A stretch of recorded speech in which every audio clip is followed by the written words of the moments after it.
Hello, everybody, and welcome to the Equinox X AWOL Whispers from the Maze official demo deck tournament. My name is Kohlrabi.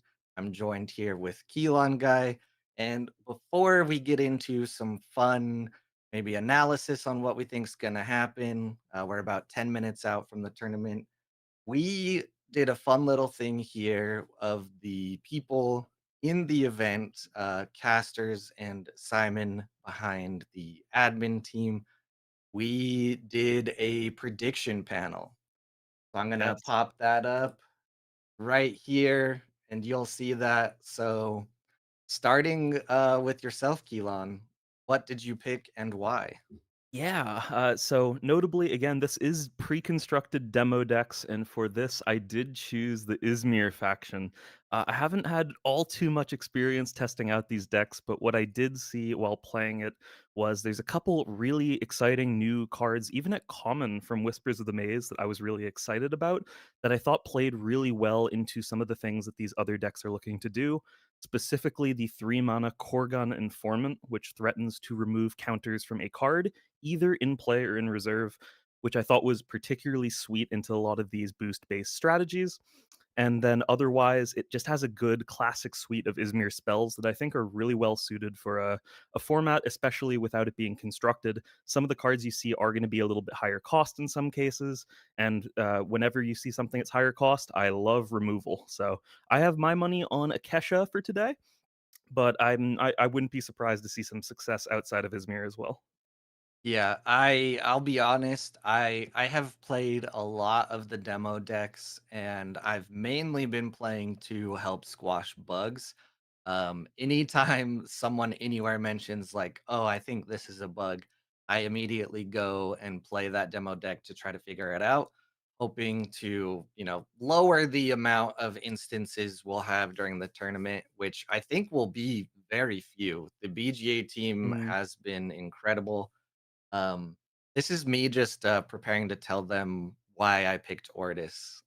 Yeah, I just wanted to briefly say, as you said, you were doing some bug testing. We all jumped into a couple matches to try to put out some of the fires with organizing for a demo deck event, and I must admit, you absolutely thrashed me while playing Gulrang. So maybe that prediction of yours, there might be some merit to it. Yeah, so, Doombringer in the chat brings up no Axiom or Muna love. So, here's my thought process. First off, I made my prediction first, with very few games, and I just kept it locked in. I think Ysmir is actually a very strong choice. That did wow. It had to happen eventually because it always sounds similar, and now we got it out of the way. That deck is, it's mean. Like, it Mhm. probably has the most removal, the most counterplay interaction, whatever you wanna say, out of any of the decks.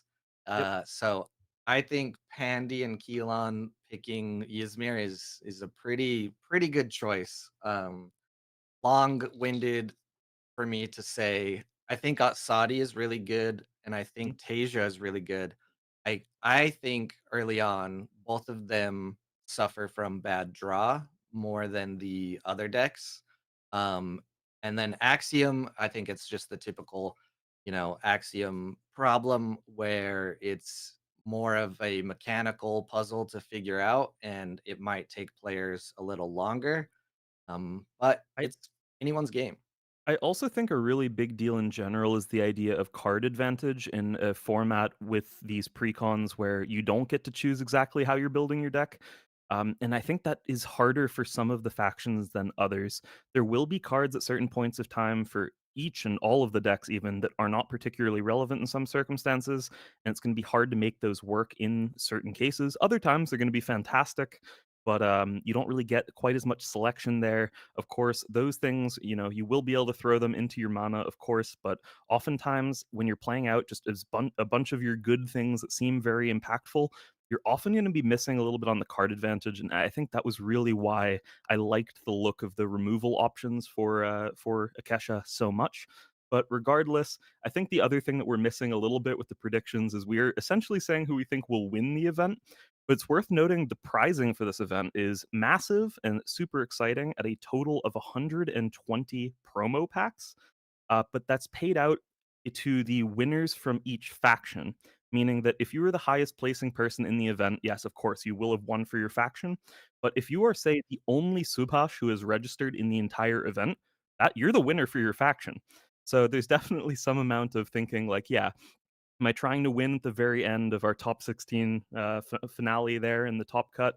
Or am I just trying to pick the thing I think that other people aren't going to and just do better than they are? Yeah, I think if there are people listening that are undecided on what deck they want to play, that's exactly what I would say. Play the one that you resonate with the most. Play the one that you think is the most fun, because the prizing is based on the highest place in each faction. Um, I Mhm, think the Lyra deck, which Blue picked, is a ton of fun. mhm. Um, it's just high variance as is with Lyra. Yeah, and I think oftentimes, of course, I have constructed brain, right? Whenever I look at a Nevenka deck, I'm thinking it's going to have a bunch of build arounds that really reward either the die rolls or make the fail cases a lot less common, or things like rare Martingale, for example, where you're able to add one to the result of your die rolls. That way, you're insulated from the fail case one die roll. But in this case, I think there's a lot less guaranteed upside or a lot less prevention of the downside as well, which is one of the reasons why I didn't pick that one. There's some super sweet cards in there. I'm just a little bit worried as well with all of the zero stat lines that Lyra is often known for, that it just might not work out. But the cards are looking super cool in general. There's some really spicy ones in there, and Whispers from the Maze is looking so awesome. Yeah, yeah. I think it is variance. It is a gamble, as with Lyra. But I think some people that I've seen talking about the deck are missing some of the strengths of it. That Mhm. being, if you get a Wayfarer out and you have the shoot, you know what? We can actually switch over to a deck list screen here Mhm. and they should be able to hear us. So if you're looking at this Lyra deck list here, get the Wayfarer out, and then the what is the Sorry, which one's the Wayfarer? Oh, I'm sorry, the permanent. Yeah, yeah, yeah, the yeah, yeah, Wayfarer. Yeah, yeah, yeah. with the cute balloons. So it lets you, if you play the rare, it lets you play a card if your dice roll matches. The common lets you draw it. So that in conjunction with, I believe, the drummer, and maybe there's one other card where if they have a boost, if you man, these are brand new decks, so they're not 100% solidified in my brain yet. But there is a little bit of a synergy there where at the end of the afternoon, it allows you to see what the top card is and draw it if it is an artist, and then I think the rare is artist or song. So having both of those out at the same time is super awesome. And of course, you're talking about the value that these things can generate. Meanwhile, I'm just wondering for Nevenka, can this Bliss band put together a really impressive song for all of us, given the amount of instrumentalists they seemingly have? But regardless, we are within now 1 minute of the tournament start, and we are really pushing the limits of what BGA can offer today. This is, I believe, the first ever event for Altered that has now gone not only over 200 players via BGA, we're over 500 at least registered. I'm sure there's going to be some dropouts below that number, especially given that over in France it is Mother's Day, and some people might have been realizing that last minute. Who knows? But yeah, I'm really excited for today. This is a huge event, and so happy to have you all here joining us over at the commentary table. Yeah, I realized we should have put something on the line for our predictions. So I'll just say if my prediction doesn't win, I will play whatever deck the rest of the cast makes me play. Um, make it fun. Let's throw something on the line. Oh no, I will have to think about that throughout the day to see what I can concede there. But yeah, that does sound like fun. Of course, always fun to force Kohlrabi to play non-Muna things. I think, I have a feeling there might be some hostage Akesha in your future, but Oh, yeah, you no. never know. Yeah, we're getting very close here. I honestly don't even know how we're gonna pick a table. The first round, it might be if we see a funny new name, that's what we go with. There's someone who was able to pick up a spot as of 1 minute ago. Also, I do just want to remind out loud there is no switching decks. Also, I would highly recommend reading everything in the AWOL server, all of the rules, everything. This tournament is being watched by Equinox as well. And you would hate to be the person who breaks the rules during this tournament. No, definitely. This would be the worst time to do so. Not that any time is good to do so. I think the key thing for everyone to remember here is just once you pick a deck your first round, you're stuck to it. And that's about it. And now we're just waiting for the pairings to go up. It's maybe takes a little longer to generate it being 512 players, but yeah, we're just waiting to see what we'll be able to jump into for our round 1. Yeah, definitely. And as well as a little help, since there is about 5 times the usual amount of things to watch for us on our side. If you see anything in the stream, any audio cuts, anything like that, if you could please alert us in the chat. I am usually very good at reading the chat. That would be super helpful. I do see pairings here. Yeah, they just went up. It does take a little longer because of the size of the event, but, yeah, that's absolutely the little hiccups that you expect when it's this massive, but yeah, I'm seeing lots of familiar usernames. Is there anything that you'd like to Oh, go into, I Cole? know I know I said that I wanted to pick, like, a funny new name or something, but Table 18 is Chili from Hero's Guide to Escartha versus Hyper K in the round 1. So, Yeah, I would uh, love that. let's see. Chili, I would assume, is playing Ortis. Hyper K, do we see Muna here, or is it a surprise? That's a really good question, and but it is worth mentioning as well. I know Chile was saying that he's trying out some different things, and Hyper K, of course, in constructed, we're very used to seeing him everywhere in tournaments playing his classic Tasia. But yeah, whether they will choose to do that for the starter deck battles today or these demo decks, definitely remains to be seen. Notably, we saw both of these players yesterday, although Chile was on the commentary desk for the AWOL Season 2 Invitational, which was super fun, super exciting. We even saw Hyper K playing throughout the day, trying his best. Did pretty well overall, but wasn't able to make it into the tops. Yes, I am currently just waiting for the game art to load. Usually, this means that the players are still picking their decks or they're not fully into the game each yet. I will switch us over to the gameplay as soon as I have it loaded up. I have the deck lists prepared on my side now, so I can actually read them. Nice. They're on the stream, but those are kind of harder for me to read. And the card I was thinking of earlier is the guitarist, not the Yeah. drummer. But the drummer is also very good. It does have some of that artist synergy I was thinking about. I really like how those work together, and yeah, like you said, putting on a wonderful song for us. It's very cool. Yeah, and if any of you are not super familiar with the deck lists and we're not pulling them up often enough for you, you can check out the altered.gg site. They're all up on there. You'll find the info on one of the opening pages of the website.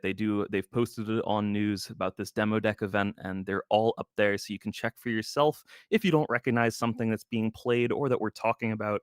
But we do have the game starting up now. We do have Tasia for Hyper K playing against, interestingly, that's Sadi for Chile. Yeah, so since it is Chile playing and half of the Hero's Guide to Asgartha podcast, Nick is a linguist. I will say it once and then probably revert back to how we normally say it. Chile has Mhm. picked Chadi, which is a favorite of their local group in Utah. So that's all you get. I'm going back to Atsadi after that. Yeah, that one's always hard for me to remember, that's true, but he has corrected me multiple times when I've mentioned Atsadi before, saying Atshadi to gently remind me that I am not succeeding as a commentator. Regardless, we did see a great day one opener for the Teja, at least being able to find a progression, but honestly, I think the opener is even better for Chili's Atsadi here. This mana channeling setting him up pretty well already with a slight advantage, and especially some of the cards that I've seen in this deck list, they are going to heavily reward that in a way that I don't know if we've seen Shadi do this actually before, get so much reward for actually meeting that condition of the early ramp to truly enable that hero ability, but I think we might see it here in this event. Yeah, I'm very excited. If you've been watching the casts for a while or just know anything about me personally, I have said plenty of times that I feel Asadi is boring. But a credit to the game designers behind Altered, they're always surprising me with what they come out with, whether it's cards they've changed or new cards that come out. I think they found a way to make Asadi fun. I'm gonna be honest. I still think Arak is more fun, but Hmm? I am humbly surprised with the support for this set. Yeah, Chili did play out here an Aoife Fire Avatar onto that hero side, essentially saying, yeah, we're both going to manage some progressions this day. And honestly, this is an excellent turn for the Tasia of Hyper K. Not only setting up the Spindle Harvesters that we're so used to seeing even in constructed play, albeit in its rare form, this is the common, but it is now boosted and on its favorite expedition type in that forest biome. So that's very fantastic already as a setup. But of course, on the card advantage end, Chile is now killing it. Playing out that Aoife with the 5 cost did draw a card off of that Achadi hero ability. And I'm expecting just further large threats to start coming out from them. But of course, again, they're a little bit behind on the tumult at the moment. Yeah, one of the scary things here on the side of Tasia is it was a common Daughter of Yggdrasil played, Mhm. which just allows Atsari to draw another card. And normally, the payoff for playing Daughter is your opponent is not going to get a progression on that side. But as you mentioned, the IFA did allow Atsari to move as well and pick up that extra card. We know very commonly that sometimes card advantage is rough for Muna. We can pop over to the Muna deck list real quick here. I don't think, based on it being a demo deck, there is the supreme built-in synergy with the best card in the set, Grand Bois, which would help you pay off from some of that, giving your opponent cards. No, you're totally right, but what they do have access to is a good variety of new anchored threats and different ways of giving their characters anchored, which I think are super exciting. Specifically, this Luminous Swarm that does get played out now by Artesia is a really nice threat, both contesting super well onto the water terrain that it was played into, but also threatening to retain some effect for the next day, given that it both has anchored and has a really special at noon trigger, which will enable them to either boost itself up here or even a character in their reserve. I think that's particularly exciting. Yeah, the swarm is definitely one that people, when they first looked at it, undervalued. I think it's a pretty good card. I think we'll see some play in it. As a note for the stream chat, unfortunately, on a stream we won't be able to help out too much with certain things on the BGA side. You go to the AWOL Discord, there will be Simon and even Cedric in there helping out with questions. If your match doesn't start, though, just a general note, make sure you connect to your table. If your opponent is not connecting after about 5 minutes or so, it will drop them and give you the win. Just make sure you are connecting and waiting at your table. No, you're totally right, and it was indeed worth mentioning that Cedric is over there for you French language speakers who do have questions as well. In case us English speakers, are not able to help you out so much, Cedric from Equinox is there. That's the organized play director, which is very nice having him around for this. And of course, he wants this tournament to be super successful and fun for all of you. So, super nice that he is here to help you out if there are any questions with that sort of thing. And of course, the rest of us are here as usual. Typically, that'll be Simon putting out any fires that you do have. But honestly, I'm not expecting too many fires. I think, especially after we get rid of these first 1, 2 round hiccups, I think everything's going to go super smooth. Regardless, looking back to the tumult, Chadi Yeah, I doing a mean, you just have to look yeah. here to see there's fire everywhere, Keelan. What are you talking about? Yeah, yeah, it's true. Putting out the fires, we don't know whether we'll be able to put out Shadi's fire here, though. At least not quite yet. Ifa is massive at this current moment, thanks to the cup of sap that did give it 3 boosts while it was hanging out in reserve. Really sweet new effect, and I'm loving in general the idea of boosting things up while they're in your reserve. It's a risky play because, of course, in certain situations, your opponent will be able to sabotage you and make you feel the pain for having chosen to do such a thing. But other times, it's going to be a massive payoff. And currently, it's looking pretty good, at least really threatening to prevent an expedition progression on that hero side at the moment. But so far, it's looking just so good for Hyper K's companion side. It's looking like they will be completely uncontested there and take yet another progression. Yeah, most definitely. I'm looking at things here and considering I need to switch the deck to my other monitor. Most often, there is not very much sabotage or anything in Muna, and I think that is true of the demo deck. Um, ooh, yeah, there is some new sabotage. There are some new sabotage options that come out for Muna in the upcoming set, but demo decks are a display of new mechanics. They're kind of a deck to, teach people new things, give them a little bit of a taste. They are not meant to be highly competitive or super constructed decks, and that makes it super interesting in my mind.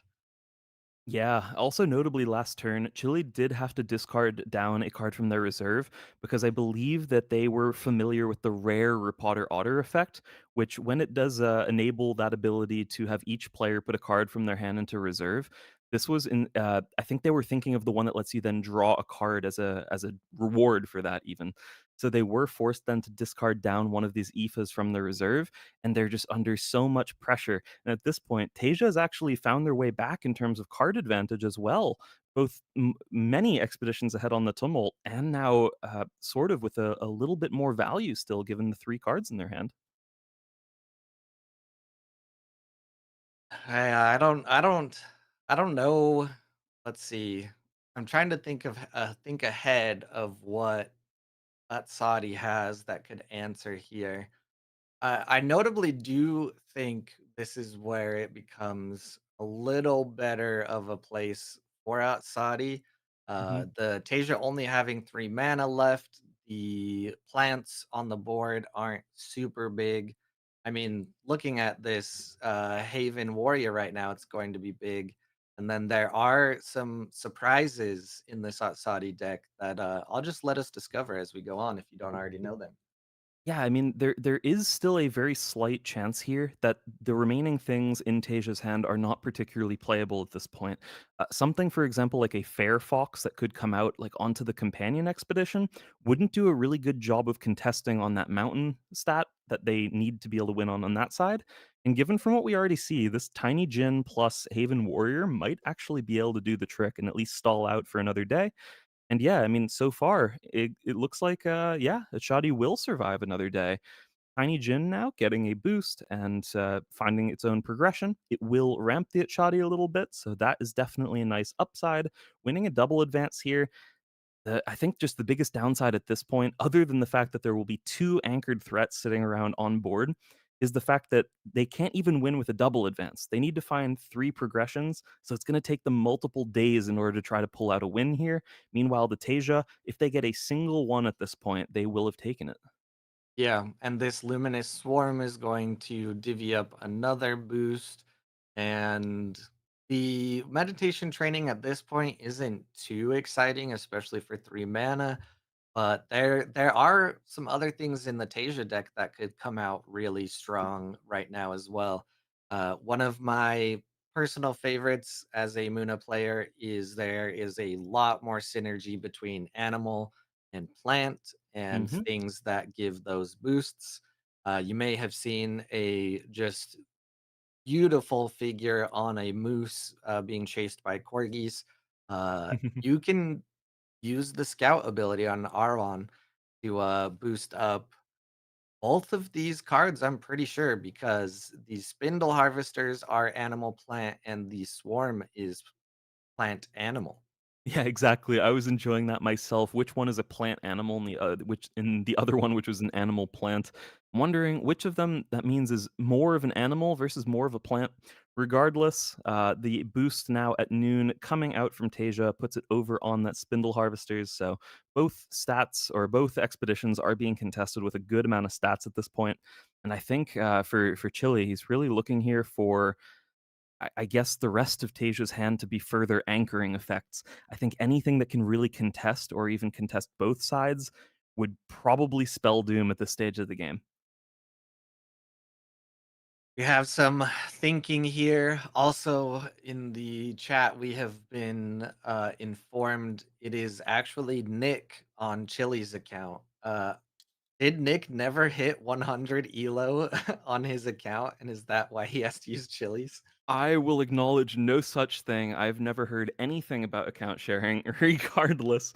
Yeah, now it's Shadi trying to figure out if they do have a play that can shore up both sides. Notably, like checking through this deck list a little bit, I think the biggest struggle here is the fact that there are no gigantic characters, which is something that we would often see coming out from a Nachadi, especially in these later stages of the game. However, they could be working with some potential removal effects, and something like a Theseus could be a good help at least if the day is able to get a little bit later as some functional removal plus ability to play a large body. But yeah, we do see Eros coming out immediately, throwing this Talarian skater into play. And now the question remains, does Chile have anything else in that hand that will be useful this day? As it stands, if the board stays exactly this way, they would be surviving. But I have a feeling that more is going to be coming out from Tasia here momentarily. Yeah, this was a very cool play though. If you did not notice the interactions here, Eros was played for 7, which triggered Atsadi, drew a card. It very well was could have been this skater that was played from Eros, and then the Talarian skater has from anywhere, target character gains a boost.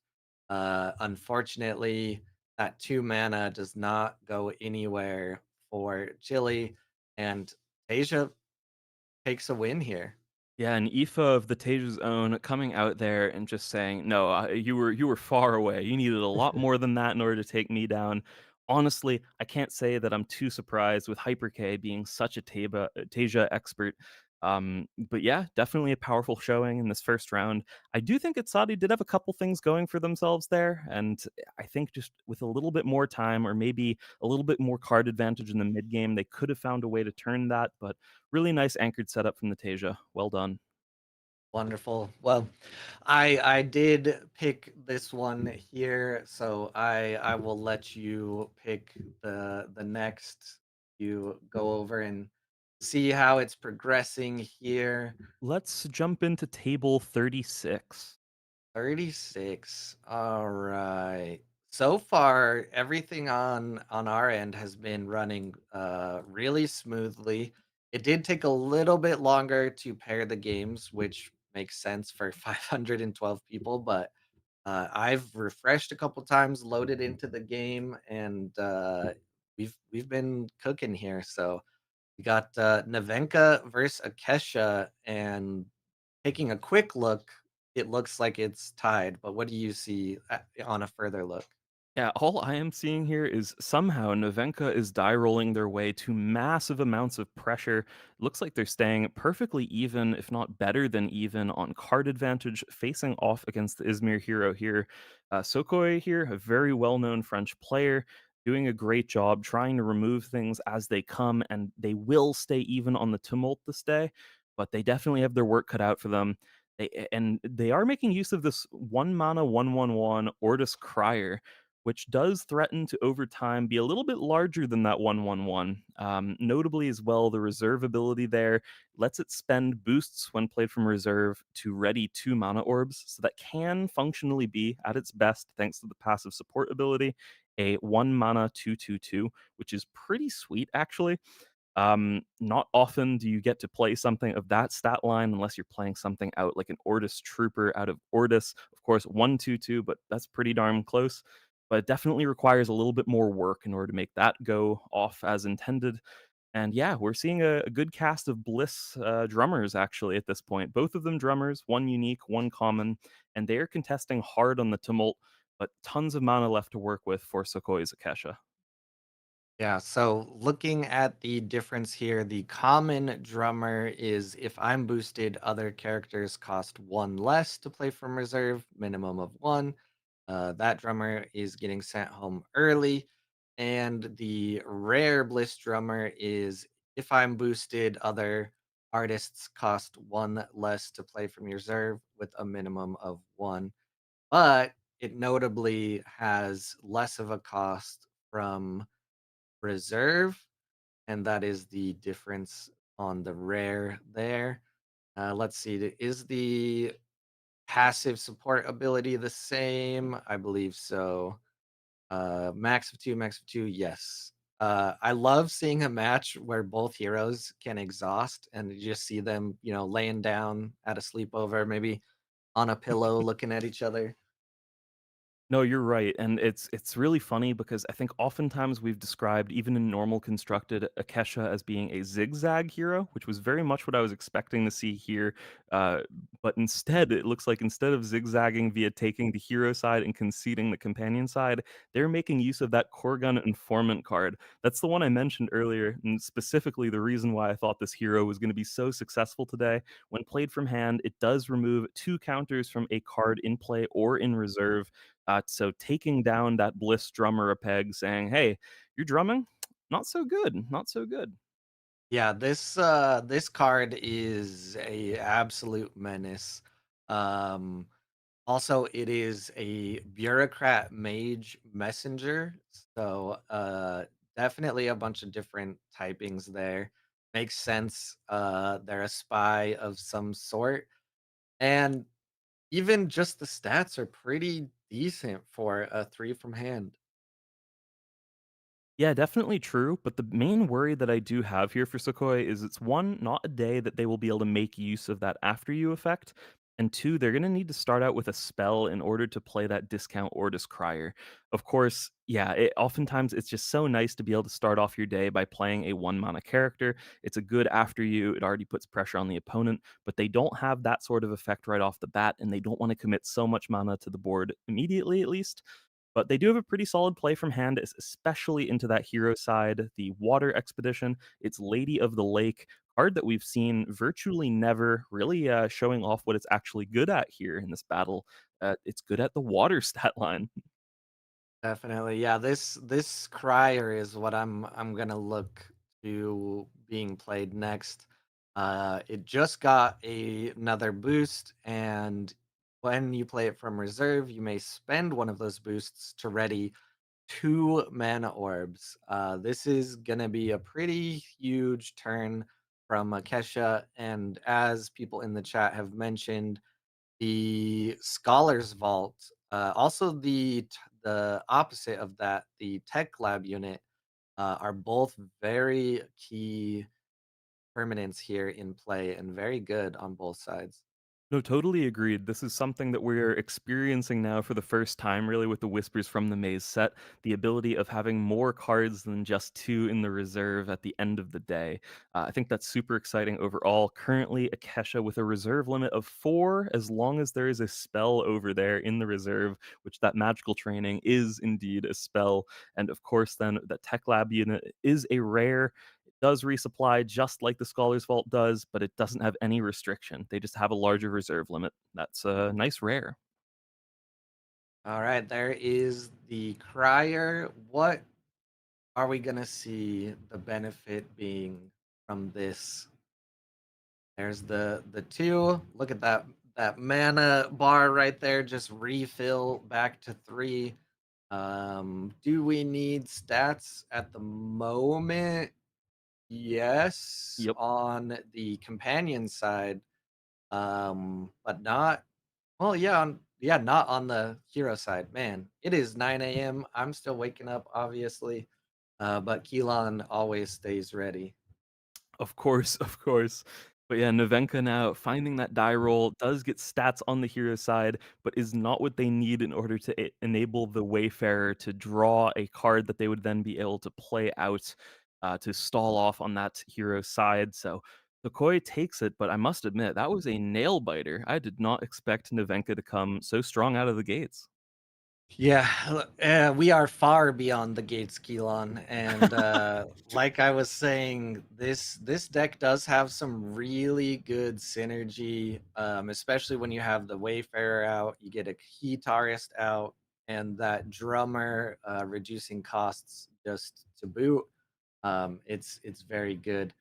Let's take a look back here at the list. I'll just show you on stream. Look at how long this takes to scroll through. That's exactly what I was thinking as you were saying that, just scrolling and scrolling, there's so many matches. Normally at this point, we'd say, "Yeah, there's just a couple matches going on." No, there are still plenty. Really crazy thing about an event this size. Maybe we can jump in, 89 if it's still live? All right, I'll stop scrolling all the way to the bottom. Alright. Well, over at table 89, we do have a shoddy mirror going on at the moment. Both Ooh. players contesting on the tumult on both sides, actually. They are equidistant from one another, from winning at least, but they are on different regions, interestingly enough. And there is currently a Theseus out. This is also a card that is very new and very cool from the new set with that scout mechanic, which synergizes so well with the Achadian Surge hero ability. Just a cheap way of getting extra cards early on and gaining some additional value to boot. That's super sweet. Duel of Grit now, an amazing removal spell, just being fired off on this Haven Warrior, and now the top Achadi of Foster Thomas doing a really good job of contesting that actually both sides here. And yeah, just 3 mana left for our bottom Achadi of Alberican, and yeah, I wonder what they'll have for 3 mana. Could be another Haven Warrior in order to stall out, but they do have a Theseus scouted of their own, and that will be able to return this Haven Warrior back to Foster Thomas's hand. No, they're going for the Theseus instead. They're pushing for their own progression on that side. Fair enough. That does make a lot more sense. Yeah, the Theseus will go to reserve after, so it wouldn't have kept that 10-10-10 stat line that we saw there.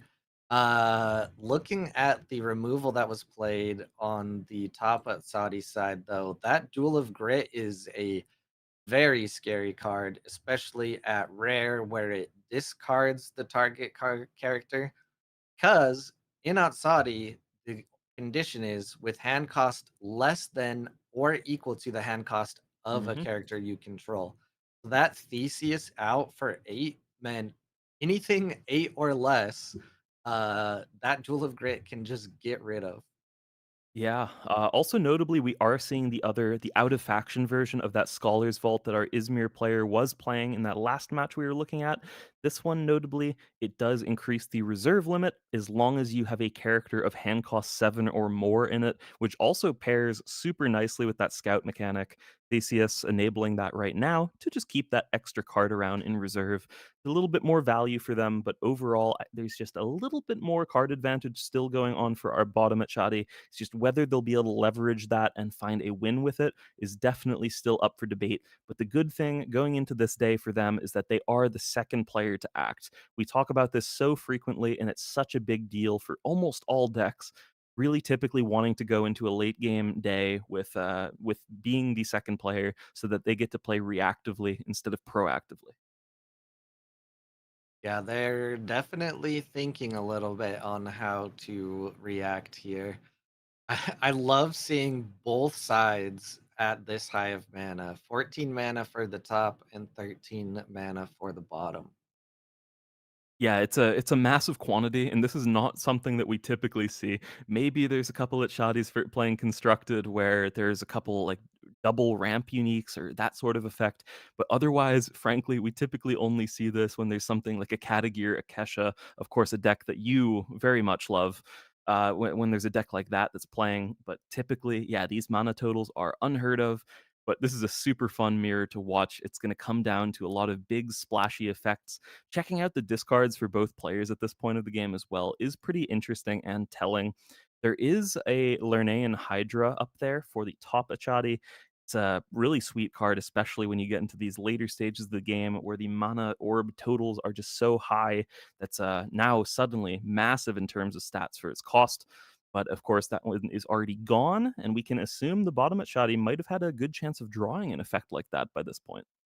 Yeah, I love the themes and just the feel of Altered because right now we have two heroes that play just massive cost characters going at it, and it honestly, like, I don't know if, I just still have too much of an imagination, but it's literally like Duel of Grit in my mind.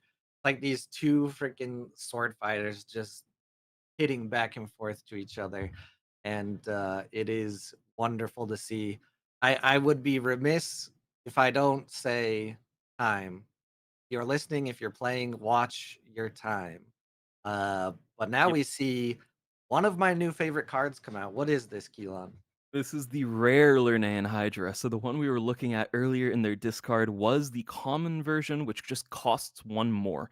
Otherwise, entirely the same. That is a 14/14/14 for 5 mana. Don't know if I've ever seen one of those before outside of maybe a Katagiri Mage Dancer, which technically costs one. But joking aside about cards that are commonly played, at least in modern Afanas, now this Hydra is absolutely insane. Especially, oh man, if there was a way to give that gigantic, whew, that would be pretty massive. Oh man, if only you could feed a chocolate bar to a Hydra. Imagine the potential. It's a match made in heaven, what can I say? But you need one for each of the various heads. That is the problem with the Mm. chocolate bars.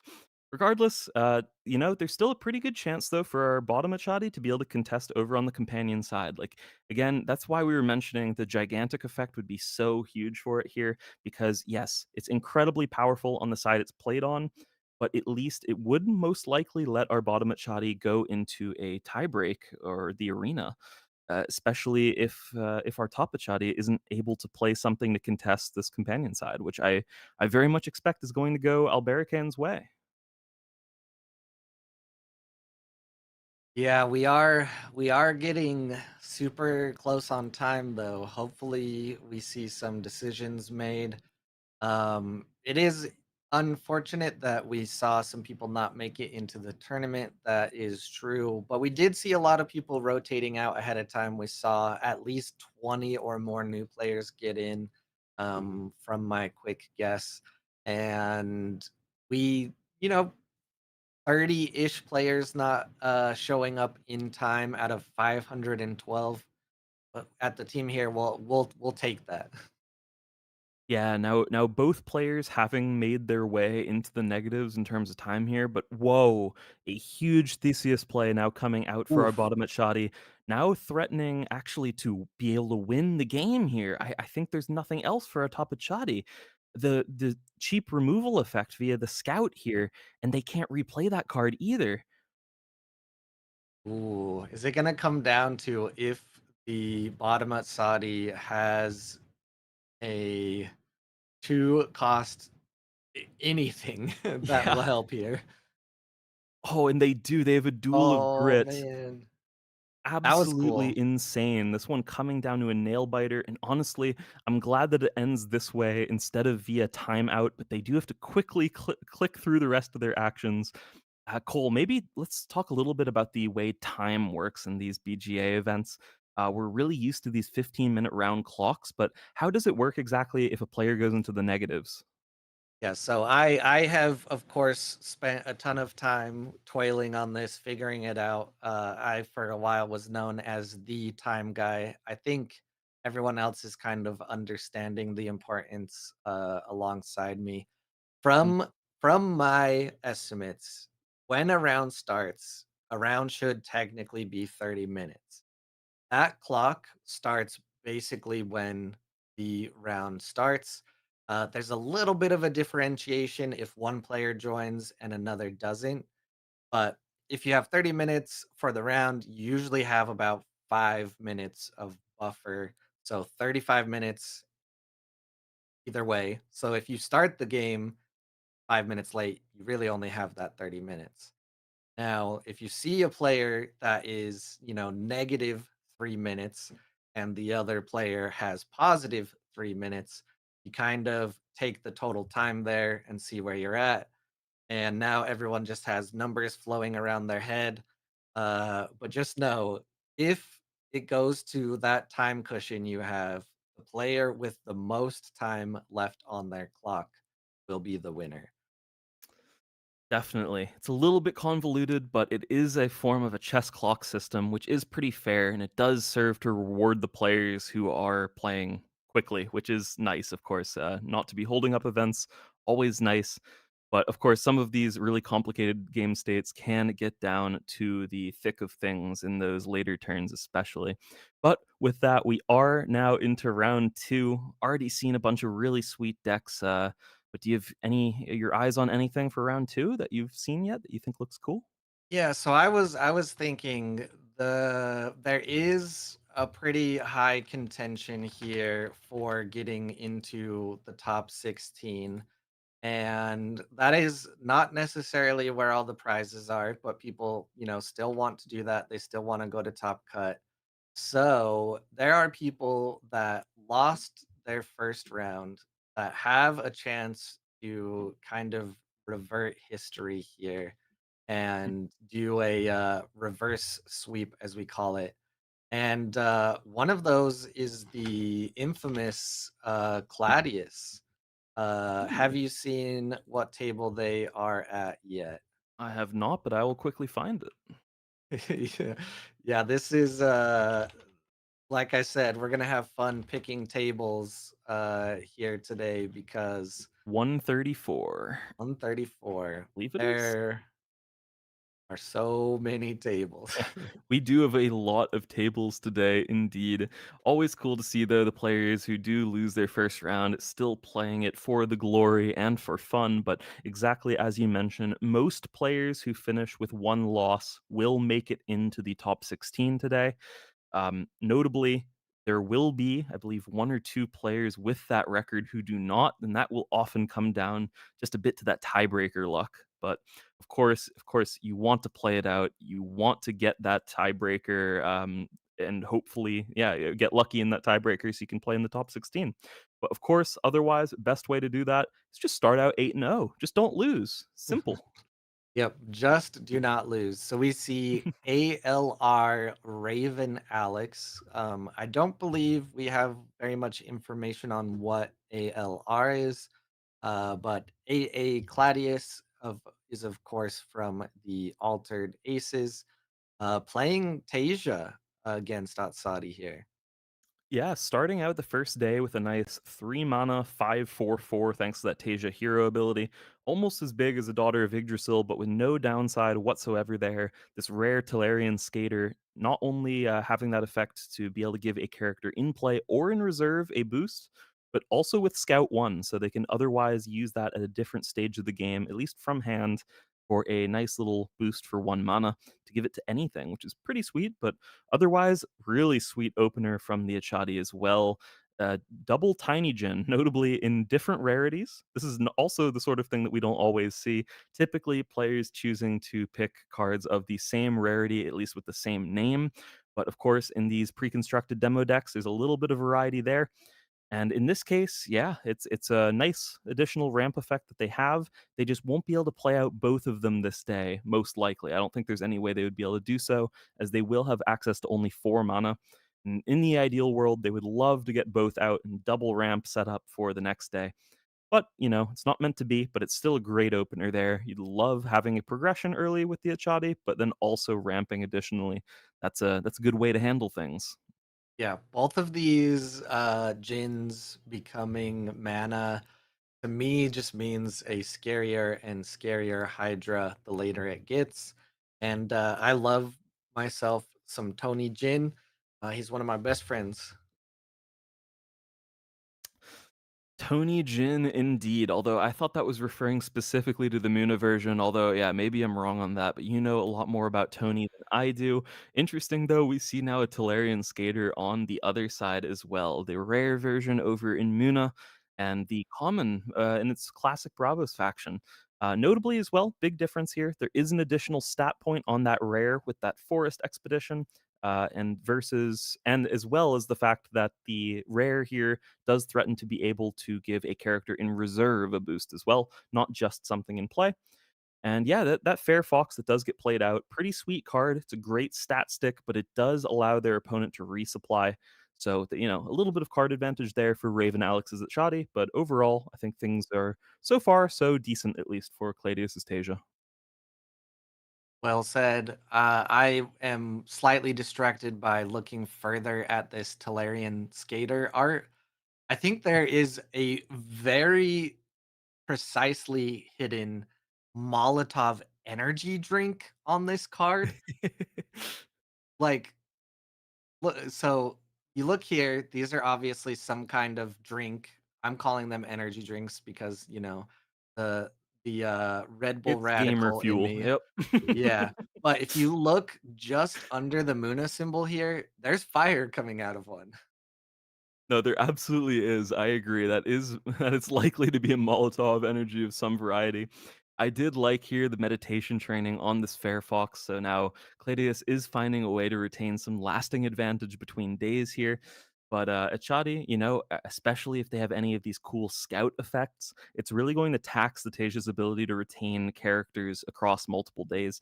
So I liked them getting the value out with the meditation training while he could. Then otherwise, this is additional pressure. Notably, a card like Meditation Training does not have fleeting or anything, so they're retaining these stats for a while and they can again threaten to do so. Meanwhile, at least at Shoddy, it's really nice expeditions for these tiny gins. Of course, they're not exactly perfect. They would love to have flipped that single mountain terrain biome. That would have been really fantastic for them. But of course, just seeing mountains in general when they are looking to potentially progress off of these tiny gins, it's a big deal. Yeah, one of the things I thought would be a good note is if you haven't had as much time to read over the cards from Whispers from the Maze or check out how Scout works specifically, it is good to know that Scout is only from hand. So if you read Mhm. the Talarian Skater here, it says Scout 1, and then in parentheses it says, you may play me from hand for 1 with the play from hand, send me to reserve. So from reserve, it cannot be played for 1, but as you just saw here, it does have the from anywhere target character in play or reserve gains a boost, and we see that very nicely go over to the very cute fox. Fox, absolutely adorable indeed, but both players now finding progressions here. I think in the optimal world, Cladius really didn't want to allow progression here from the Achadi this day. Normally, that is one of the things that you try to push for when an Achadi is ramping, is finding those early progressions that the Achadi can't really contest so well. But again, because of those good region types, it worked out really well for them. Now, multiple mana ahead off of that as well when played from reserve, those do get a boost, and when they are boosted and leave the expedition zone, straight to mana. So now we are at the point where we already might see some massive threats coming out from Itshadi, or otherwise just some good scout effects and ways of drawing more cards. Yeah, we've seen some very careful play from really both players. There's not very much in the discard yet. Of course, those Jins for Atsadi went over into mana. So we're seeing some pretty scary mana advantage here. And that Haven Bouncer Eros combo is the beginning of it. Yeah, pretty nice. And as well as the fact that that Haven Bouncer did enter that hero expedition. So that means you can pretty surely assume that there will be some additional way to also continue to interact on that hero side. I would not be feeling super comfortable about the Fair Fox's chances of sticking around here with Anchored, especially given the fact that, yeah, it's likely to either get contested or removed. But no, instead, it is just a mana channeling, instead, just valuing, continuing to set up that additional mana, and notably as well this Eros, when played from reserve, will have the same effect and will be able to draw more cards, and that's most likely going to be a play that they'll make the next day as well. Yep. I know myself and you and maybe a couple other members of the AQZ team are very big Arrows fans. I would maybe say you and I are probably the biggest Arrows fans. What do you think once we are full into Whispers from the Maze? Do you think there is going to be a place for Arrows to actually be seen more often? I don't know. I've had terrible ideas that I was trying to make work again with some teammates, as you were mentioning, with mechanical training plus arrows to set up a crazy late game combo. A little bit harder to make work than you might believe, given, of course, how insanely overpowered that strategy does sound. Regardless, I was thinking actually to put you on the spot a little bit. You're a judge, or you do judge related things for Altered, right? And I was immediately Mhm. wondering about this wording here where you may immediately play a character for 3 less. Do you know, does that work with Scout, for example? So this was something that I was actually really interested in tackling, especially when it comes to Scholars Vault. So the really hard part about answering judge questions for set three is we do not have the 3.0 rules yet. We should have them very soon. So while people could definitely answer those questions and sound confident, I myself am a little more of a what would be the word, like, tentative person. I don't like expressly saying something is 100% away unless I know for sure. Um, I could see it going different ways. Um, I think if just off the top of the dome, I think if it were somehow available to interact with Scout, I don't think you would play the character. So if it does discount it, I think it still is just scouting, so it will go to reserve after. Mhm. I think there are some very key distinctions that I'm waiting for the 3.0 rules before I 100% say something is this way. Because the same question for Scholars Vault. Does Scholars Vault discount Scout? Which I believe the answer is yes, but there could be a clarification down the line that changes my mind, you know? You know, that is a great point. So, yeah, thank you for being 100% sure on the fact that it absolutely works in all circumstances. Now, joking aside, it's been actually a really cool sequence from both players here. Another new card coming out from the Tasia in the Minotaur, which did anchor down this Fair Fox yet again for another day. World's highest longevity Fox here, absolutely crushing it so far this game. It's been around for so many days, but it did get outstatted yet again, this time by a Shenlong. But because I believe there was no draw off of the Shenlong there, I think the remaining draw was gotten by the Eros, so no additional Itzadi value there. But another Eros coming out now, and the Itzadi does get their eighth counter for the heroism. It's another card in their hand, but there won't be too much more value gained this game, I don't think.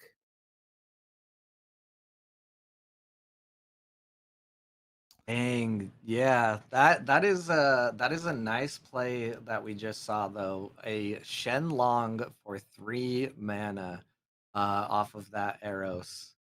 I love it. And to answer Elio's question, Keelan Guy is absolutely a Eros fan. Yes, I like that card. It's pretty cool, especially seeing it here in Atsadi is really satisfying because I do think this was the way, especially that this card was initially intended. And we've seen it so little of it, I guess, especially in its native Bravos faction. But it's definitely a cool one. And wow, you know, Cladius has been able to set up an anchored threat here, turn after turn. It seems now entering this day with a daughter of Yggdrasil that sticks around. It's doing a great job on the board, but Shadi has just found progression after progression here, and there's really no signs of that stopping. Palladius will have to contest, likely on both sides here, and especially now that we're so familiar with removal effects coming out of it, Shadi, with 13 mana, they could mix in Eros, they could mix in multiple characters, and still have room for an additional removal if there was something like that Duel of Grit that we keep seeing.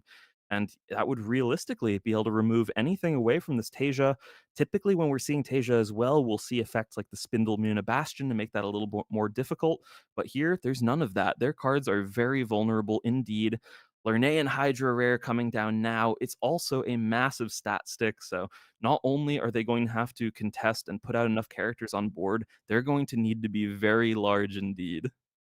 Yep. This A is double oh Hydra. my gosh, double Hydra. So my first actual initial pick for a mana reaping, unfortunately, it's still not gonna be enough. But my first pick was actually at Saudi to win the whole thing. I thought there were just some high vulnerabilities based on card draw. I think in thinking that I kind of at the beginning undervalued how much of a threat Duel of Grit is versus specifically these other demo decks. Mhm. So I mean, it's looking from what we've seen, it's looking very good for Saudi so far. It's definitely true, and I think the other thing that's really exciting about this deck, especially for the demo event, is how many of the threats are large costed things, which is important because a lot of the removal in the game does care about the cost of the characters. So this will often be able to dodge off you go effects, for example, at least for key days. So really cool, impressive stuff there. Shoddy taking down a really solid player in Cladius's Tasia there. Yeah, most certainly. I went to jump to another table. I Mhm. scrolled to the top, and just based off of the table that I saw that had the least progression in the Yep. top, table three, I'm going to curse Freeloader here, who is playing on Akesha versus Asadi. And it's looking really mean as we thought. But as we've also seen before, Asadi getting higher and higher mana becomes very scary. Yeah, you've already commentator cursed Chili, and now commentator cursing our teammate Freeloader, who is doing currently an excellent job on the Tumult. Wondering how that curse is going to take effect this game. Notably, as well, especially in this later stage of the game, we haven't found a mana advantage yet for Shadi. No way of ramping thus far, other than this tiny Jin that's now hanging out in reserve. But it might be just a little late for that effect, especially because Akesha is threatening on really good expeditions as well to take the game with a double advance if given the opportunity to do so. And yeah, some nice discount plays available to them, at least with this Korgon informant from the reserve. It's really good in stats, especially on that companion side. And we do have another cool new card coming out here. Cole, walk us through this guy. Oh, Silas. So, unfortunately, the common isn't as exciting, but for 4 mana from hand at a 2/4/4, drawing a card is pretty good. If you have not seen the rare, it gives you a boost for every card you have in hand. And you can order those interactions to draw the card and then give the boosts. Um, I don't know anything more than the lore that's been out there, but my bet for who is the big bad villain in the Whispers from the Maze set, my bet is that it is Silas. And I highly recommend reading a couple lore stories. The lore for Altered is very cool, and I have been very behind on it. But yeah, he's this very gorgeous man. Yeah, that's what I was gonna say, absolutely. You can also tell just how given how, just beautiful his hair is, that, of course, it's gonna be a very lore-relevant character, but it does get removed here by a Duel of Grit coming down. Notably, that Silas is at lower mana cost than the Aoife Fire Avatar that was played onto the hero side here, but now the question remains, can the Achadi find a way to beat out not only this Korgun informant, but anything else for 3 cost or less that can come out from the Akesha still? And at this point, I think Freeloader on the Akesha is very comfortable just trying to ride out the game with one progression at a time. They're not going to push for an early double advance. They're just going to say, I will pass each day so that you have to make the decisions first, and then I will punish anything that doesn't work. Yeah, we see another Duel of Grit come out, which 3 mana left there. is very likely still something Freeloader can do here for a move, and there it is, a perfectly placed basis. The only other issue, well, not issue, it doesn't have a boost, but it doesn't need one right now, and it will be in reserve. And there is the Scholar's Vault, which will increase the reserve by one. So Freeloader only needs to get rid of that Conjuring Seal there. To rewind a little bit in my brain, when I saw the IFA come out with no benefit to any other card. It kind of already seemed like not a optimal turn for Atsadi. And from the progression and how it ended, that seems very relevant. Beautiful play as well here in the rare version of Tooth Fairy. I think this is our first sabotage effect that we're seeing today as well. Just this is it's a classic. 2 mana sabotage, really fantastic. This is the rare version as well, so at a discount cost from reserve when played from there. And I like the decision as well, going after the Tiny Jin. It's the cheaper play and potentially the less board relevant play, actually.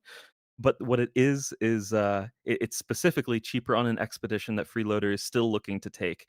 And of course, you do not want to give a player many opportunities of using cheap effects that are relevant. You would much rather them commit fully all of their mana, something much larger like that Aoife that you were mentioning earlier. But another Tiny Jin does come out from the Achadi. It's really a perfect play at this stage as well.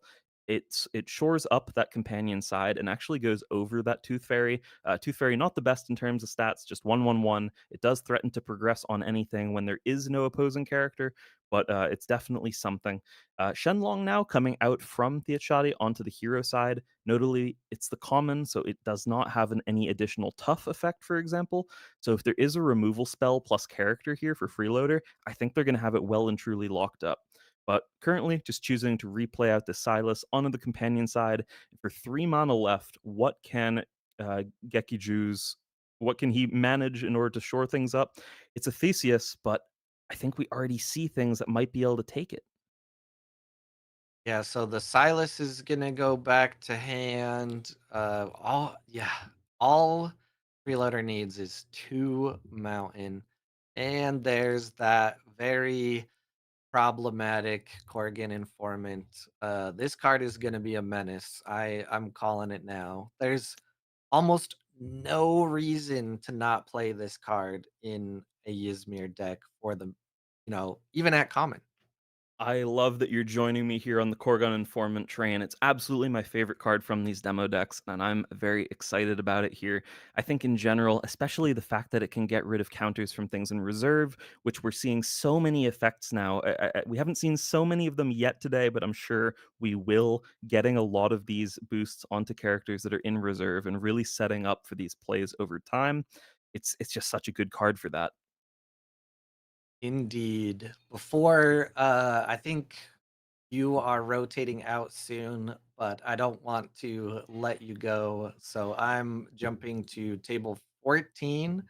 I think this will probably be the last one of round two of the Equinox X AWOL demo deck tournament. On this table, we see Zoxia against Wyvern 98, another Akesha versus a Nevenka. Yeah, Navenka here again out with this Tech Lab unit plus Wayfarer setup in terms of permanence. The Navenka match that we did tab into earlier as well did have a similar setup. Notably, this time it is the rare Wayfarer, so it does allow a die roll of a certain cost or a certain number total to be able to let you play cards for free off the top of the deck if they match. And so, yeah, if you're feeling lucky and you're able to roll some good dice the right times, get the right numbers, yeah, you can be very happy indeed. Notably, Yeah. though, they don't hit it this time. They are winning on the companion side, but Akesha is an expedition up. And exactly like the last game, I think they're perfectly happy to try to ride it out one expedition progression at a time. Oh no, it looks like they are going to try to even contest on that companion side. Notably, Korgon Informant yet again removing 2 counters from a card. This Anansi now gets shrunk down to a 2/2/2, totally manageable by the super. this strong bureaucrat mage messenger in the informant. Wow, just a massive showing from this card already. Yeah. I hate I hate to say something so early before the set is even coming out, but this card, I would not be surprised if it gets just a little tweak. But I mean, when the whole set is out, when things kind of, balance out each other, who knows? But man, right now, yeah, it's looking scary. Now, you know what? Given how in our AWOL Invitational yesterday, our two Aphanases in the quarterfinals got absolutely thrashed, I think Izmir needs this card. I am excited about it. No, and we don't need any additional balancing here. I'm loving the ability to interact with these boosts. Boosts have been so strong and very prevalent, actually, across so many different archetypes. We see it out of Fen really commonly. Of course, no Fen in this demo deck event, but here, these Anansi, for example, out of Nevenka. It's really a classic Fen card and often gets so many boosts for its cost. Finally, a good way to interact with that sort of effect. I'm very excited about. And yeah, Korgon now Informant now gets played for its discount cost from reserve. Notably, it is onto the expedition that it does have a slightly weaker stat line on in that water, but it does do a great job of contesting the Nevenka's potential progressions on that side, as Nevenka is looking to progress on that stronger three stat in Mountain. Nancy now coming out again. It's a two cost 3/3/3, so it does do a pretty good job of matching that Korgon Informant. But I think the Nevenka just needs a lot more value than that. Of course, Nevenka does threaten to be able to die roll to find a potential progression over the Korgon Informant on that side, but they are down otherwise to just two cards, an Acapella Training that's currently in reserve, and just a mystery card in hand. And that die roll, I think it really is going to have to be something that enables the Wayfarer to play an additional card for free. I think that's their chance left in this game. Yeah, yeah, and notably, the Nevenka demo deck is very scary in that it does not have a rare martingale. I believe it does not actually, does it have the Ouroboros? We can take a quick look. Nope. It does not. All right. So I was gonna say, actually, I don't want to switch off because they're rolling the die now. And rolled a six, which is potentially the worst thing other than a one they could have rolled. Yeah, Uh, it's so funny how often that that anchor effect, sometimes it's entirely game winning in the early game for Nevenka, and other times a 6 is just a 1, just a different fail case number. Sometimes you're just so reliant on those stats that it can potentially provide. So in this specific case, not really what they're looking for because they are under so much pressure from the Akesha. Everything is turning out Akesha's way, and they still have so much more mana to use this day. I think that the goose of Wyvern 98 on the Nevenka here might be cooked. yeah, still keeping that final card as a mystery. There's just too many options for the Akesha unless for some reason none of those three cards are playable. But we see here these Ysmir engravers are basically perfectly statted to win that hero side against the 404 Chronicler. Izmir Engraver, easily my favorite card in this demo deck outside of the Korgun Informant, especially out of the Izmir faction. Just a cool way of setting up to be able to remove small characters and do so in a way that's efficient and feels good. This is something that the game, I think at least, has desperately needed ways to feel good while removing small characters. It's been a really tough thing in general, where removal in general has gone after larger things and felt really good, but not really the smaller things. So loving that. And yeah, now Akesha just pressuring both expeditions so well. They will take both sides despite the Ouroboros trickster play from Wyvern 98. And yeah, with that, Zoxia taking it down on the Akesha. Yeah, looking at this Pasiphae that just came out at the end as well, it's looking like Ysmir is going to be a very good counter to Ordis next set as well. Um, I believe Pasiphae does not have the distinction of non-token character, so against some of those Ghoulrang or Siggy decks, it's going to perform very well in getting those boosts. plus all of the removal and the informant and everything we've talked about.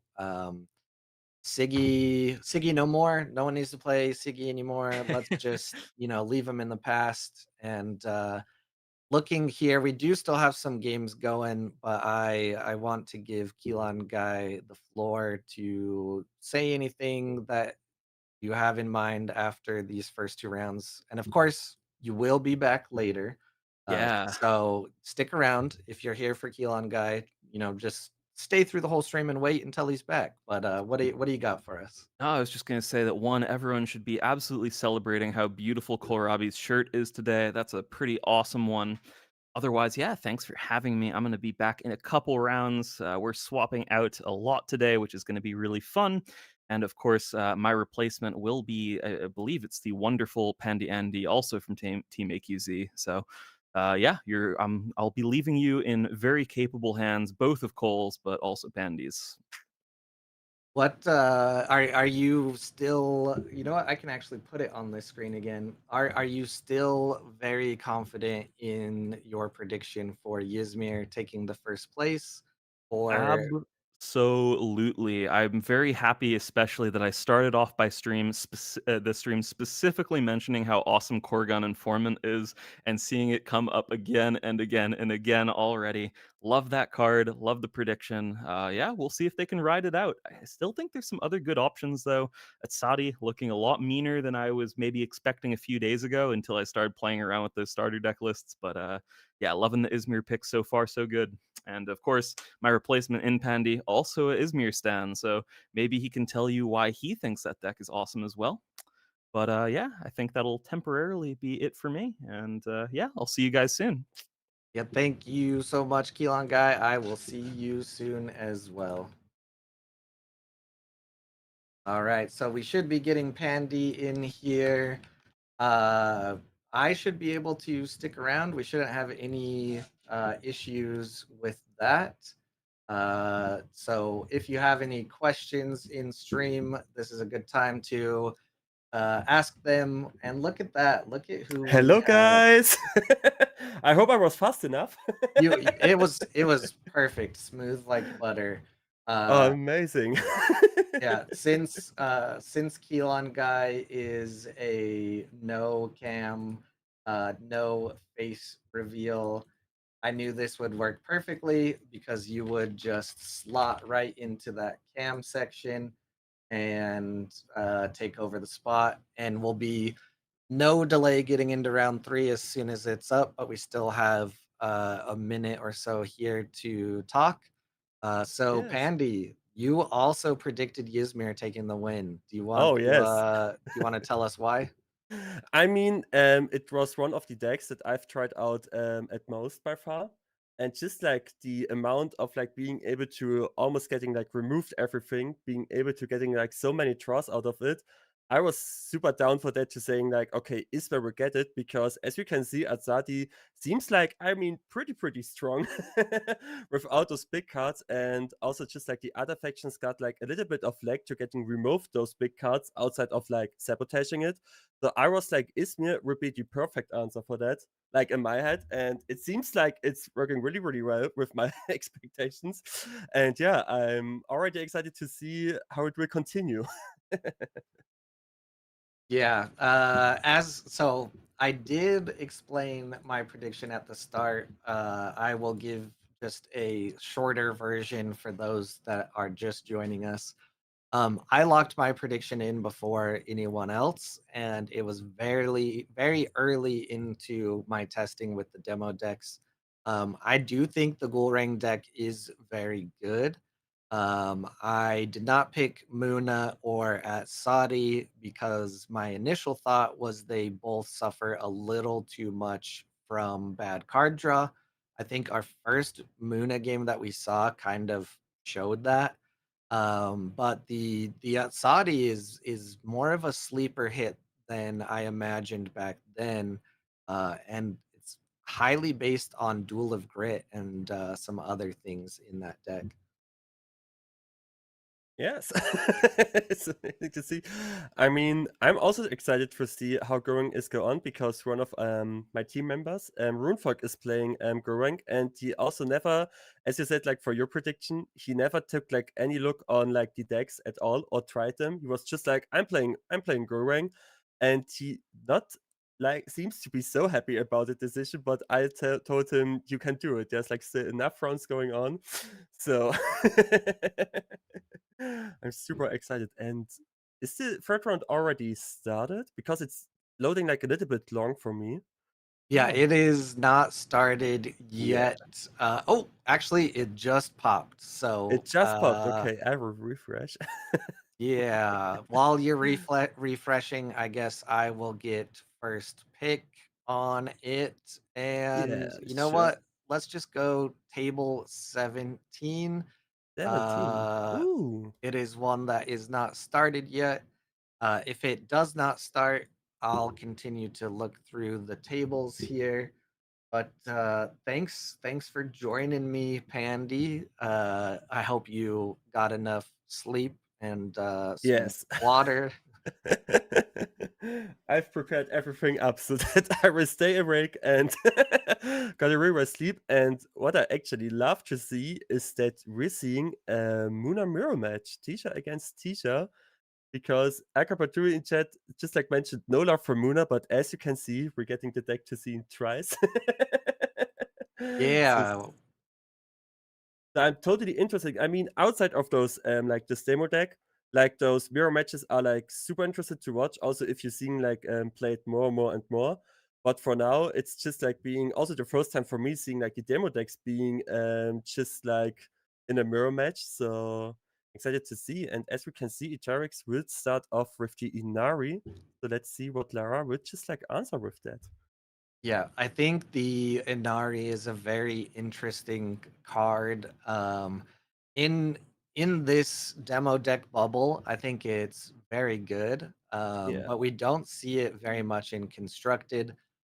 The unfortunate side, though, is the SBTFU Lahar does have the Daughter of Yggdrasil, which is a bigger card uh, Yeah. for the same amount of mana plus Tasia boost. So does take the early progression.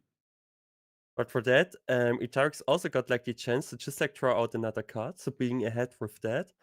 So let's see if this would be helped out. And I mean, just like to see like on the reserve, still the Inaru being there for 2 mana, compared like to the Doctor of Yggdrasil with 4 mana. So it seems like highly preferred that Itarix will be able to just like play 2 cards out now. And let's see how this will for our button teacher Laha will be working out, being the starting player.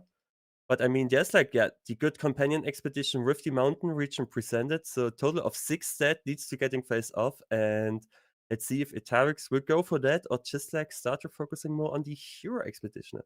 Yeah, the one downside I see here to this Daughter of Yggdrasil being played out already again is it's not really any amount of setup that Tasia would normally want. There are no anchored characters for Lahar yet. We could see a Spindle Harvester come out, but unfortunately, they would not have a boost. They would be a sneaky one forest, which I do like to do sometimes. Mhm. But in this case, it is not going to be that. So now Eterix just has the full answer available here, depending on what they have, and can at least get a move on the hero side. I mean, also just like to add that this Spindle Harvester being able to stick on the board, it's also just like the case that beside the fact of playing out the Inari, it's still like being as a card for themselves like pretty strong.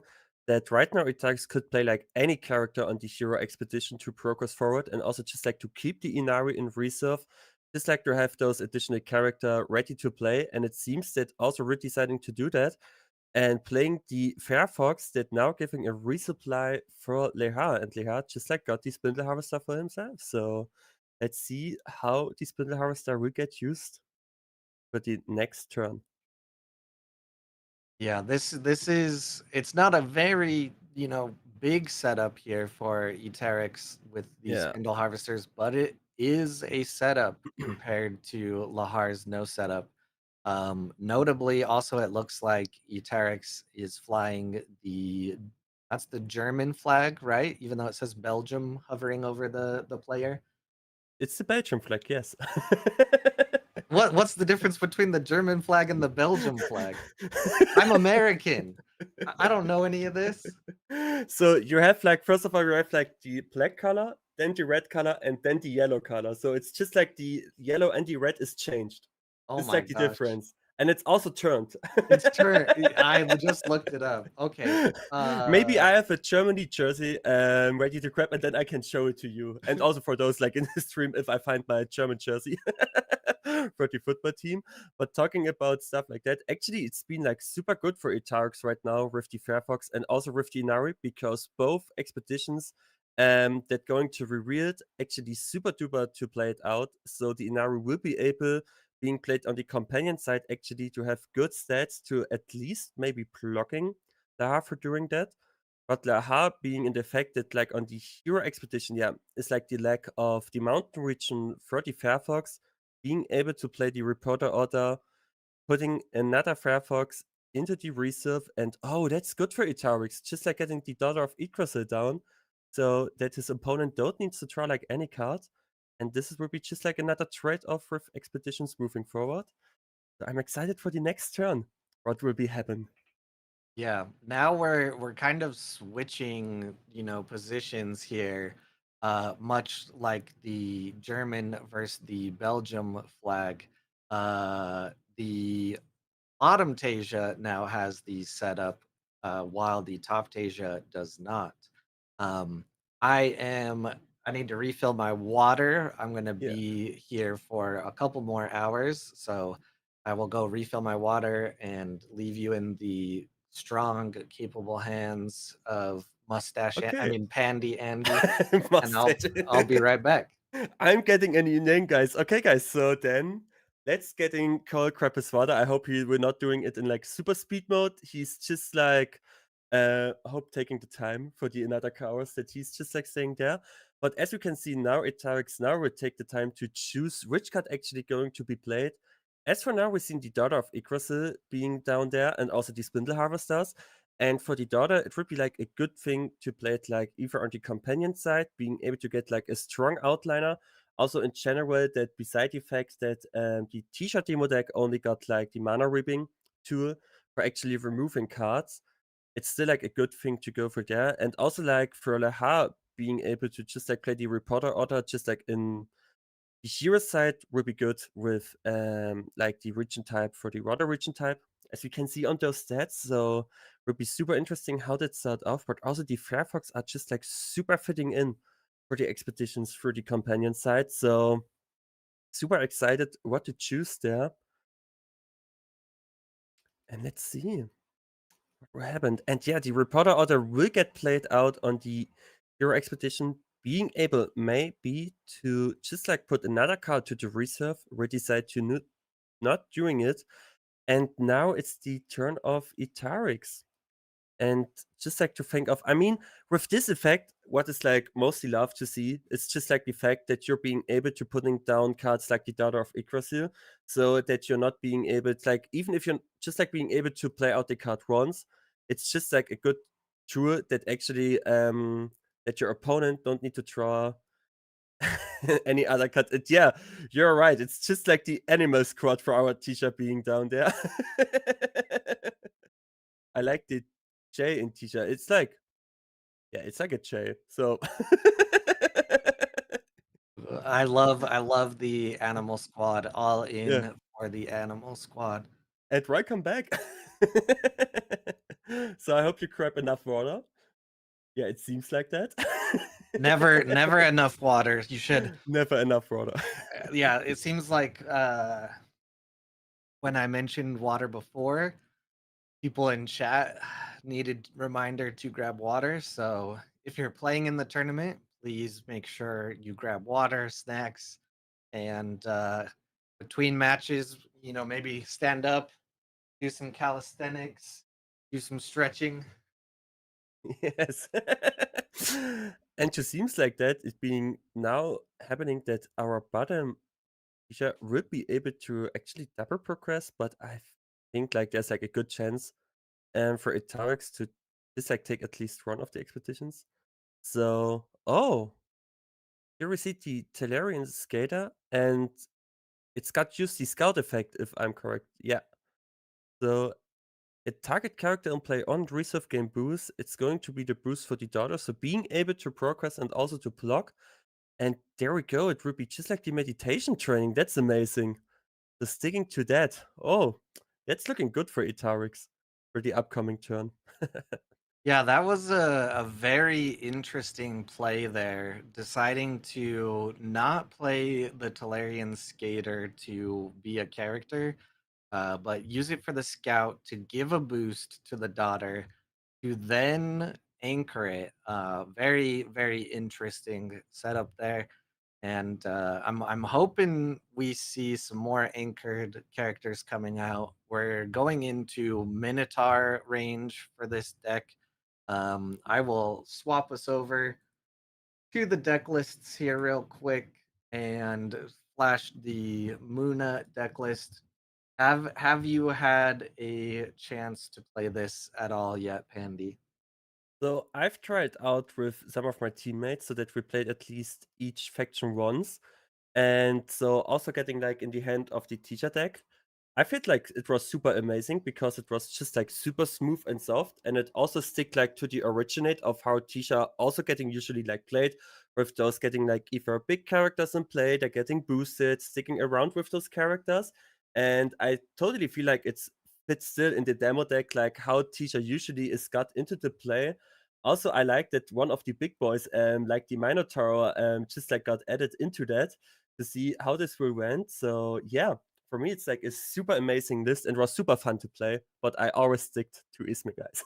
Yeah. Besides that, While we were looking, oh, we see a double Aron yeah. Ooh. from each side. The rare on the side from Lahar and the common for Eterix. This card is a very cool card. It is animal support, even on just the scout. Very interesting still that players do have enough mana to play it and keep it out, but are Yeah. choosing on both sides to only use the scout and save their mana for Ooh. spells. And to see the first mana ring coming up, I mean, it would be super hard if the daughter would just like stay there for another turn. For Etarix, so good that the mana ribbing just like come out to play. I mean, for now, Etarix still being like in the favor of having like a 1 mana ahead, and also right now could like stick to the cards that he's now getting and saying like I will pass by, or even just like adding it to an additional mana to being still ahead up. And with the Aron being just like in the reserve, it could be like a good move. And also in general, having like an advantage in having like more hand cards in general left. So let's see how we would take to decide for that.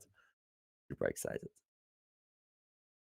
Yeah, this is very interesting seeing the mirror match because we're seeing those very specific choices in play with one player not manning one turn versus the other, Mm. always manning. It seems like it's switching back and forth here.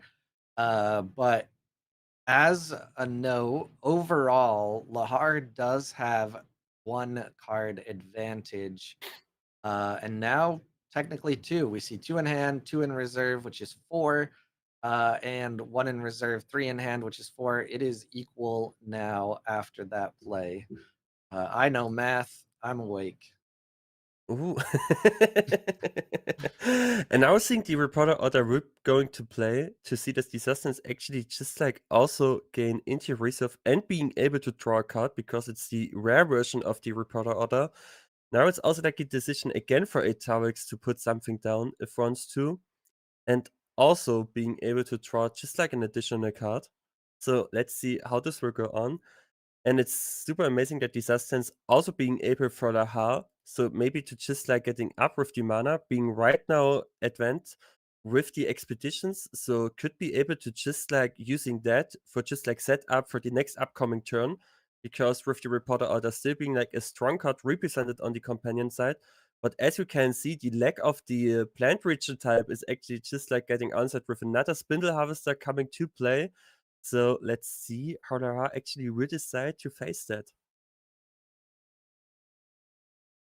You got a shout out in the Discord for being the cutest. So just making Oh, sure that we're keeping you updated there. Um, oh, the, thank you. the mustache is doing work. Yes, Um, we're both we're worked getting across. we're getting into some much more typical Tasia looking boards here. There are spindle harvesters everywhere. Lahar is notably quite ahead on the tumult. And there are some really good options still in reserve here, but we'll have to see what Eterix has from hand. And there comes out that wonderful leader of corgis to boost up some more animals. Yes, to see to that red coming. Right now, it seems like super good in general to just like play the Auron, right? To getting like the additional boost to the animals. And of course, it's just like the animal plants. They're just like sitting here with you both Spindle Harvester.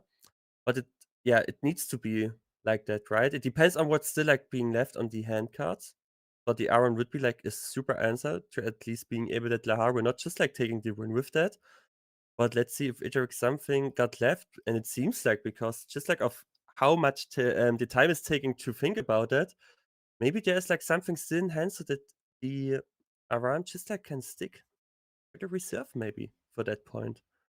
And it's getting played out. All right. So being able to double progress, but still for Lara would be the thing of like there's like only one expedition left to just like take over the game. So let's see how this will go on. Super interested. It seems Yeah, super close. I like how the spindles are on opposite sides of the board for each player, but it is more of a benefit to Lahar, who just needs to win on the hero side now. Eterix would have to block and double progress to move here, to win here. Yeah. It's also just like the fact that Itarix will be the starting player, so it's like another space for Laha to just like answering and calm what it comes to play, and also being like to know, okay, so right now Itarix only just like need to defend, also at some point to progress. So it's like a super spot right now for Laha to see. And I mean, with the daughter of Yggdrasil, just like being in reserve, also really reporter order, both like representing really, really good the expeditions that needs to getting to face now. I'm just like hoping that Itarix finds something, or just like find a way to survive, or also just like to take over the game at some point. And if not, then it seems super good for Laha right now. And it's starting off with a reporter order, all right, on the hero expedition. So Yeah, will I be still hard wonder to block. Yeah, will be still hard to block. what each player is going to charge to put. Yeah. Hey, what am I Nothing. saying? Am I okay today? Bro. What each player is going to pick to put in reserve. Yes. Did both of them skip though? Yeah, both of them skipped actually. Interesting. So as we can see right now, I mean, it would be like amazing maybe to reduce some cost for like specific cards if they would be like less expensive in the reserve. But otherwise, it's just like the super return state of like you don't want to show off your opponent actually what you've got left. So it's like a hard decision, right?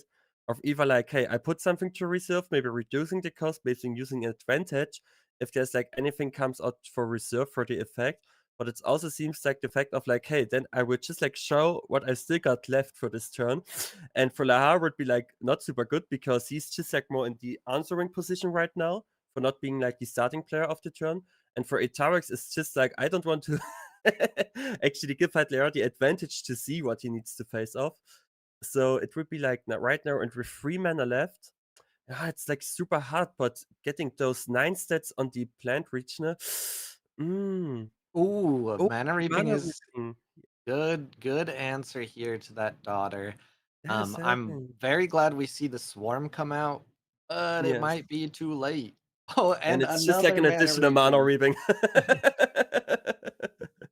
Okay, dang, that is gonna seal the deal here for Lahar. Well timed, well weighted mana reaping, Yeah, and very so good to see. see Tasia v Tasia. I have no idea what the results look like yet. I think Tom is going to give us some kind of update at some point. Everyone, 39cards.com, round of applause. Everyone uses the website basically by now, made by the glorious French Canadian Tom, Taum. But that was a great game. Do you want to figure out how to pick the next table, Pandy Andy? Because Yeah. it's really interesting to try to pick out of 100+ tables. I would just like scroll through the page and then I will stick to the table that's still playing, right? I will close my eyes for that. And okay, I will open, and the next table would be table 38 that's showing off. It's Thaddeus against Severus. All right. Oh, and now you can see the German flag. Now you can see it. Now I see the German Now you flag. can see the German flag It is and it notice is the the difference. right way. Yeah. Wonderful. I've played GeoGuessr. I should know better. Okay. Interesting game we have here. Uranka. Yes. Seeing another teacher will be playing here right now for Thaddeus, and Severus decided to play Uranka with like I would say by far, if I can pick like any card with like the coolest artwork and cutest artwork, then it will go down to the Wayfarer because it's Mhm. like the best artwork. And when I saw like the announcement for AWOL, I was thinking it was just like a special design for the tournament. And when I realized it's actually a card being represented, I was I was just like super happy about it because this card will be going to my Navanga deck for sure. Oh, Just for for the sure. artwork. Just for the artwork.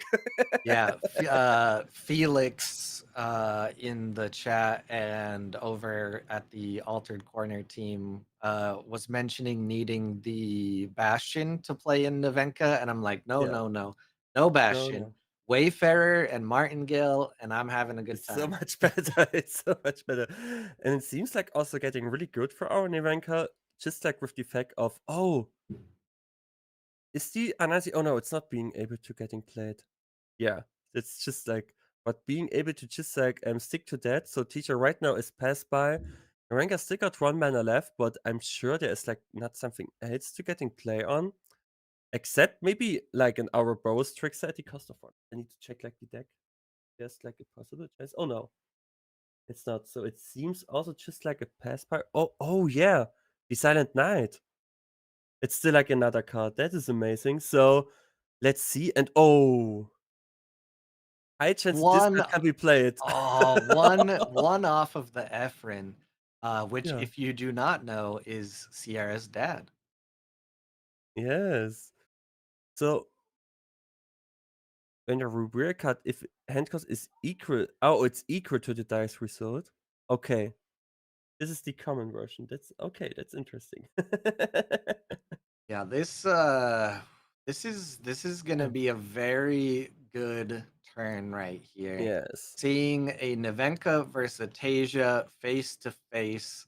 The reserve here from Nevenka is pretty scary.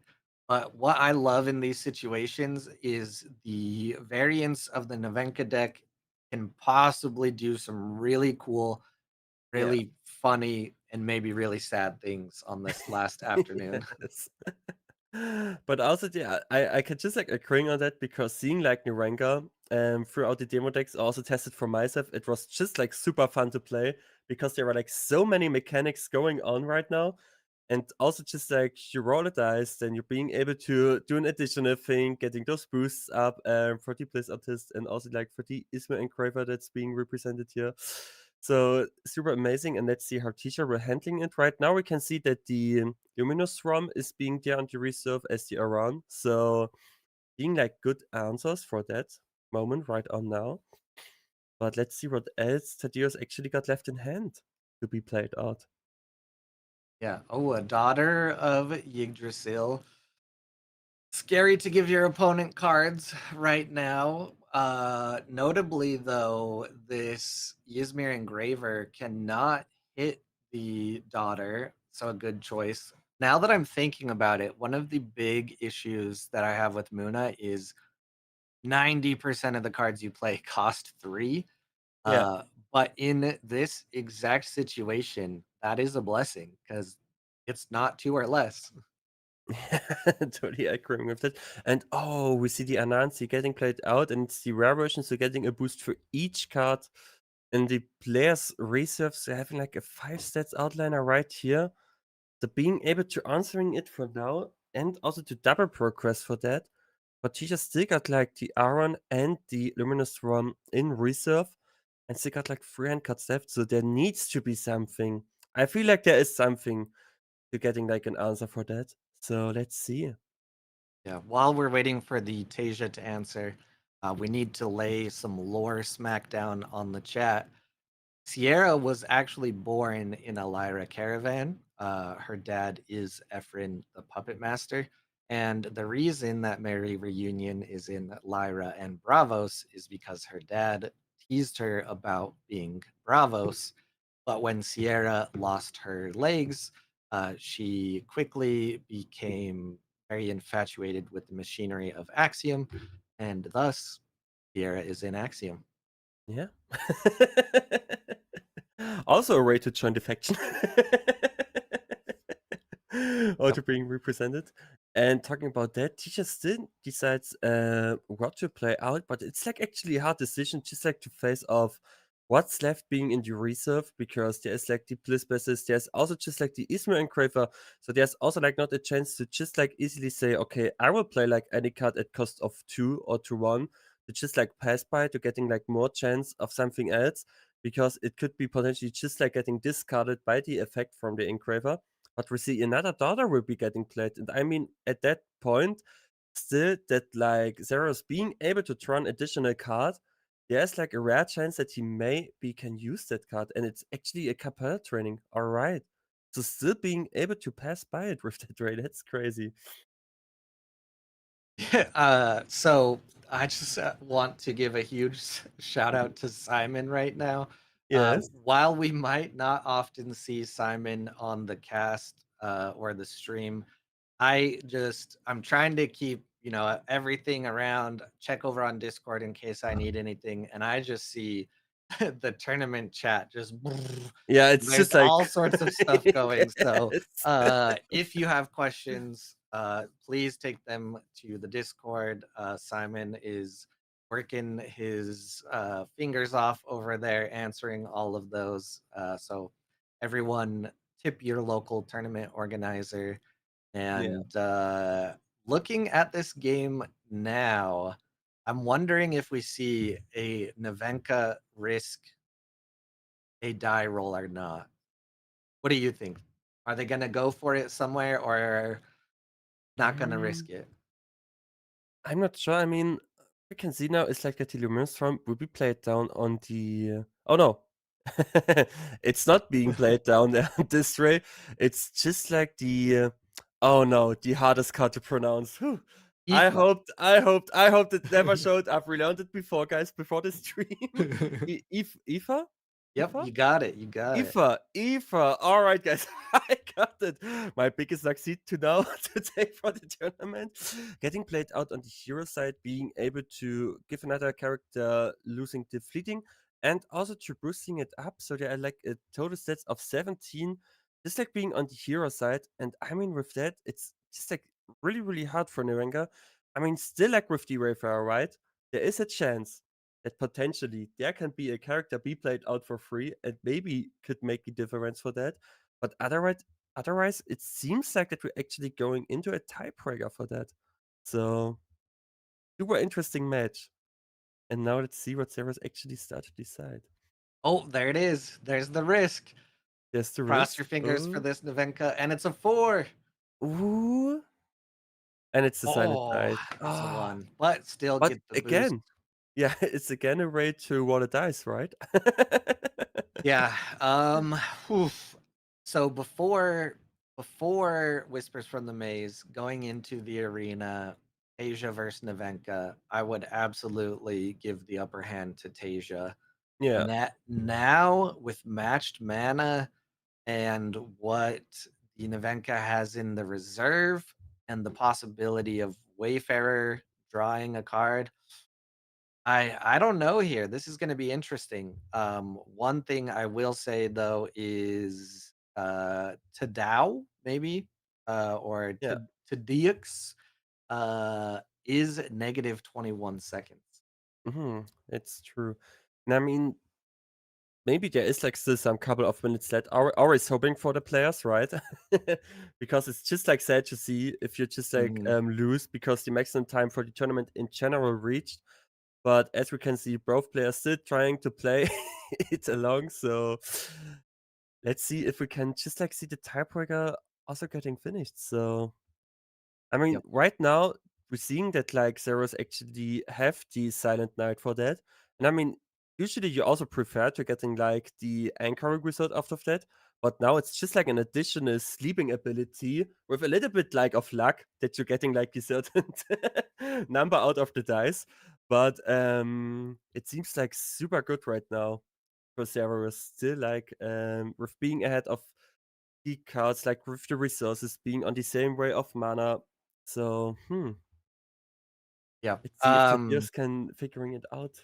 To answer some very quick questions in the chat. Yeah, There are two podcasts that I know of that do touch on lore.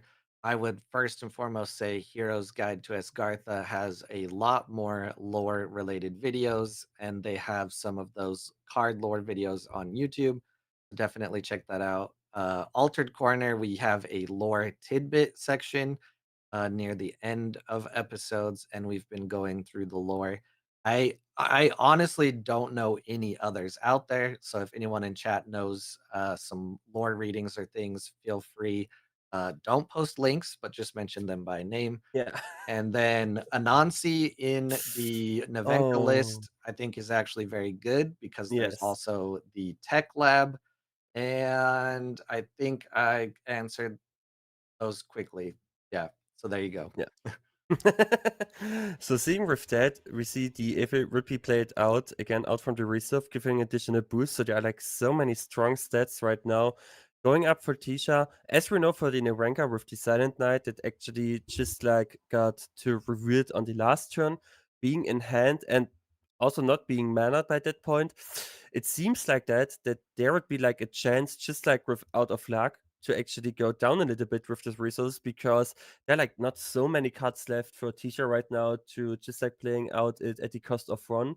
And also with the fact that actually it was like the decision to play the Evi first instead of the hand card, it seems like it was actually the last card that getting Oh, played. So oh no! no. Oh no way!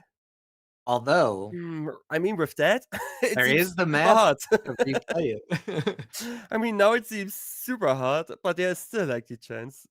The teacher passing right now, so Cerberus now has the chance to do something else. And okay, Can't get playing rid of out this anything kind though. right now.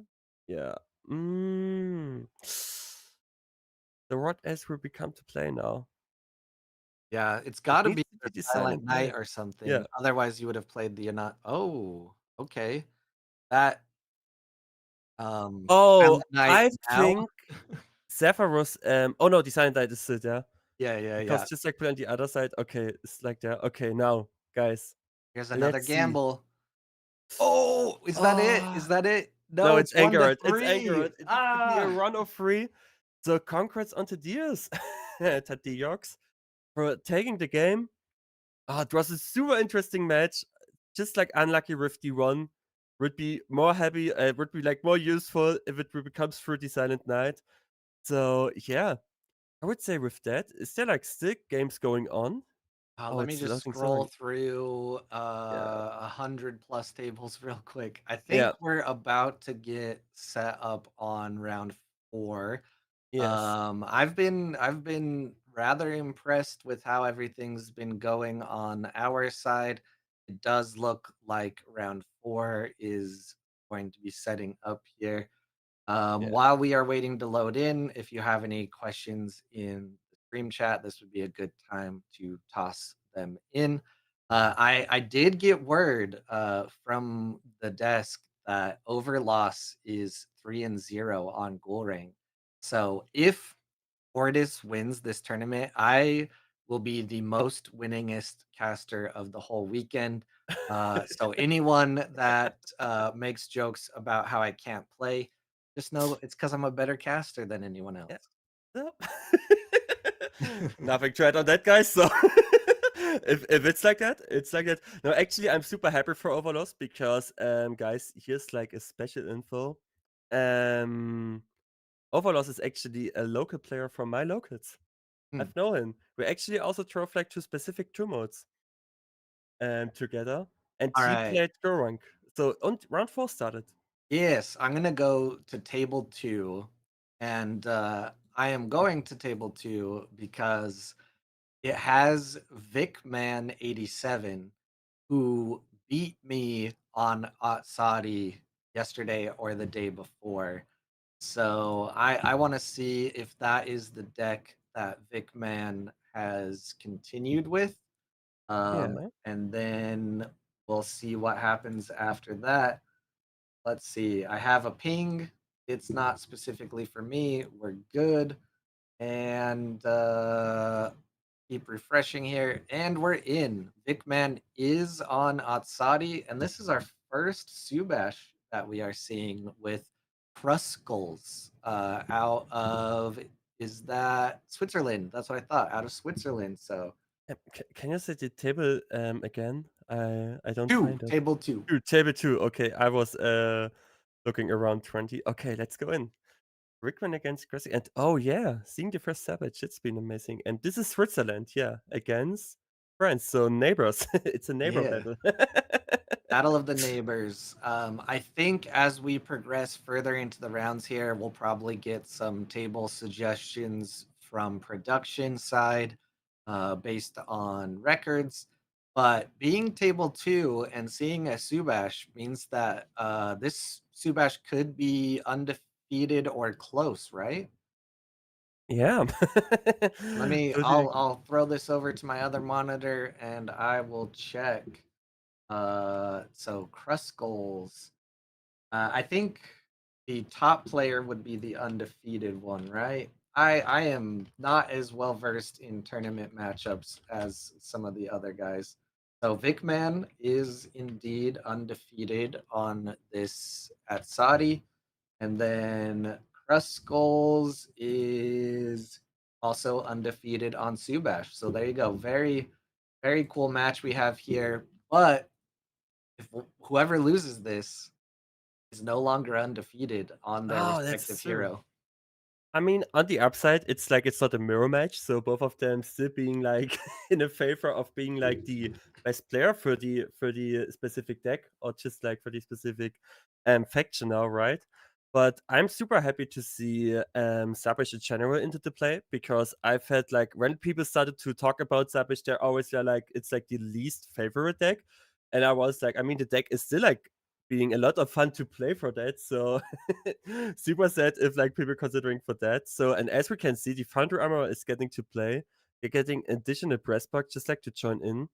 And we see the scout ability from the Tellarine Skater is getting used. So the Haven Warrior is still being able to just like prevent our cross scouts to moving forward and also moving for themselves on the, so it's being like on the same expeditions. So let's see how to change. But I mean, there's still like a big drone just like waiting out to getting into play with all those boosts. So let's see how Yeah, this will be now. this is a nice little drone. Do you know what dredging is, Pandy Andy? If I were ask Google Translator, then yes. Off the top of my head, it's basically a form of digging. But if I look up on Google, it is more specifically the removal of sediments and debris from the bottom of lakes, rivers, and harbors. Okay. So this is very interesting. I'm not sure if dredging in the world of Altered is always the exact same, but a Yeah. very, very cool word and a very cool looking drone. It is definitely collecting minerals at least. Yeah, in Germany it will called like Baggerarbeiten. I just like figuring that out. That's what the card is called? No, no, the card it's like Baggertone. Nice. I love it. Because Dredge is like bugger. So it's like those big machine like with the big hand, you know? It's Yeah. just like shuffling, right? And so this would be like if I would believe like Google Translate. It's like Baggerthrone. It's super funny card.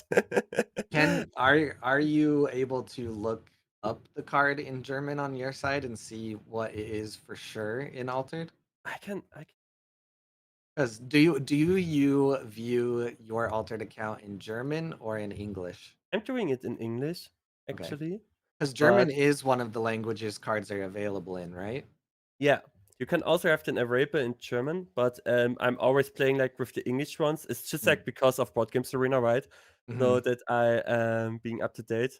Because sometimes, as you can see, there are like different names in Yeah. each side, or just like it's the same name, but there's like different. And if I would only start to talk about like the German card names, then I would get super confused, and also others would get confused with that. Yep. But All I can all of check it out. us English main speakers ruining it for everyone else. Yeah, that's what I wanted to. No, so I don't know how to change the. Oh yeah. Oh, it's I can only show it up in English or French. The cards.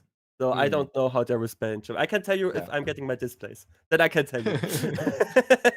Well, we'll look for the German update for the Dredger drone. Yeah. I wish I had a picture, guys, in the Discord. If I'm not forgetting it. Yeah. What So, I'm not forgetting is how the game's turning on. So it seems like that right now Savage is being like in a actually good spot. The mm, fact of that Azzati is getting like closer and closer to just like playing out the big boys. And here we're seeing like actually the first big boy, and it could be even getting bigger. So an additional Hydra that's joining the troop for like set free. And it will be not like the Hydra Kina. The main Hydra, and so yep. cute. So Hydra big and so Hydra cute. squad. Yeah. Unfortunately, this Hydra is in Bravos and Lyra. The Yeah. fortunate side of that is you can now have a 6 Hydra Lyra deck if you really wanted. Yeah, I'm super excited to see that in the upcoming days. Unfortunately, I think this Atsadi is a little behind in how we would Yeah. expect the deck to play. The counters are not that high yet. This Hydra being out right now and being the only card Atsadi is going to play is a little unfortunate. So, And just like you said, oh, this Subash is in a very good position right now. and also being able to double progress, that's super amazing. And also for the upcoming term, there is just like the tech lab unit also sitting there. So there will be like another resupply for that chance. I mean, also outside the Ross being able to just like draw an additional card out of the hero ability, because there was like a card getting played greater than the heroism counter that he's got into it, and it will be also just like again, because the Hydra will be equal to this. So hmm, super interesting. But I mean, for now, Savage is like doing a great job, because at some point I felt like against Azzati that you cannot stop Azzati at a certain point in a certain game matchup. So super good that Savage is just like going fast, super speedy ray onto that game.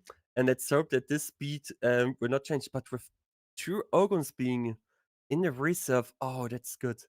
So the one robot that's joining in, having a good time.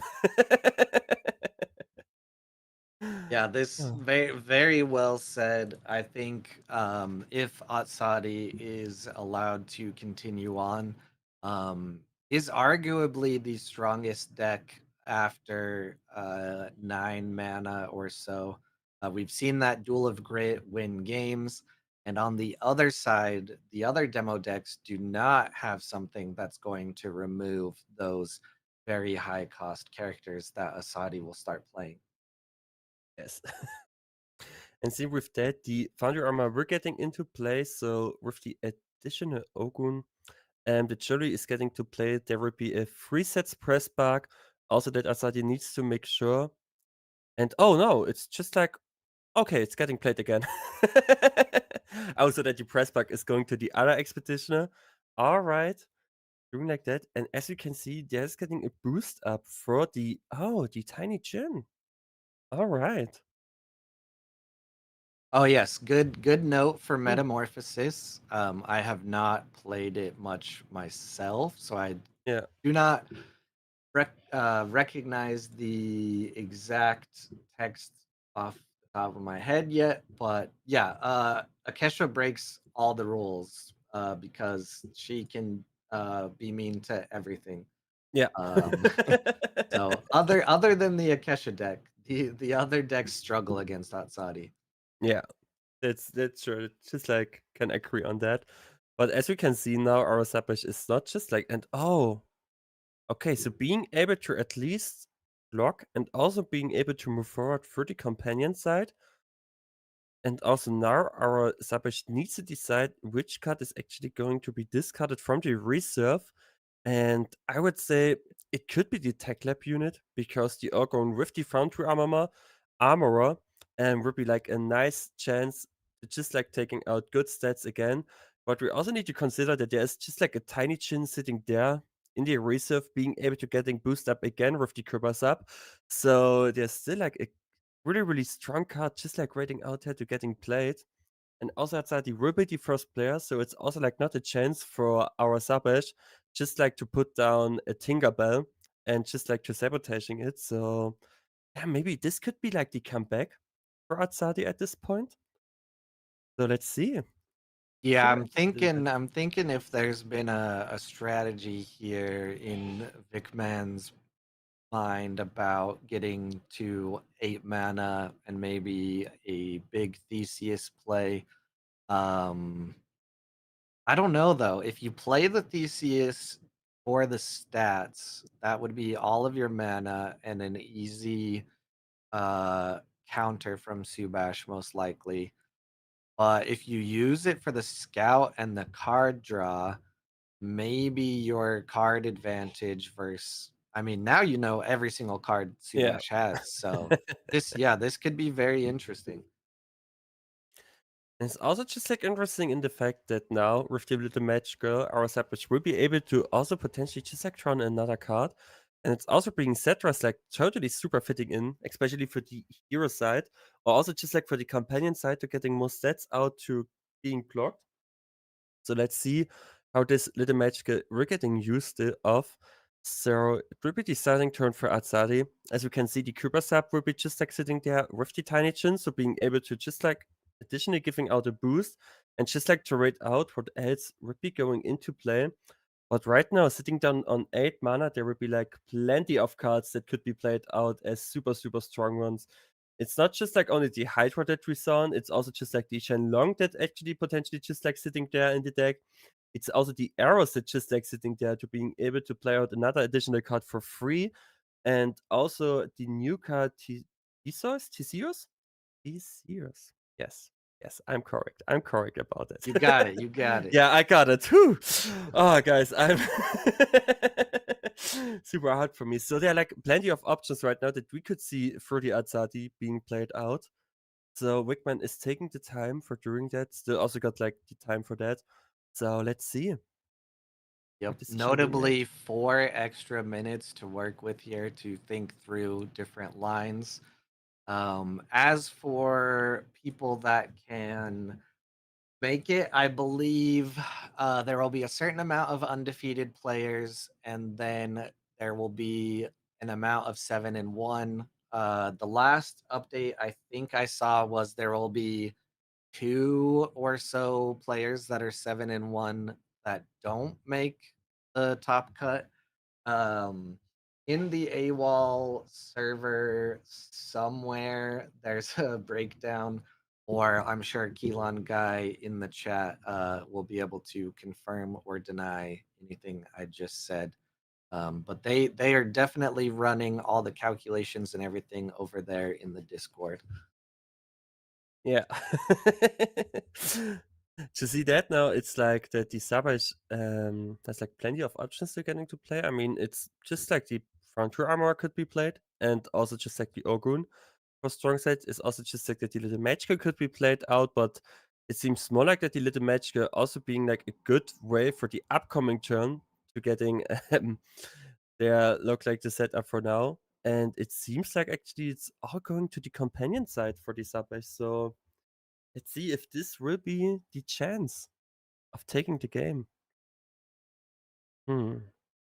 Yeah, there's still a lot of options here for the Atsari. I gotta imagine the extra thinking time is being spent on calculating what stats are available. Notably, this little match girl does draw a card if your hand is empty, but if that card is played out, the Subash does not have any mana to play the card that is drawn. Yes. And as we can see, the Penichen actually is getting played out on the companion side. So still got like 4 mana left for our side, so surely he has something else at getting B2 played. And right now for the sub edge, it's either just like the little Magica playing out, getting additional draw, or yeah, just like the Orgun, and also for the lack of the plant region type for the tiny chin that's sitting on the hero side, now our Sapish will be able to double progress, and it seems like a really, really good board state. And I'm already excited to see how Asadi actually could face off if there's like the chance of facing that, or if we can see now that Sabach actually taking the game. So, see. And there's the GG coming down for Rickman. So it seems like, Yep, I gotta think based on how well I saw Vikman play this deck before, that yeah, it is the issue of what I thought would be an issue with the Saudi deck, which is just not the right draw of things at the right time. And we see Kruskull's that should be 4-0 on Subash, right? So yeah, very, very good looking into the fifth round for this Subash, and I'm sure a lot of Axiom enjoyers are very happy in the chat. But we possibly still have another game that we can look into before we switch some things around again. yeah. Is there anything you would like to look at, Pandy? Oh, that is oh, a good question because still like many tables. Dip, dip, dip. Okay, right now I'm being on table 27. It's HSC freeloader against Serial. Yeah, you did that totally random, right? I did it random. Hey, no, no, no, no, no, no, no, no, no, no, no. Ooh, we get to see a Kesha mirror match. So let's see. Oh, what Let's a see surprise. whose Akesha is better. And if Freeloader gets cursed, everyone know this was Pandy Andy's choice. I mean, I'm happy to see like a Kisha mirror match right now, guys. The weekends and taking like the chance of seeing the full potential of Akisha being into play, and I choose like also especially Akisha for taking off the whole tournament in general. As you can see, it's just like not the fact that you get like a lot of hand cards left. It's also just like the fact that you're getting like so many amazing spells.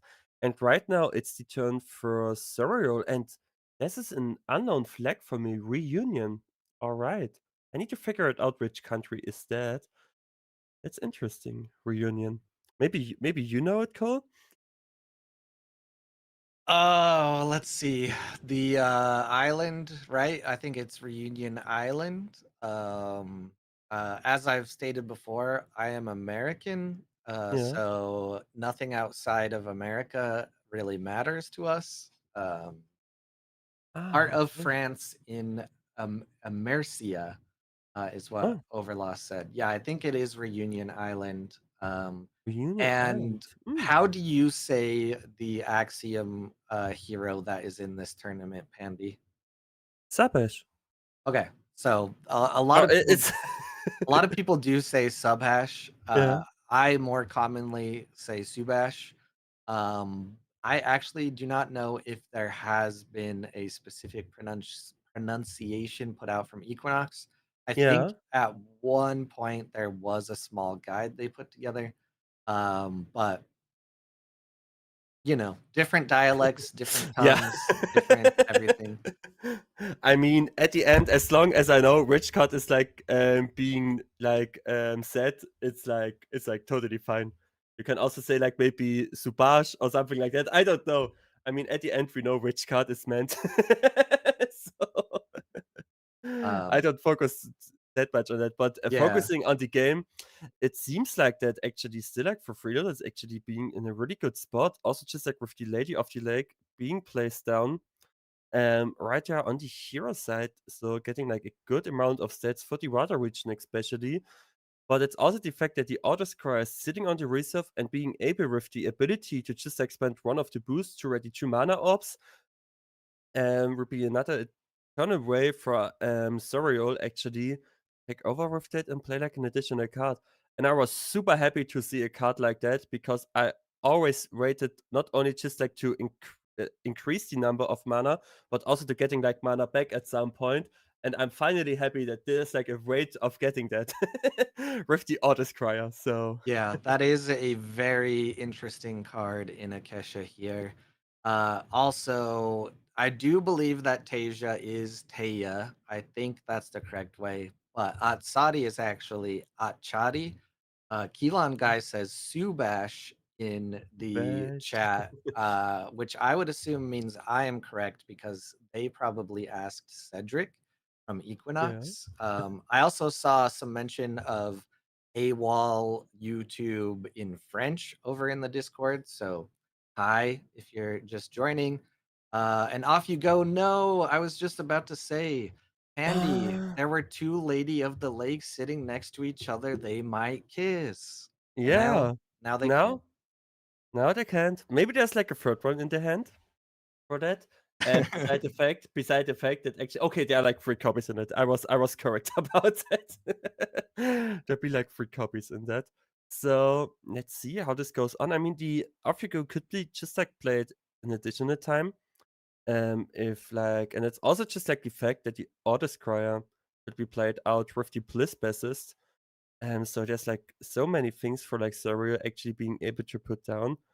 But it's also the same like for Freeloader with the state right now. So let's see. Yeah, this is very, very interesting here. The mirror match is mirroring because we see a bassist in reserve for both of them. We see an off you go in reserve for both of them, although freeloaders is the rare. And we see a scholar's vault in play for both of them. And quick answer to the chat, I do believe that there will be some stats available for this tournament. It will likely take a little bit longer to compile everything, but I am sure Tom and the team are going to put something out. Yeah. And with the mispronounce of something, there's going something on in the live stream chat. Yeah, I Yeah. am fairly certain how you actually say that Munahiro is Taya. It's Taya. It will Tisha for me. Yeah. Taya, Taya. It's weird to say that, but maybe it's correct. I don't know. I don't know. Maybe there should be like someone who asks like random people on the street how they would Oh yeah. actually say the name, and then we were getting out the way of how the name was like getting spelled out most, and this would be like for everyone. And there's like no change then afterwards. Ooh, this And Pasiphae oh, is going to be 0-0-0 after that yeah. Corgan informant. That is a very nice turn for Zoriel 86. Yes, and so being also able to just like double progress, and with that, we'll be now being on the same state right now, with the regions, and also just like being the fact that it seems super interesting. I cannot tell who's being like in a favor. Just like the fact that the Kurgan informant is got played out, so and as we can see in the quickly check the discard pile. Oh, it's like the only one that's got played out by far. So maybe there's just like another one waiting for the moment. They're also getting removed out those amazing boosts from the Bliss bassist. So it's actually something that also Freya needs to figuring out. But with being the starting player, also being actually getting the use of the after you, let's see how this will turn on right now for that. Yeah, hopefully. I mean, let's look at the discard here. It's usually a little harder for these demo decks for us to judge things based off of the discard because, oh, well, first thing here, we see a Tooth Fairy take out that Informant. What I wanted to see from the discard, though, is there's one Informant here in the discard for Freeloader, and there are just one for Zoriol. So I think look at this is such a mirror, Tooth Fairy to Tooth Fairy back to back. I think there are still at least 1 to 2 more Corgan informants available. Yeah. Totally agreeing on that. And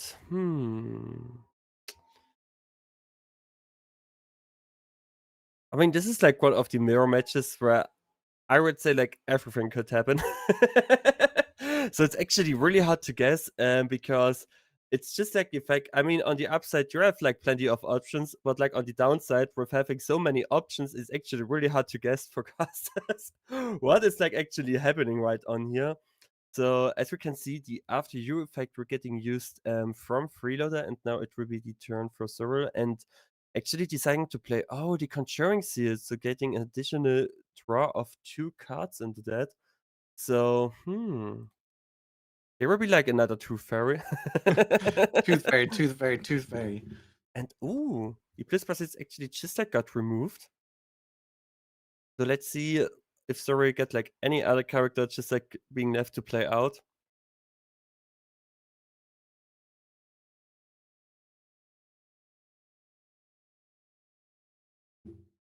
And here we go. Yes, it is. It will be the Ismi Engraver. And now again, it's the time for Frida to show up. So we still got to see like that the Lady of the Lake is being there.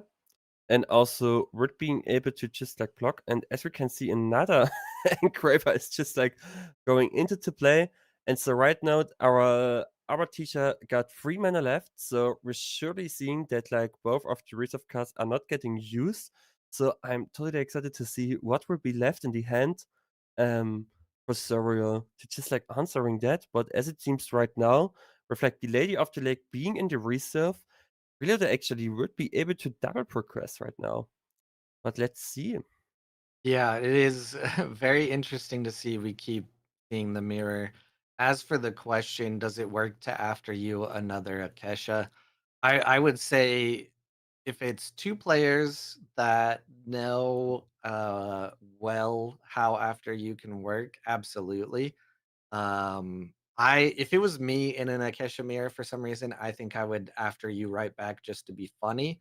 And But that's not the play. We do see a rare off you go take out 1 engraver. I'm not sure that was the play here though, depending on what else is available for freeloader. I think you might have called a double progression being possible. We'll see. yeah, actually it's the fact that like any one cost spell should it make happen that the Ismail Engraver is getting like the boost, and afterwards getting the boost, getting being played out on the hero expedition and being able to remove any character with hand cost 3 or less. And that could be just like potentially the Ismail Engraver for Sorrel. So there's like the chance right now for Freeloader to actually double progress. But it seems like with of the thinking time, okay, that the off go is actually just like getting used. And I would say it will also hit like, yeah, the Ismail Engraver for that. So it's just like one expeditioner to move ahead. So, seems super interesting. So being run down, and with the Ismail Engraver having this boost up, there's like a high chance that Freeloader on the upcoming turn can just like remove a character from play if it's like not getting sabotaged from Sorrow, but actually it's like the third Tooth Fairy in the reserve. So there's like not any sabotage left. So we can be sure that this were just like sitting around there on the reserve right now. Yeah, I think when we were watching Akesha versus Taya, The Ysmir engraver was a little more useless. In this Akesha versus Akesha mirror, there are a lot more options that the engraver can remove, and Freeloaders does already have a boost, although for Zoriel, the boost to go on their engraver will not be very hard to get.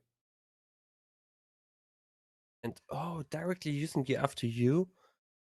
So Freeloader now will be starting off and could be potentially just like play out the Tooth Fairy at the cost of one. Or also just like a really, really cheap pass by, and we decided doing that on the hero side. So again, it would be Zoriel. Let's see what Zoriel actually choose to pick. And oh, amazing, the Korgan Infolement directly. Mm. But there's still like the chance for Freeloader with like any spell to getting this boost up. So if there's like not a third one just like sitting there on hand, Yep, there's like a there's chance to play it, yeah. magical training, the perfect way to put. And Oh, oh no! I didn't even watch time myself. Yeah, It it's just like ends 6 to seconds. time. That's so Oh, sad. It yeah, was just like the 6 seconds, but hey, with that, I think I can say goodbye and Keelan will come back. yep, we're gonna do Yeah, a quick let me refresh, just make sure. yeah. Are we already going into the next? No, Oh, it had to because it kicked the tournament. The round was over, so yeah, the shit tournament uh maximized. There's like we're still a gonna game going see on. we're gonna 133. see two new people here. So we're actually just gonna go to a quick be right back screen and Yeah. then rotate in the next two people. So thank you, Pandy Andy. Always a pleasure to get to cast beside you and your mustache, and Mustache QZ to the moon. And we will be right back. Do not change the channel. Yeah, bye.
Hello, hello, everyone. We are back. And by we, I mean me and Keelan was part of the preliminary cast before we started the real cast right here.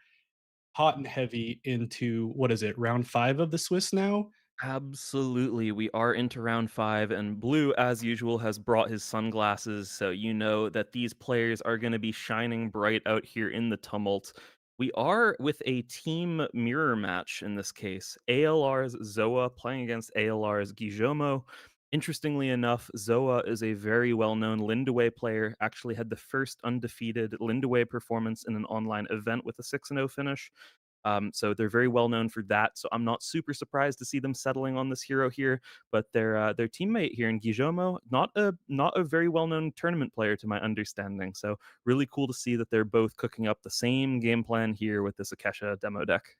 Yeah, it's definitely been interesting to be able to see some teams pop up here in the demo deck tournament, and I'd be curious to see how much of practice that went into this. I know basically as soon as the announcement went out, I saw the Altered Aces Discord have like a group of 12 people already ready to go into like testing the next set kind of thing. So I imagine it's been going on a lot. But either way, fun to see multiple teams doing it and seeing who can best each other here in this event at the very least. But we do have the Akesha mirror match. I guess this hero everyone thinks is good for some reason, but we'll see how it goes for this match. Yeah, for some reason, indeed, and we're already having an incredibly interactive game that's starting out slightly in Gijomo's favor, actually, here on the bottom Akesha. Notably, as well, one of the key cards now that's been played by both players has been the Izmir Engraver. The first one, the common version from Gijomo, did get sabotaged away by the Tooth Fairy of Zoa's Akesha on the top. But notably, then Zoa ended up playing their own out as well, and so they're now starting to work on that setup from the passive support ability there of the engraver, which would then let them spend those boosts that it gains to discard characters. It's a super efficient way of dealing with things in this matchup, but pretty much any of them, honestly. Yeah, and we are seeing that Scholar's Vault come out quite a bit for the Akesha as far as some of the new landmark permanents for this set in Zoa with the top Akesha. How relevant do you think it has been thus far based off of your current casting and what we'll see here in the future? I would say in general, like from the matches we've seen, it hasn't been bad. I don't think it's done a ton, and I do think there are some other potentially easier ways to enable it. I think specifically the key issue for this demo deck is that there aren't many times where you're actually going to get much advantage out of having a spell hovering in reserve because of things like Conjuring Seal or Magical Training that you would really ideally not be playing from reserve anyway. But of course, the resupply effect can be particularly powerful, and if you have a game like this one, where the Scholar's Vault comes out and resupplies a Metamorphosis, which is a spell that you'd like to play from anywhere, it has fleeting, so it's not like it's a loss or anything of any variety. That's a really awesome hit. So in this game specifically, looking pretty good overall. Yeah, Metamorphosis is definitely one of those new cards that I thought was interesting when I was taking a look at these new deck lists for the demo decks. Obviously, not ideal when it comes into certain heroes, but I think for some heroes, for example, it's Sadi, which has been pretty popular, and I figured it was going to be pretty popular going into this event. Metamorphosis might hit pretty hard, but for the time being, are running into a lot of Akeshas. We will see that sabotage go on the Ysmir Engraver, which is also just a beautiful card as a whole. I know you mentioned it was one of your favorites, other than what we had before the counter removal, but big fan of the Ysmir Engraver. Definitely agreed. I think the reason to be playing this demo deck, other than just your classic removal options out of Izmir, definitely that Korgon Informant and the Izmir Engraver. It's such a sweet synergy, and now both players have really recognized the danger of that card specifically into this matchup. Now, it's been a tooth fairy from both sides going after each other's Izmir Engravers. And honestly, that position is looking better and better for Gijomo, actually. And one of the things I think is really interesting in this matchup specifically as well is the hero abilities of Akesha and the Akesha Mirror. Do you really think it favors the player in this matchup then who is starting off for once? I mean, technically it could, and I mean, at the end of the day, I think it also matters on what are in these deck lists, and we do know what are in these deck lists. kind of thing. So yeah, I think it can in certain scenarios. A lot of what we see here in these Akesha deck lists do involve counterplay. I think you've mentioned that quite a few times. And if you look at the deck lists comparatively to some of the other demo decks, we do see a lot more as far as less characters and a little bit more on the spells side of things, which is pretty common when it comes to Ysmir type of decks. But Mhm. it does make for an interesting matchup when we do have this mirror matchup as a whole. We do have an advantage, like you mentioned, for Gijoma on the bottom of Kesha, but we do know Zoa has been building up their resources on the top side here. The main thing is, can they take advantage of that while they're moving forward and trying to catch up to the bottom of Kesha and Gijomo, who only has 3 cards in hand at the moment before we go into the next day. Yeah, it's so far so good for Gijomo to maintain that advantage, but at least what Zoa is generating is that access to additional cards. And the more cards they do have, the happier they're going to be on firing off something like a Metamorphosis, even at the potential cost of an expedition, at least just to get rid of something permanently. But that's going to be more and more relevant the lower that Gijomo goes on cards here. I think specifically the other thing that's really exciting or interesting about this matchup is the card Pasiphae, which is really it's a special one. I think Cole was mentioning earlier how relevant that card is into matchups like Ortis, where you're going to assume that there will be a ton of characters floating around. But the thing that's really interesting about a card like Pasiphae is if there's no characters out, it does absolutely nothing. So they're going to be trying to play that card reactively, and while only doing so in situations where a potential Korgon informant can't remove boosts from it, because that's the other big threat.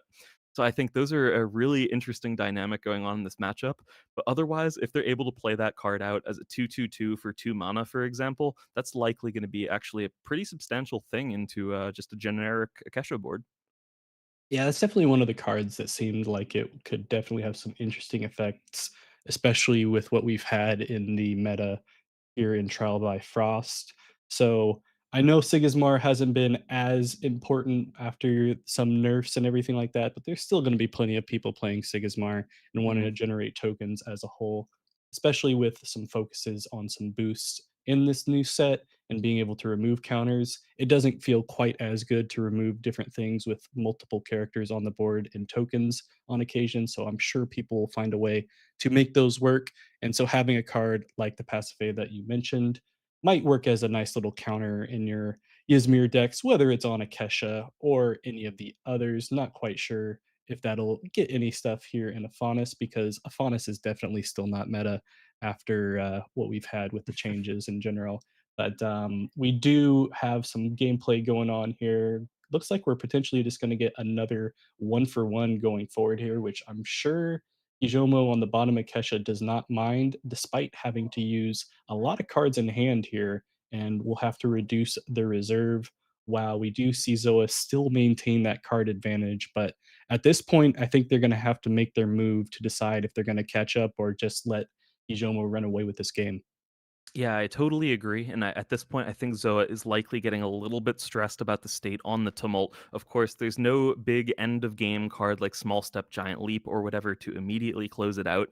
So I do think there's actually a pretty good chance for their current game plan of simply outvalue the opponent. That Silas Cryptic Warlock that they played the last day was actually pretty sweet. Did get them the additional card, and it did force out that Korgon Informant as well, essentially saying, yes, you can win that expedition, but I'll still trade 1-for-1, and you're going to have to commit so many resources to this. That's honestly beautiful play, and it really reinforces as well how important it has been for Zoa to establish a card advantage engine, at least with more ways to draw cards. They're 4 cards further through their deck, and if you actually check out the discard, all of the cards that have been played by Gijomo so far are their common versions, and some of the same cards have been played by Zoa, but they've been the rare, and sometimes that can really make sort of a make or break difference in these games. Yeah, especially in the demo deck games when we are just getting into some new cards and we are seeing the variations here on the commons and the rares and seeing what they can do. As you mentioned, cards like that Informant, even on the common variety, are still quite good. So if you can make use of common cards in a good way, similar to that Tooth Fairy, what that was taking some resources away from Gijomo in the reserve. But we do see a card that's been used quite a bit here in the first 2 sets. If you are playing Ysmir coming out in the Off You Go to hit one of the cards here. for Zoa, and we'll leave at least one card in hand and potentially just play the Off You Go once again to wrap up one of these expeditions.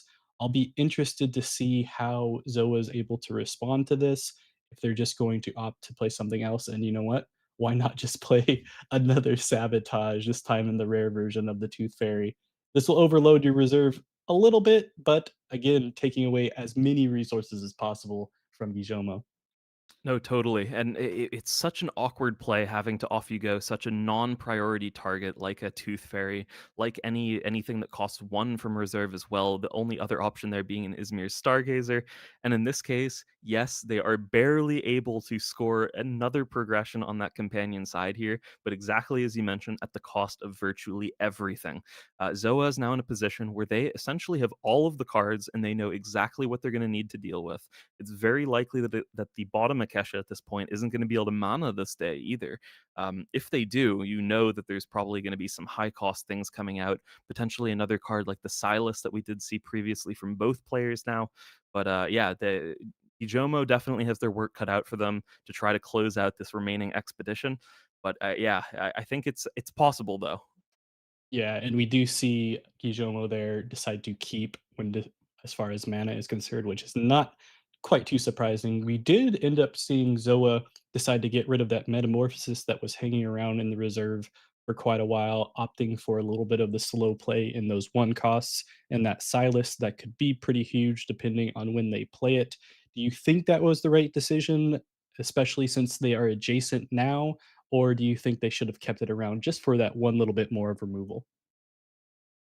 Honestly, that's a really good question. I think that at this sort of stage of the game, though, they've already done the job of getting rid of all of the resources of Gijomos. So I like the decision of just playing to be able to best contest the board. Given that the Metamorphosis itself, it does leave behind a Mana Moth that would still threaten progressions. So I like it. It's they've already done a great job of what Metamorphosis is pretty good at. So I think it's a good shout the way they've been going about this so far. But now they do have to play around this Izmir Engraver. It does have a boost thanks to the off you go removal that went after this Izmir Stargazer.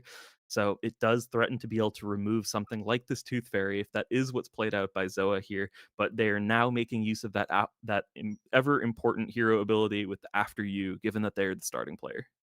Yeah, I think that was probably one of the factors that they thought of potentially here when deciding on the reserve on the previous day, knowing that they're going to have that hero ability, having two one cost cards to have to deal with at max four cards coming from the bottom Akesha and Gijomo.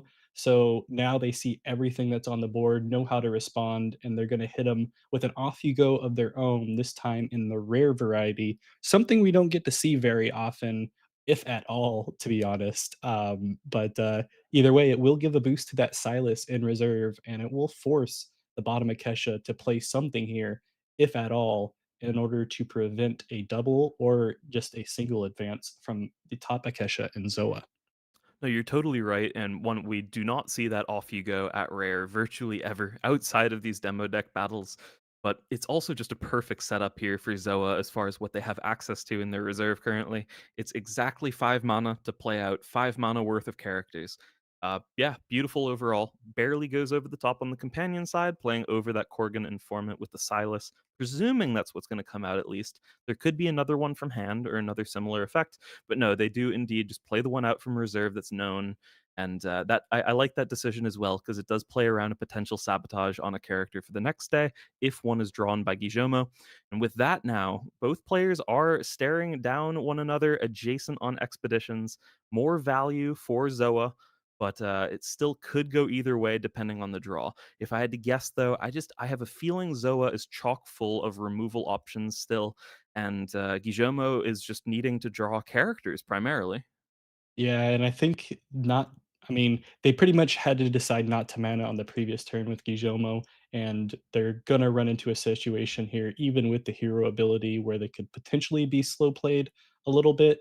We are gonna start off with just a nice little two-cost landmark, having a mana advantage, forcing them to play. But you know what? Conjuring Seal to get some more cards definitely won't hurt. Add another little bit of boosts onto the Izmir Engraver that will help potentially for some more removal, and we will see the Korgan Informant, the one that you were talking about in general that is just gonna remove the counters there from that engraver that have been stocked up this entire time, and it will be almost useless at this point until another spell is played, but they do end up getting another spell, get some more draw going, but down to 3 mana at this point. Definitely, and notably as well, this engraver cannot remove Korgan Informant.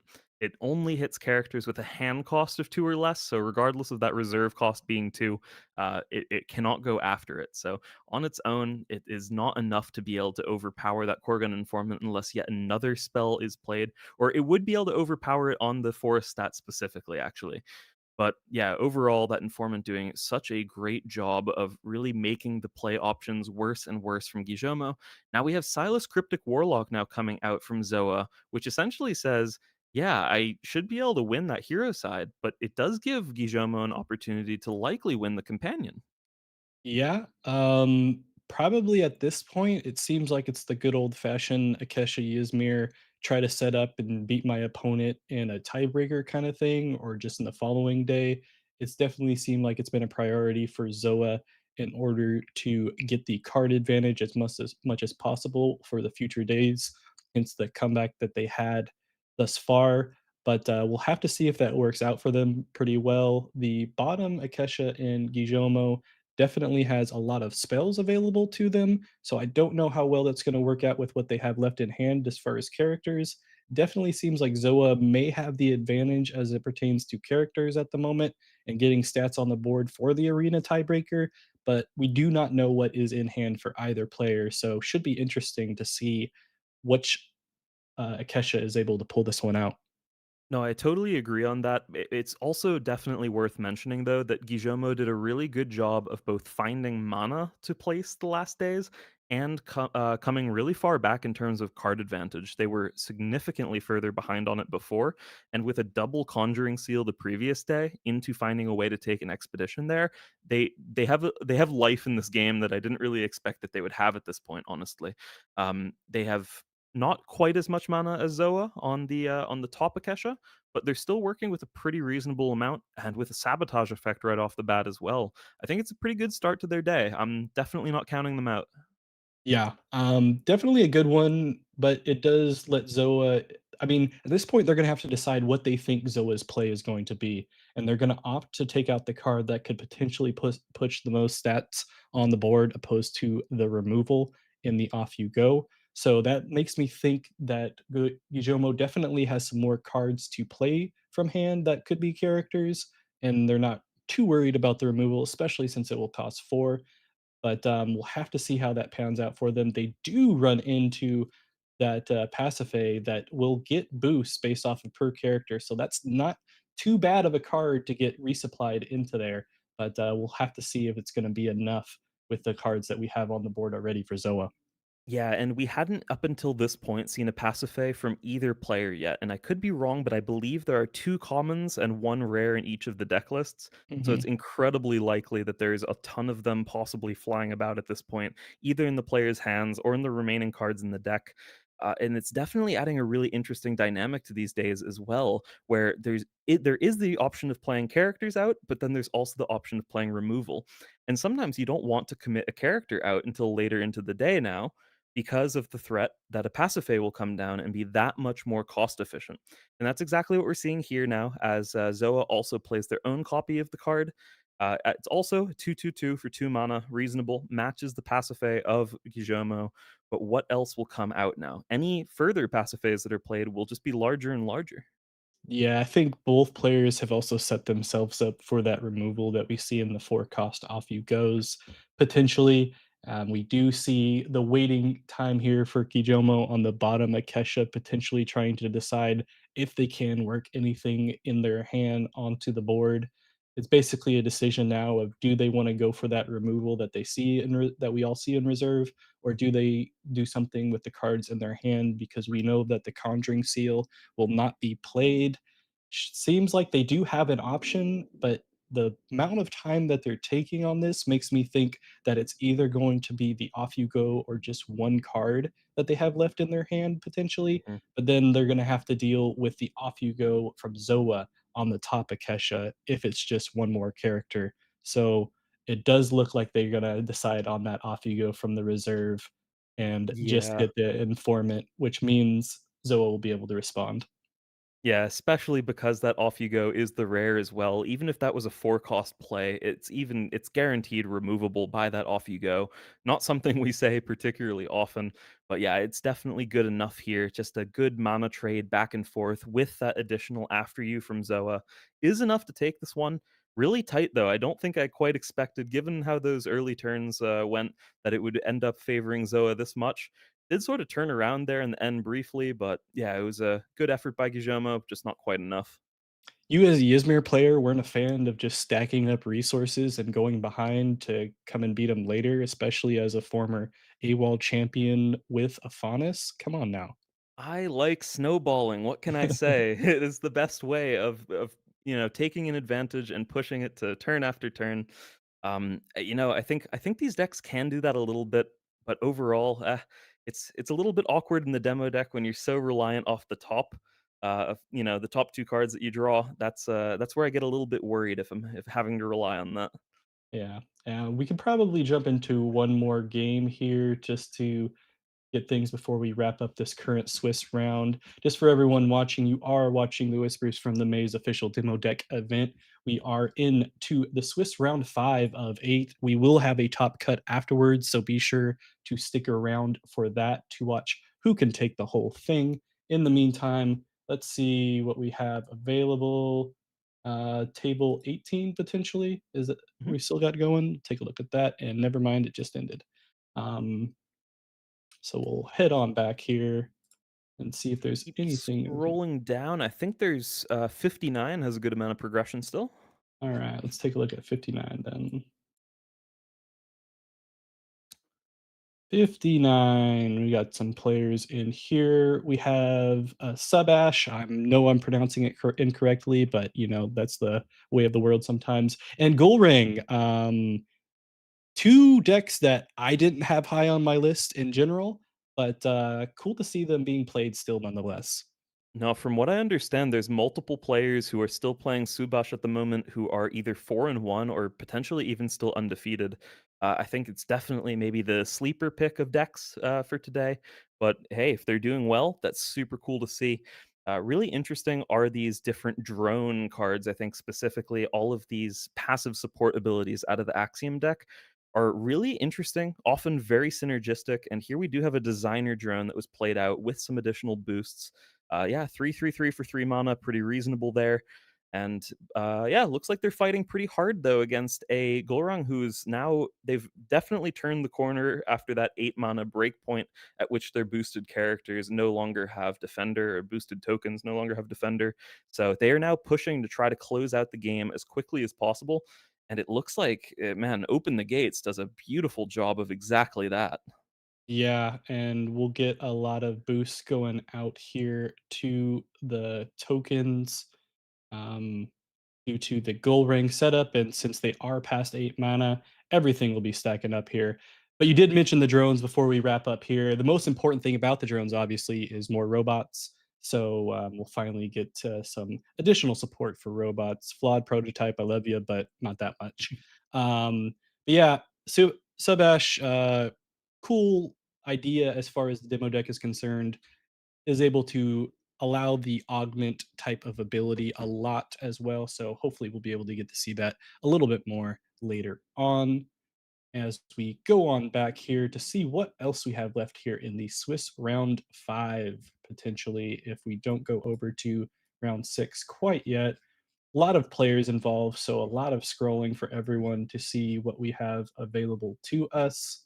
67 perhaps? Let's No, take it's another yeah, that one's still alive, but another Akesha mirror. All right, well, let's take a look at it anyway, so that way we have something on the board. We can talk in the meantime what we have for predictions again. I haven't got to talk about mine because even though it is obviously correct, not a lot of people are playing into the Lyra faction.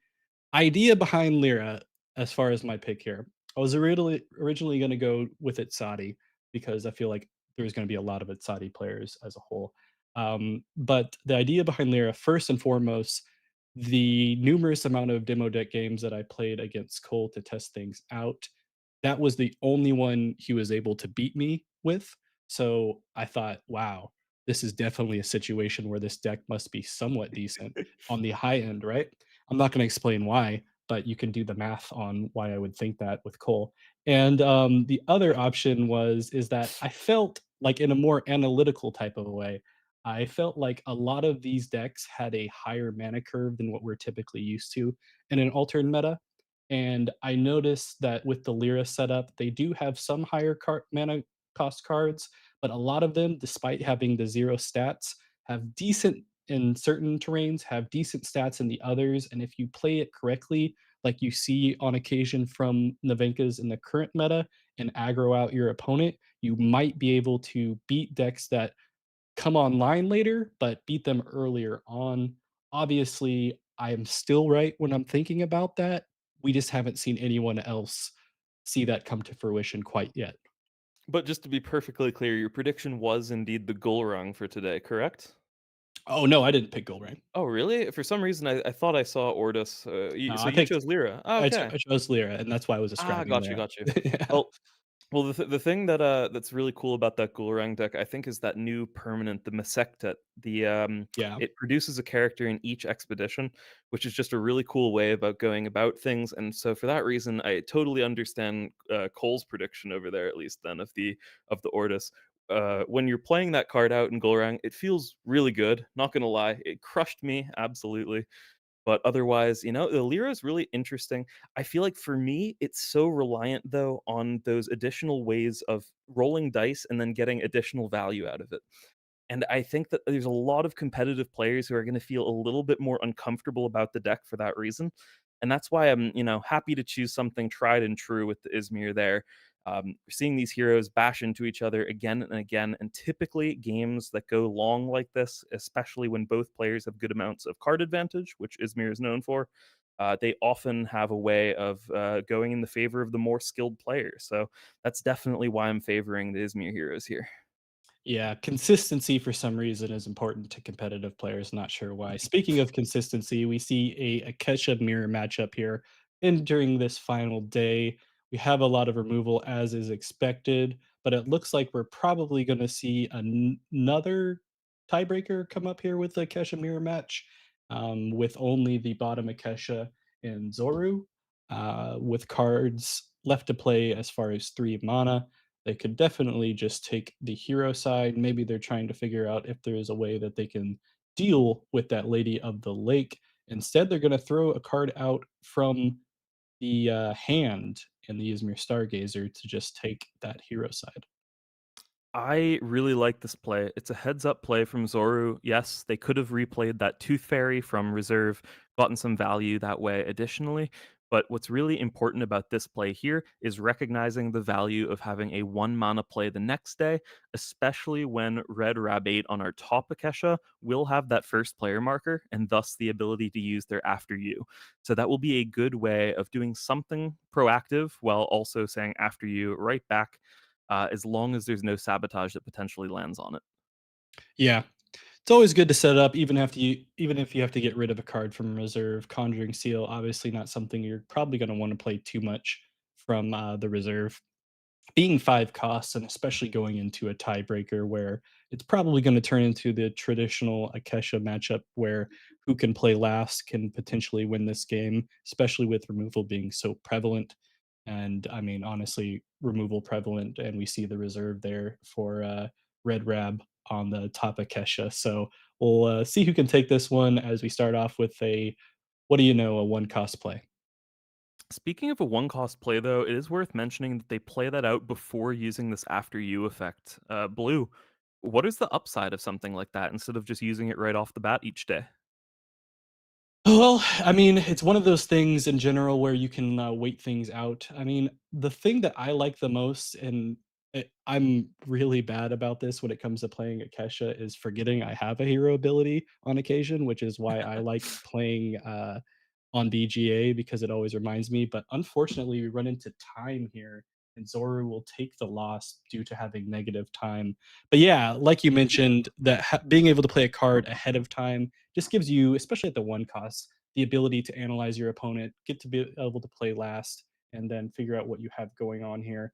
But let's take a look at what we have into the Swiss round six and jump into a game right away. Once again, want to thank everyone that has joined us thus far in the stream. Has been great to have all of you here at this event, and honestly, just 500 plus players for an altered online event. Can you ask for anything more, Keelan? No, it's amazing to see. Just huge overall. I don't think BGA was ever truly intended for this, but my goodness, are we getting our value out of it? Everyone was so excited to register for this event, initially filling up within 5 minutes of the registration opening. Players were ready for this, and it's so exciting and so far going pretty well. Definitely a little sad to see that, a couple players losing pretty much due to time right there at the end. I think we've often see players go significantly further into the negative, but I think, Cole at the end of the day is probably happy about it. He's just yelling to himself, "Play faster, yes, play faster," and yeah, I sort of agree with that sentiment as well. Yeah, and it's definitely one of those things where it's interesting to see how things move forward here, where it is taking BGA just a second here to get our next round matchups overall. And as we wait for those matchups to load up, we've been talking about a lot about the Akesha deck. Are there any other decks that you think can potentially contest with them for the end of this and into the top cut? I'm excited about Atshadi actually. I think the thing that's really interesting about it is the really good removal options that they have that marry the large characters like really well. Um Oftentimes I would worry a little bit, especially in a format where there are going to be random higher mana cost characters, about the ability of something like that Duel of Grit to actually be able to remove the things that they need to. But at Shoddy, with the ability to generate some mana advantage and then be able to play large characters and then be able to remove anything that's an actual problem, I think looks a lot better than maybe I was initially thinking the hero would perform. Yeah, I feel like a lot of people when they were running into that deck in general, obviously folks don't really they're not high on the hero based off of the first two sets. Great Mhm. hero though, can surprise people a lot as a whole. But when they got to see a lot of the support that we're getting for Atsadi as far as a hero in general and seeing what they could do, especially on the high end of things and when you're getting the cards you need on the right types of setup and getting some mana wrap going, it feels like it was definitely going to be one of the more popular ones and why I was considering taking a look at it as far as picking it to do quite well. We have seen a lot of it, I feel like, as far as the choices, and I'm sure at some point we'll get a breakdown as far as what heroes were picked. But Mhm. I definitely think that, and like you had mentioned with the Izmir deck lists, those are probably going to be the most popular.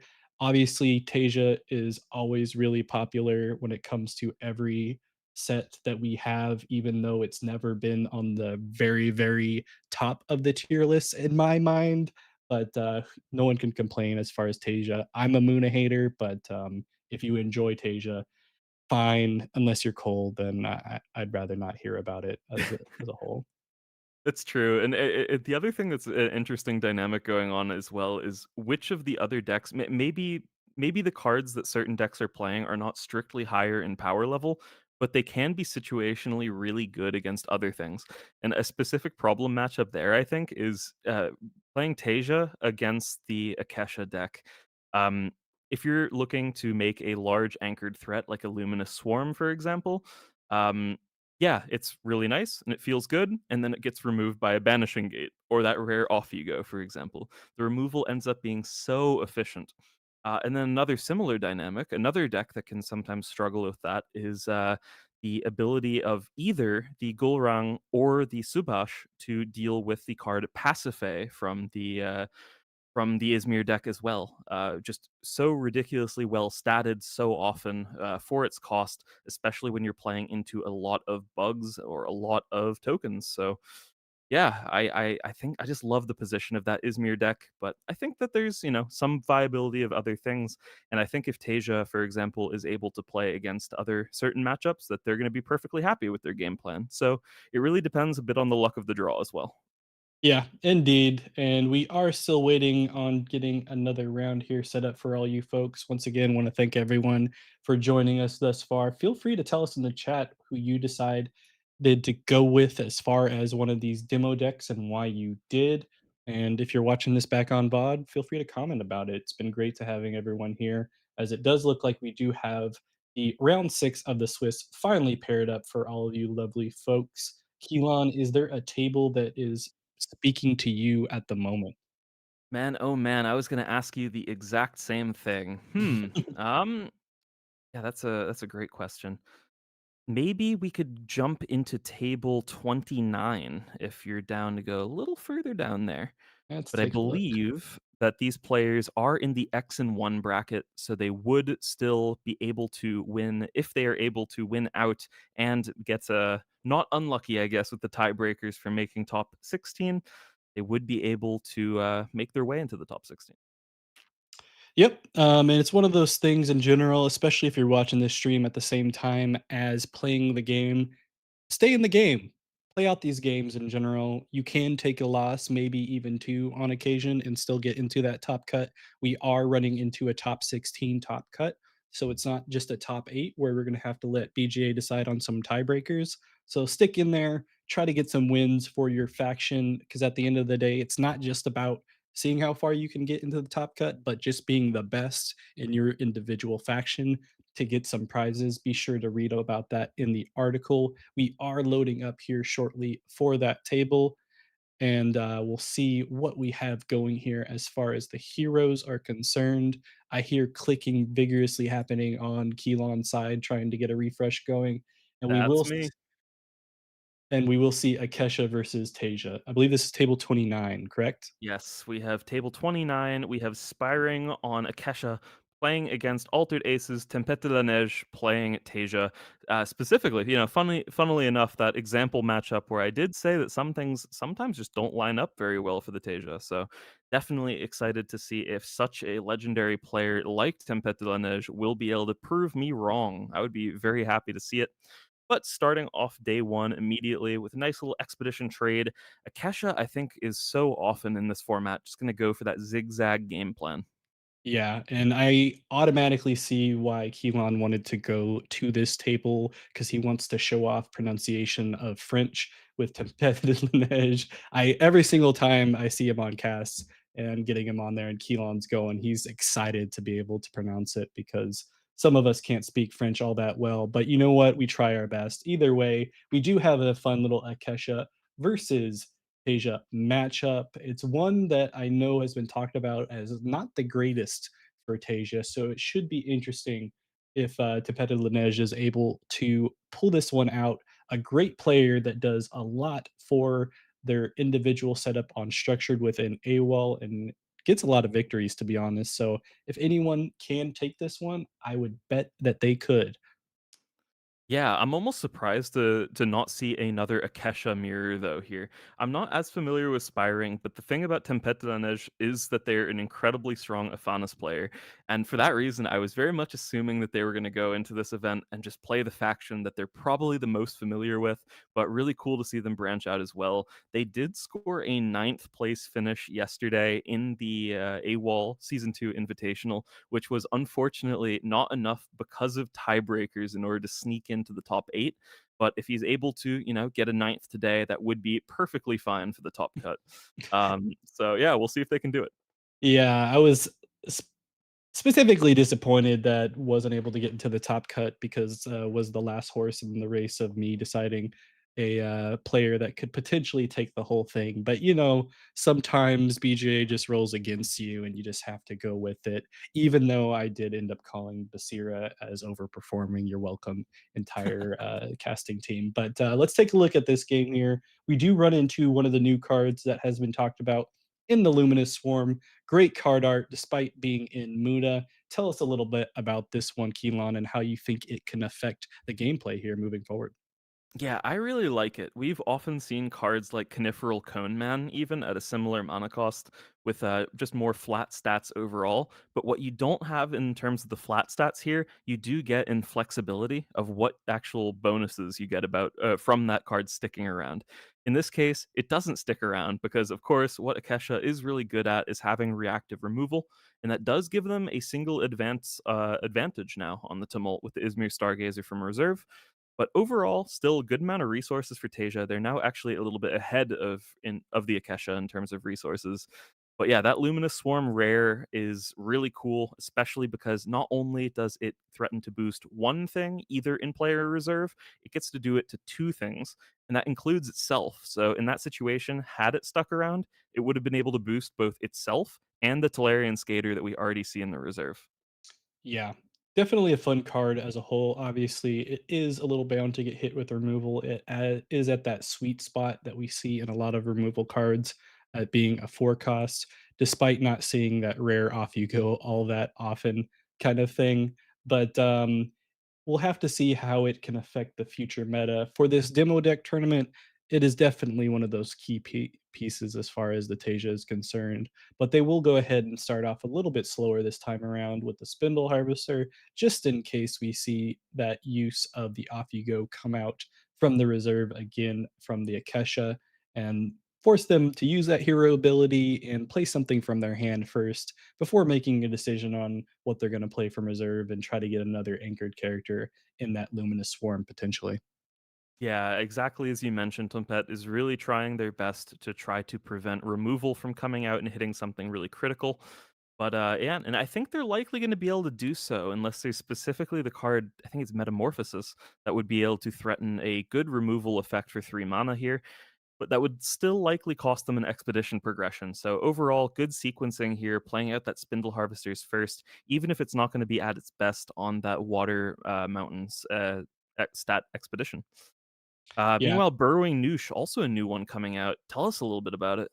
yeah, I mean, it's just the standard, Muna give some force stats going here at the moment here in the common variety. Has a 200 stat line, no effect, just has some fun little flavor text as far as it takes years for roots to punch their way through the hardest stone, but for them, it only takes a few hours. Speaking of flavor text as a whole, has there been any flavor text that you've seen in these demo decks or the reveals that has been speaking to you as much as the Fire Rabbit in Trial by Frost spoke to the entire community? I think my favorite was Encore actually out of Lyra, which I believe was Ready for More. But I thought that one made perfect sense to me. Of course, that being neither of these heroes that we're seeing currently, at least, but it does I believe anchors a fleeting character, which is fitting overall. I think name of the card matches the action, matches the flavor. That's what we want to see for design. But no, otherwise, yeah, we're just having a pretty nice stat battle actually now, where the Tasia player, playing that hero that does excel in terms of putting stats around on different things.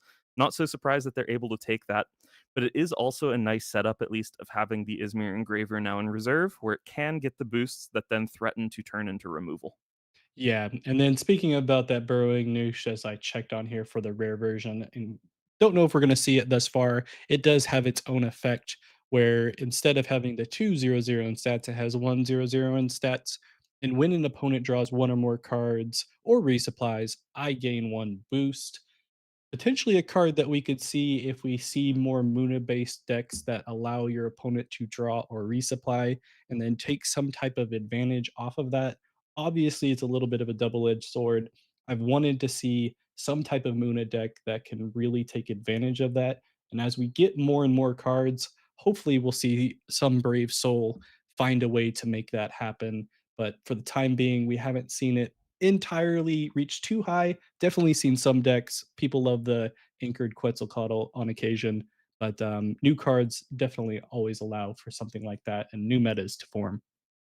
You're completely correct. And as we wait for Tompet to make their decision of how they want to lead off this turn, I'm going to throw back the same question to you. Do you have any favorite flavor text from the new set that you want to talk about? Not at the moment. I've been trying to find one because, I mean, to be honest, with Beyond the Gates and Trial by Frost, there's been some pretty big hits. So it's always going to be harder and harder to top what you've done previously in the references that you can make. So Hmm. I'll have to do a scan through again to see if anything is really speaking to me at the moment. as we do see that Luminous Swarm finally come out again now that they're not too afraid of that off you go that is in the discard pile at the moment. We'll have to see if it works out for them this time around as we wait for the Akesha and Spy Ring to play. But yeah, nothing too crazy at the moment as far as flavor text. It would be cool at one point to, I don't know, in case Equinox is watching their own event at the moment, to do like a little community based type of flavor text and see who can win that one. I know there's always a lot of people that like to add type of things and get some type of attribution there for it. Always a fun type of thing with flavor text and community and card games. Totally fair. Currently, really interesting turn going on, and both players are thinking heavily about each decision. Lady of the Lake does get played out onto the companion side as the immediate response to the luminous swarm of Tumpets that's entered the hero expedition. And the thing that's really interesting about this as well is the risk for additional removal effects overall. It's really critical. I would say it's pretty critical for this luminous swarm to not get removed, or if it does get removed, to not be able to be removed in a way that would give the Akesha additional value. If it does leave play now with something like a banishing gate, all's well that ends well. Really, it would actually be relatively expensive for the Akesha to do that, not just in terms of all of their remaining mana, but just as a card for essentially just the back half of the Luminous Swarm as well. And if the swarm does stick around, it'll be another day of incredibly powerful effects that it has as well. So, ooh, and again, we do see another Korgan informant, and it's going to be really good here as well. Yeah, it will be reducing the counters in the ways of boosts on to the Tasia. It does look like we will get at least a 2 for 2 in this situation, something that we don't see very often, especially when it comes to these types of heroes. I'm used to seeing it when we're seeing a Bravos hero being played as far as exchanging a double expedition advance. So, should be quite interesting to see how this one plays out now that we're getting nearing the almost final days with only two advances needed for either hero and player at the moment. But we'll see if the Tasia can take advantage of that Luminous Swarm despite getting hit by that informant and having their other counters get taken away. Yes, Spiring has also been, as of yet, unable to put any counters or in the form of boosts onto that Izmir Engraver that's hanging around in the reserve with that passive support ability. Whenever you play a spell, it gets a boost up to a max of 2. And notably, it does need at least one of those boosts in order to discard a character or permanent with the effect. It's very likely that they want to play that out onto this potential Spindle Harvester from reserve here of Tompets, especially now that Spindle Harvesters has gotten a boost from that Luminous Swarm. And it's a beautiful job of mixing the stats around. They're not going to put it all onto one potentially easy to remove target. They're going to diversify that. And so we do see Spindle Harvesters coming out from hand before the one from reserve gets played. Yeah, utilizing that Tasia ability as one does for anchored characters always feels quite good. We did see the hero ability used there for the Kesha as well. And they're going to play that informant from the reserve, only cost two, and that's because you still don't get that wonderful effect from hand, which would feel quite nice against this Tasia, I'm sure. So we'll see how that slow play works out. And sure enough, we have some interaction in the way of an off you go that Equinox was just happy to provide that to all Ysmir players here in this demo deck because they know that if the off you go didn't wasn't in any of these decks, we probably have some type of riot on our hands as far as anyone who's playing Ysmir prior and for this event. Absolutely true. As someone who has played a little bit of Izmir myself, if they told me I couldn't register Off You Go, I would say, "How could you, Equinox? This card is the reason to be playing Izmir right now." I think, well, maybe other than this Korgun Informant card, it looks pretty sweet. But no, this Izmir Engraver now is also perfectly set up, given that how cheap that Off You Go effect is. It's perfectly set up to be able to remove the Spindle Harvesters from the companion side, meaning that this day, I think at worst for the Izmir player, is just going to zigzag, which is, again, sort of what they want to be doing here, especially given how the Tasia went into this turn, or this day rather, with a sort of a superior board setup. Yeah, we do see another new card being played in the form of an Auron. It is one of the ones that will see interaction as far as a typing of a character in the form of animals, which we do have two on board for the Tasia. nice to see those be added to this new set. I know previously it's been a lot of focus on cards such as what we had with robots, even though there wasn't a bunch of robots. Obviously, a little bit of bureaucrat play in the form of Waru. But yeah, getting to see animals have a little bit of love here and some type of interaction, especially as we go further and further into these sets. I hope it becomes more of a prevalent thing that we have certain types of decks that are focused on certain typing of your characters and cards. No, you're totally right. I think Mina is a faction in general where we've seen a lot of that even previously in other constructed formats with the effects that boost up plants, for example, or even restrictions on cards that specifically affect or care about plants. But otherwise, there isn't too much love for specific character types. But exactly as you mentioned, animal is a pretty sweet one. So many of the cards that we're seeing today have that. And then things out of Lyra, for example, song or artist. That's exciting stuff too, I think. Yeah, definitely going to open up a wide variety of ways people can build decks, even if they aren't necessarily the most competitive. Having some variety and different forms of decks where people feel like they can do their own thing a little bit. And I feel like that's the place that Altered is able to excel pretty well at, as far as what is quote unquote the casual player that doesn't feel like they need to jump into the meta and always compete for the top spot, even if you want to everyone feels good winning, but at the end of the day, if you can have fun while playing this game, it's probably one of the most ideal setups that you can have, I think. Everyone likes having fun, but you know what? Something that I know about both of these players is that they really enjoy winning, and they're trying so hard right now as well. Notably, Tempête de la Neige had to essentially concede that they had mostly just this one big play this day, and Mhm. just had to immediately play it out of reserve, lest they get potentially sabotaged at this stage of the game, which likely would have just doomed them. And interestingly enough, there was no big removal effect. There was no banishing gate to immediately take it down. There was, however, a Silas to yet again zigzag, and with that, we're going to a tiebreaker now. But notably, Kesha has significantly more resources at this point, but there is more mana for Tompet's Tasia. Yeah, definitely more resources for the Akesha. Not too surprising when we're talking about Akesha or any Ysmir hero. We'll have to see if we can see the more mana be taken advantage of from the Tasia player. Always a decent chance. I mean, you could probably put a good amount of stats on the board as the Tasia. I feel like you have a lot of big characters and boosts that can make that happen. It will probably just be one of those things if we do have any removal available for the Akesha in the form of getting rid of those bigger characters that the off you go may not be able to hit, or honestly, they don't want to spend the mana for that off you go. Either way, having that ability, being the first player in this arena tiebreaker, will be super helpful. And we'll go ahead and start off with a common version of the Luminous Swarm that we've been talking about quite a bit in this game. Yeah, my biggest worry here for the Tasia specifically is how much of their deck revolves around just effects that are able to anchor other characters, and how they weren't able to go into the tiebreaker with anything anchored, given that that's such a focus of their deck. I do think it's a pretty good scenario for the Akesha, especially considering that they can play reactively and make use of that after you that they got there as well. But these are really nice cards coming out from the Tasia, especially this Inari. For its cost, it's pretty good in terms of stats, but if it does get removed, it's again good on stats for its cost. Now, Mana Reaping coming out, it is the last card from Artesia here, and now we will see, can the Akesha find a way to outstat what is currently on the board?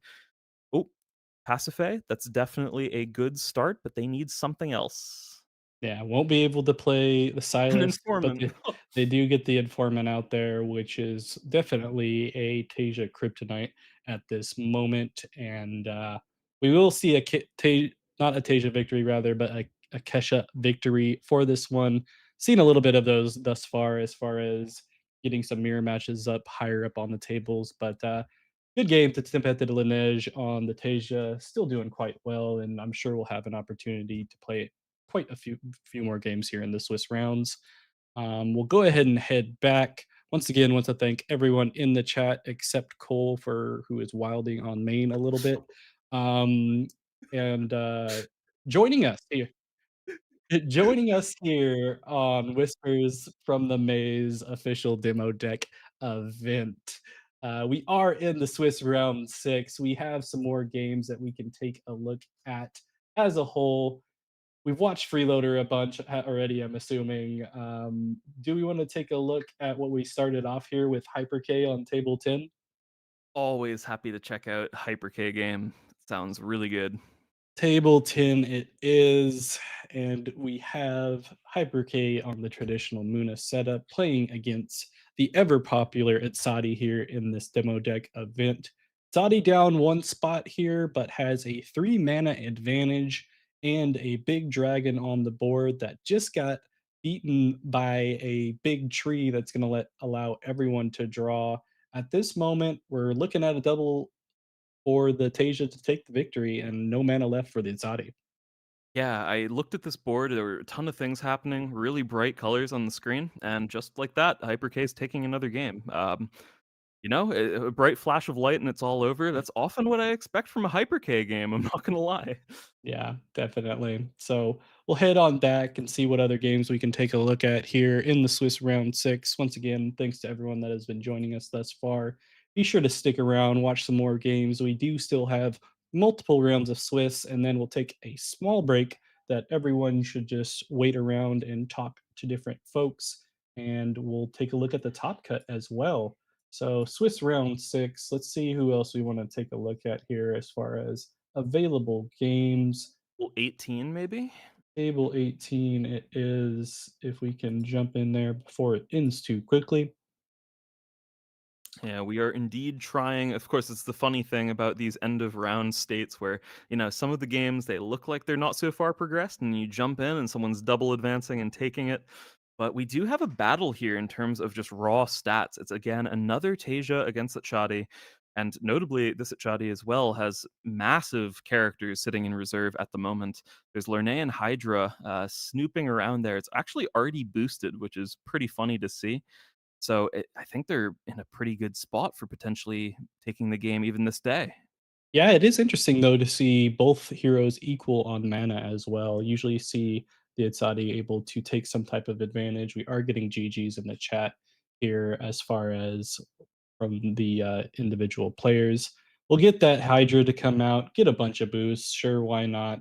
Able to advance there on the companion side. Nothing left for the Tasia, and we will see an Atsadi victory this time around to wrap up this individual game as we head on back one more time to see if there are any other last minute games that we want to take a look at for everyone else to watch here in the Swiss round six.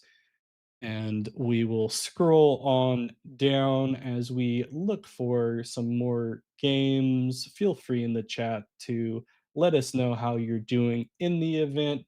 How have you enjoyed it thus far? It's been a good one to watch on my end prior to jumping into the cast. What's your favorite thing been thus far, Keelan? Honestly, I think my favorite thing so far has been seeing how many players are getting excited about the game and being really friendly with one another. Even in that last game we just jumped in, people weren't just saying GG or just like quitting out. It was someone saying like, "Hey, like wishing you really good luck for your next match." And it's just so exciting to see. Everyone's both really excited to play the event and is really excited to take it seriously and competitively, but they're also really excited to, I don't know, just enjoy the game with a bunch of friendly people, make new friends while playing. It's super nice. Yeah, let's scroll all the way down to table 163 here Cool. and see if we can jump into that game really quick. And we do have what it seems like a fun mirror matchup that I don't know we ran into quite yet in the form of a goal ring v goal ring. We have a bunch of new landmark permanents in the Mesquite, not the shiny gold one at the moment, but a bunch of regular brown Mesquitettes to take a look at. And they are both well over 8 mana. So we'll have to see who can end up taking this one as far as where we are at on the tumult. I mean, my theory, correct me if I'm wrong, maybe the exchange rate works a little differently when they're golden versus not golden, but 2 non-golden Mesquitettes, I think, is better than 1 non-golden Mesquitette. And for Yes. that reason, I think it's looking pretty good for XVIB down here on the bottom go rung. Just starting out with so much more advantage in play immediately. Pretty absurd. I think the Silas can be a nice little mirror breaker effect there, especially if there is no immediate removal that can go out on something like that. But overall, I'm definitely favoring the player that just has more raw token production. We do have a Aryan Day being played. It is a bureaucrat noble here for the Ortis faction. Interesting that it is being played on the side of the hero when it is affecting a card that if there's no characters in the expedition facing me, that character switches expedition. So it seems like it's just potentially a stat play here for the goal ring opposed to dealing with the effect that we have going on here, especially since that is where the stats are for the top goal ring, who is ahead on the tumult despite having to deal with double Mescatet from their opponent.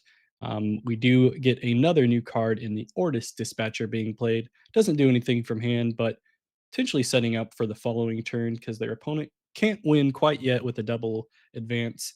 Just so much mana, so many different things to be able to be played. It's interesting that we almost didn't get to see that Silas be played immediately to take a full advantage of the cards in hand, but obviously have another idea in mind as far as potentially slow playing a little bit.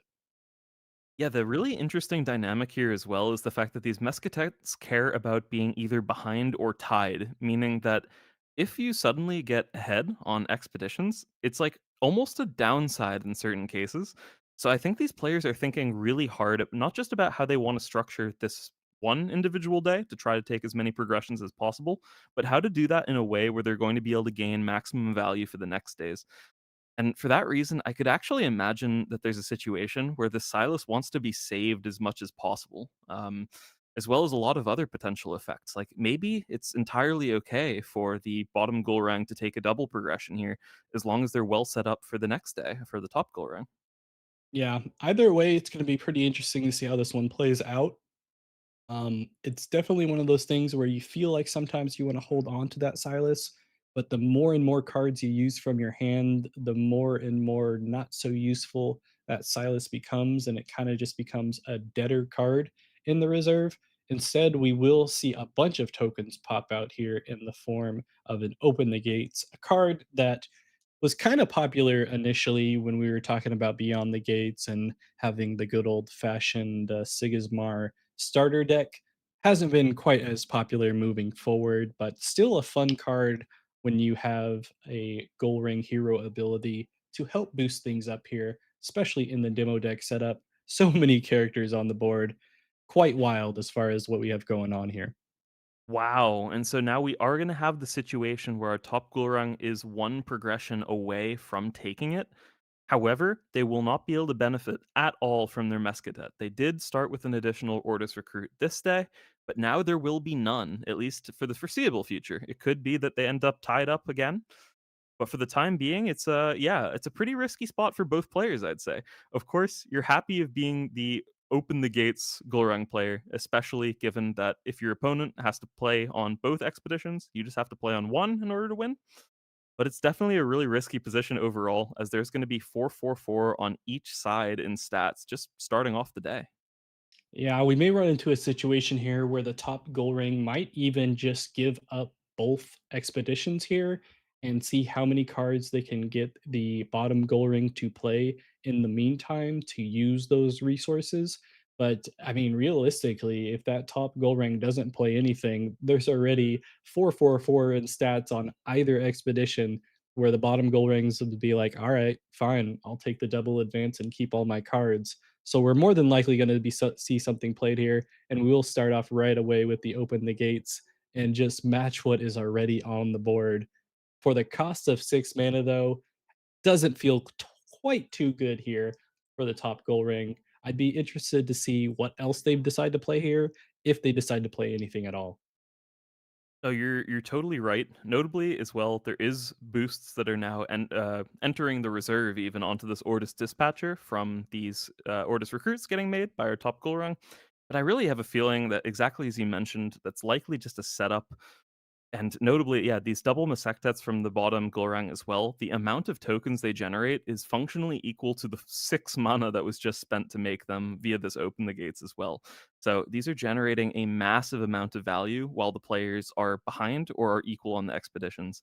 And I think the biggest worry that I have for a top Gorang here is that no matter what, the next day, if we get to a next day, these Masectas are sticking around. Like, they're gonna be able to do the same thing again, and if they only have 1, they're gonna be facing down 2 of them. It's just a better setup. Yeah, definitely a worry for the top goal ring. My worry at the moment for the bottom goal ring is time, because at the moment they are negative, and we do only have a minute left on the clock for the top goal ring. So we may very well run into a situation coming to the end of this Swiss round six, where despite having an advantage in those musketeers for the bottom goal ring to take future turns, they may not end up winning the game due to just taking more time throughout the game. Should be interesting to see if that is what it comes down to. Hopefully, we get to see a resolution of the game as a whole, as we do see some more cards being played from the bottom goal ring.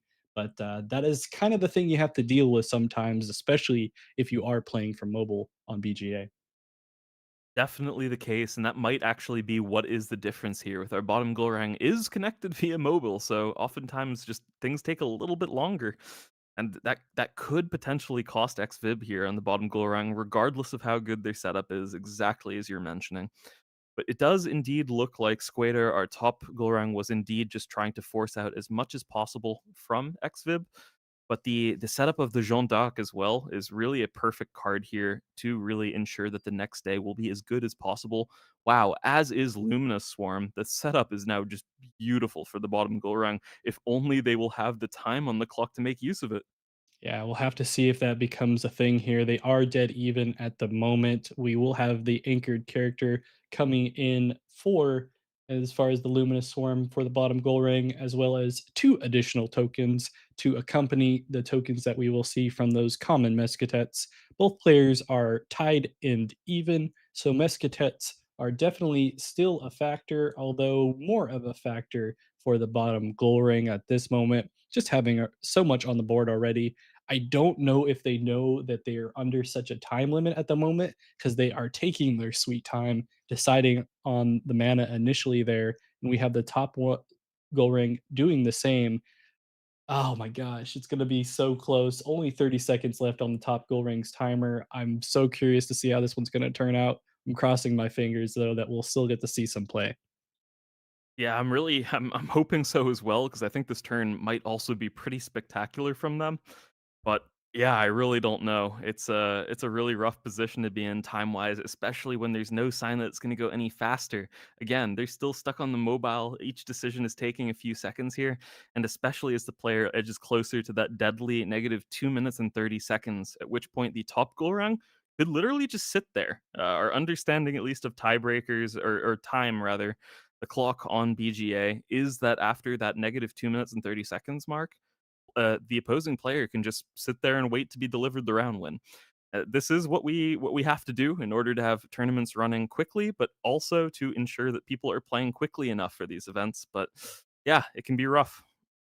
Yeah, and we do see a lot on the board here for the bottom goal ring, who does seem to be playing as quickly as possible. The top goal ring is deciding on what they want to play from hand, could be hit at any moment, or to spy a good play to prevent more cards being played from the reserve. Still three from hand from the bottom goal ring, and a bunch of stats on the board as far as on the companion and hero side. We'll wait to see what they decide to play from hand. Starting to get a little bit crowded on the expedition as everyone decides to thin up, as is tradition on BGA when you have too many on the board. And as we wait to see how things are going to turn out here on this final day. You know, it's really funny as well because I do think 4 of the different heroes that we have as, legal options here for this demo deck event for Whispers from the Maze are ones that actually are likely to go pretty late into the game. Golrang Mirror, of course, it's not much surprise that things are gonna take a while. Shadi, really similar, both players ramping, playing for the late game, long game. Akesha, that character literally has "after you" written on it. Tasia as well, often players wanting to play around late game anchoring, that sort of thing. But meanwhile, the other two, Subash and Nevenka, I think of both of those as being aggro, like gotta go fast, let's go. So yeah, definitely an interesting dichotomy there between the heroes that we are allowed to play for the event. But now we are having the stat battle finally come down, and what is the remaining card for the bottom Golarang? We need to see it now, or I think their hopes are going to be crushed due to purely time. Yeah, and despite having such an advantage, the top goal ring is able to get enough on the companion side to go 1 for 1 to head to an arena tiebreaker, and I would not be surprised if they see things stop There it is. immediately, and sure enough, they do. We will take the arena tiebreaker to not happen, and the top goal rank will take the victory based off of time as we head into the Swiss round 7. At least they were able to finish that last day there. Good for that top goal rank to be able to catch up despite being down quite a lot due to those double mesquitettes. Absolutely. And with that, I will be tagging out and bringing in our good old friend AQZ Pandiandy to fill in for me. Hope you all enjoy hanging out with him. Yep, indeed. Catch you later, Keelan. I'm sure we'll See talk ya. again soon. Yes, sir. As we wait for Pandy to jump on in here, we are in the Swiss round of 7 at this moment. This is the Whispers from the Maze official demo deck event in cooperation with Equinox and AWOL. I hope all of you have enjoyed yourself thus far. It's been wonderful to have you in the chat saying things that are nice and not at all weird, like our production assistant, Cole Robbie. But we do have Pandy Andy in the room at the moment. Pandy, how are you doing? How have you been enjoying the event thus far? Oh, it's like super amazing to see all those players just like playing, seeing those different factions, how they're actually being represented. So I'm actually super happy that my guess for Izmir is coming more and more and more to an actually final end. And yeah, so in general, it's super duper awesome to see you in the stream. It's super awesome to hang out with people in the Discord talking about the tournament. Also super awesome to talk with people in the chat. So by far, it's like a super happy, amazing day for me. Definitely. And we are down to 8 undefeated players at this moment. We will have a top 16 as far as folks in the top cut. Why not start us off? We do have things here already matched up for the Swiss round 7. Let's take a look at table 1 and Yeah, just start off sure. at the top here and see what we have going on. So let's see. And ooh, Ruby and Akisha against Asadi.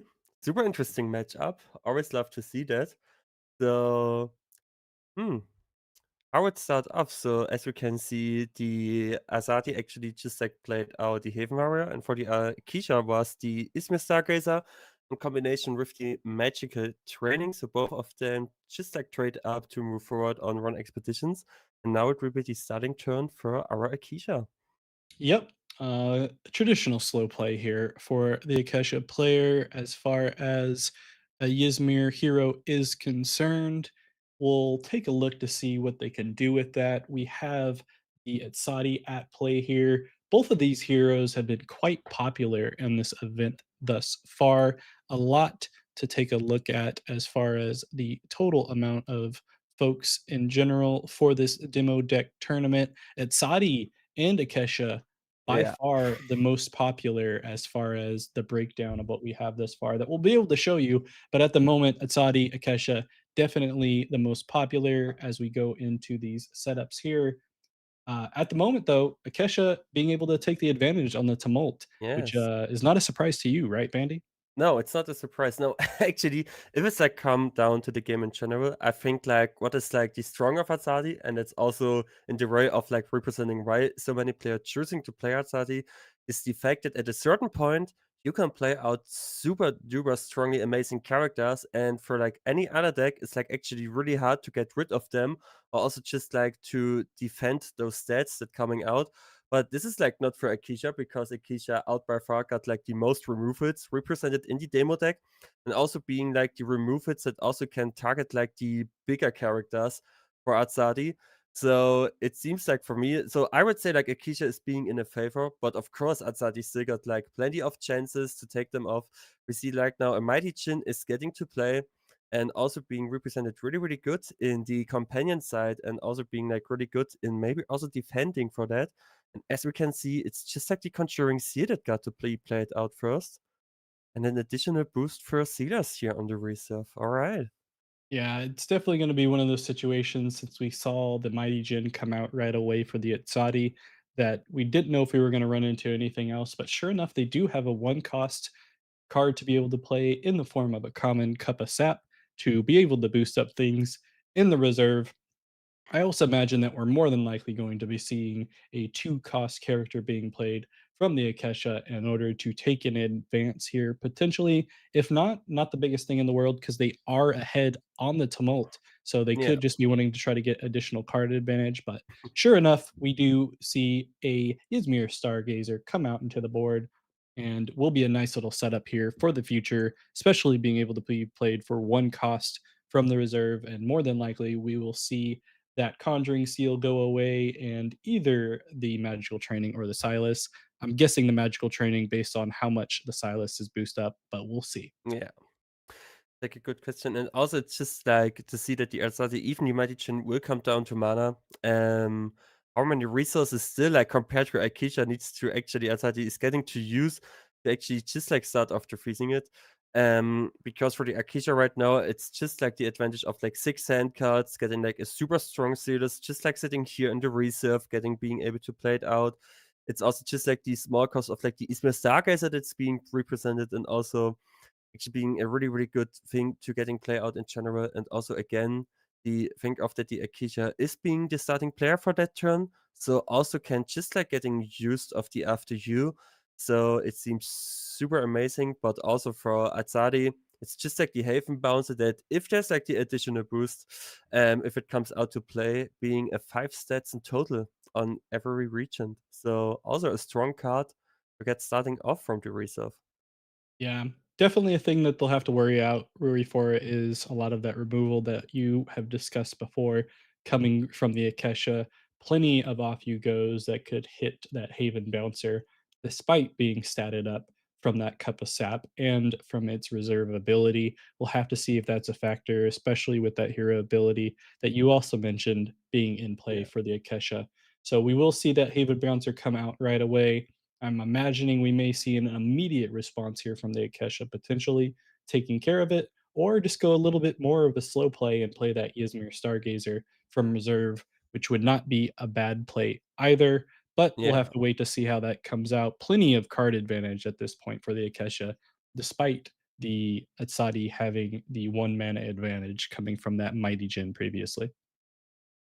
And so as you can see, the Akisha was starting off with the Scholar's Road, so being able to resupply, and if there's like any spell, just like laying down on the reserve to keep an additional card in the reserve.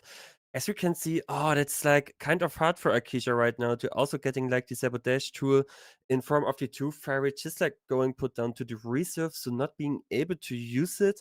It's still like a 2 cost that could be potentially be played out. And so for Atsadi right now, it's the Haven Warrior that's just like totally fitting super fine in the hero side. And as you can see, it will be the Stargazer getting played out on the companion side. And maybe there's like any other character left. So I would actually believe that there is like another. Oh, wait, I need to find the name from the decklist. Maybe there is actually just like a Krogan Informant to just like getting rid of the boost of the Haven Bouncer, maybe. But also we can see it's losing Fleeting for the scout effect from the Earthy Fire avatar. So a current informant would actually just like doing it with removing it, or just like the off you go. All right. Yeah. Just holding off for that last possible minute there, trying to plan to win with only the minimal stats coming from the Izmir Stargazer using that rare off you go. Just enough mana to get the one for one, do a nice little zigzag, and stay ahead on the tumult. Definitely looking like it's an advantage here set up for the Akesha, especially getting to set up that new landmark permanent in the Scholar's Vault and being able to keep all three cards in their reserve as well as having a hand advantage. It'll be up to the Atsadi here to see if they can ramp up some more Yeah. without falling too far behind and hit some more of those counters, as they did get at least one heroism counter and a draw off of the scout coming from that Ofe fire avatar. I'm not sure if that's how you pronounce it, or Ife, one of the two. Yeah. Uh, but we will get the counter from that previous day from there, but it will be on to them at this point to try to come back at the against this Akesha. Do you think there is anything in particular as far as how they should approach this game in order to catch up to the Akesha and prevent them from taking the game overall, despite you being an Akesha fan for this event? I mean, what I like the potential chances right now is like that the Akisha is already down to like the one rare version of Off You Go that's being in the deck, right? So there is like a potential chance that at least a 5 cost card is not getting able to remove. So right now, what I would like actually wanted to make sure is like playing those big cards out like the Shenlong, so that like either the Akisha also needs to start to actually using the Banishing Gate or also like the Metamorphosis to just like getting a little bit reduced by those big cards or just like by stats or discarding them. And then just like to have like enough mana left to maybe with that, just like getting at least one other expedition. And so I would say there are like not that many options, but it's just like the hope of, hey, the removals are getting out or not being able to being draw. But as we can see, the metamorphosis is getting played out. So the big dragon will just like be a small moth. I mean, the cuteness level got increased with that play, but stat rise, guys, is like actually really, really hard right now. So as we can see, ooh, yeah, the Kubasep will be played out, and we'll be sure that it's like going to get into the Haven Bouncer. Yes, this will Yeah. be like a strong card again. But right now for the Akisha, being like with 2 mana left, there's like so many other cards that potentially also could just like make sure to block the hero expedition with that. Yes. Or also progressing with the Yeah. Lady of the Lake. Yeah, getting a double advance here, and they're fine giving up a 2-for-1 at this moment, because they are going to get to the point of having only one advance away from taking this game. And I'm sure Simon in the background is probably upset that you said Shenlong wasn't cute at all. So we probably just need some variation of Shenlong where it's like a chibi setup or something, so you can feel like it's cute in the alternate art. Despite thinking that a dragon can be cute sometimes, you never know. But either Yeah. way, we all love Moth as well, and we're happy to see it. I'm sure the Itzadi was not, in fact, happy to see that metamorphosis come up, because they lose that big Shenlong that does not have tough in the common variety, and they get advanced double on this time around of the day, despite getting one themselves. So looking pretty dire for them, Yeah. despite being able to get another counter out. And Oh. sure enough, more sabotage, getting it more and more difficult for the Itzadi to make a comeback in this game. And we still have the hero ability coming from the Akesha to Yeah. after you if they so choose. It's also the fact that even if right now the Azadi could also just like using like maybe the additional Haven Bouncer being represented on the hand, so that at least the Zillas is actually start to getting removed. It's also just like the pro fact that Akisha now can, as you mentioned, using the after you, play it like super slower right now for the turn to make sure which expedition will be down to actually win. And also that the off you go is just like sitting there on your reserve, being able to just like remove an additional character. And that would be mana wisely like totally enough with the Lady of the Lake plus the off you go getting played out. It seems super hard for Azadi, and it's actually hard to guess or figuring out how Azadi could potentially just like getting a comeback with that. So yeah, super interesting right now for Hazard how to take that. Yeah, definitely. We'll have to see if they have any type of response here. Taking some time as far as what they are going to be playing here after we see that sabotage come out.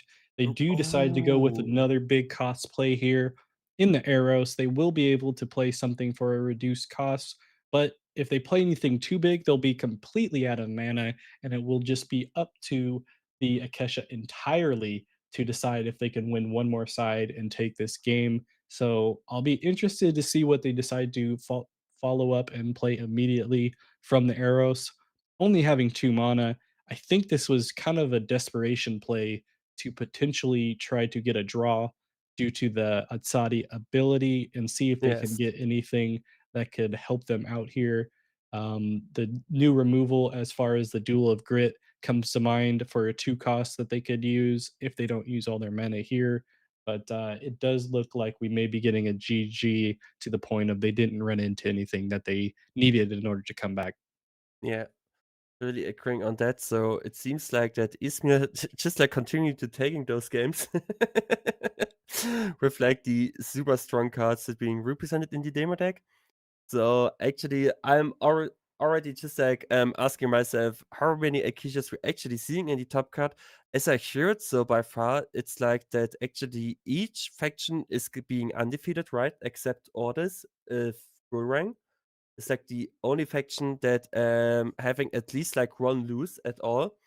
So super excited for that. How the top cut we're getting to see, and okay, we're seeing the duel of Grift, but that changed like like not that many much because there is still like any other character, yeah, that Akisha right now could play Yeah. to progress there. So GG to Osmandias with the Akisha, and yeah, but still being super strong to sitting on the top table. So still like a good chance for Hazard to taking it off after the lose that happened here. Yeah, And great well, event thus far for Hazard as far as yeah, being able to get some wins and being on the top table there. So glad that they were able to stick that one out, and I'm sure we may see them here in the top cut in the top 16. Once again, want to thank everyone that has been joining us thus far. You are watching the Whispers from the Maze official demo deck event in cooperation with Equinox and AWOL on the AWOL channel. We are in the Swiss round of 7 at this point of 8, only one more Swiss round after this before we head to a top cut and watch to see who can take the whole event. Let's see what we have left here to watch some potential games. How about we head to table 9 at this point to see if there is anything left in that game in particular? yeah. Let's go into that circus. And it would be an exciting mirror match. Yep. All right. Nice to see. So did we saw like each faction at least have like one mirror match on stream? Did it? I don't know if we've seen every faction have a mirror match. We saw the Gold Ring, we saw the Doorway? Exadi, we saw the Akesha. I don't know if we've T-shirt yeah, was we also mirror match? yeah, we've Yes. seen we saw Tasia. I don't know if we've seen have we seen a Subash or an Avinka mirror? And maybe the chat will help out. Yeah, but Yeah, but either 4 way, out of 6. It's yeah, also still it's no yeah, Sabash, okay. So yeah. maybe there will be the chance. We still got the chance for another round or maybe like a top cut game as a mirror match. Would be also able. So right now we see that the upper Azadi Kazuro just like need one expedition to win. And it seems like pretty good in the reserve. Also being able to just like getting another card holding on the reserve. So I actually love those landmark permanents. It's just like keeping your one additional card in the reserve. That's Yeah, cool. yeah, it's definitely been something that seems to be kind of prevalent in this new set to expand your reserve a little bit. I know we also saw the Ortis card as far as a reveal that reduces your reserve, try kind of being like a little bit of a counterplay to that. But expanding your reserve and seeing what you can do with that should be an interesting setup for the future meta. And Yeah. I'll be curious to see how many people try to expand on that for their deck lists, or if they're Mm. just going to be fine with the traditional 2 spots. I have to imagine there'll be someone out there who's going to try to do something at least a little special on the Lyra side of things, especially if you're playing Finn and Crowbar and want to have more spots in your reserve to get some more boosts on a Nancy or something along those lines. But either way, for this game, we do have the top Itzadi ahead on the Tumult, only needs one more advance. Only has 2 cards in hand though, but is ahead on the mana side of things. So it Yeah. feels like they are definitely in the driver's seat at the moment as far as taking this game. But we'll have to see how the bottom of Saudi responds. That's alright. I mean, we both seen like that the arrows being in the reserve, but for the Abarazadi, it's just like getting out the arrows and also just like the Haven Bouncer for free with like an additional boost. So it's already seems like a really good strong opener for our Azadi if it comes to play down the arrows. But also Other Prey got just like an arrows in reserve. So also being able to potentially just like getting out another character for free. So it depends on if there's actually like a character with free cost or even less just like being there on hand. And we also just like seeing the Kerber sub to boosting it up. So it seems like that this Eras forget to play. But with that, our upper Athletic could actually just like play out another Haven Bouncer to maybe sabotage, and that would be like a huge advantage for Kazuro. Yeah, We'll have to see if they're able to take advantage of that as we proceed through this day, as we go to the turn going back to the top at Saudi, who is going to take a little bit of a slow play here and not play anything too huge in the 3 cost Haven Bouncer, which will get a boost. And we'll have to see if the bottom at Saudi is going to use that Eros of their own in the reserve to potentially try to take this game back. They will definitely get a draw off of it from the Saudi ability, only having 6 heroism counters at the moment. But they may want to hold off, maybe even get a little bit more boost on them with that cup of sap in the reserve. They could definitely still play into the Eros, and then play a cost reduced card if they so choose. But it looks like they're just going to go start right away with that Eros play and try to prevent any advance on the hero side. And then they'll have to play something here on the companion side in order to block the Tabat Sadi and that Haven Bouncer with that reduced Yeah. cost of 3 into that companion.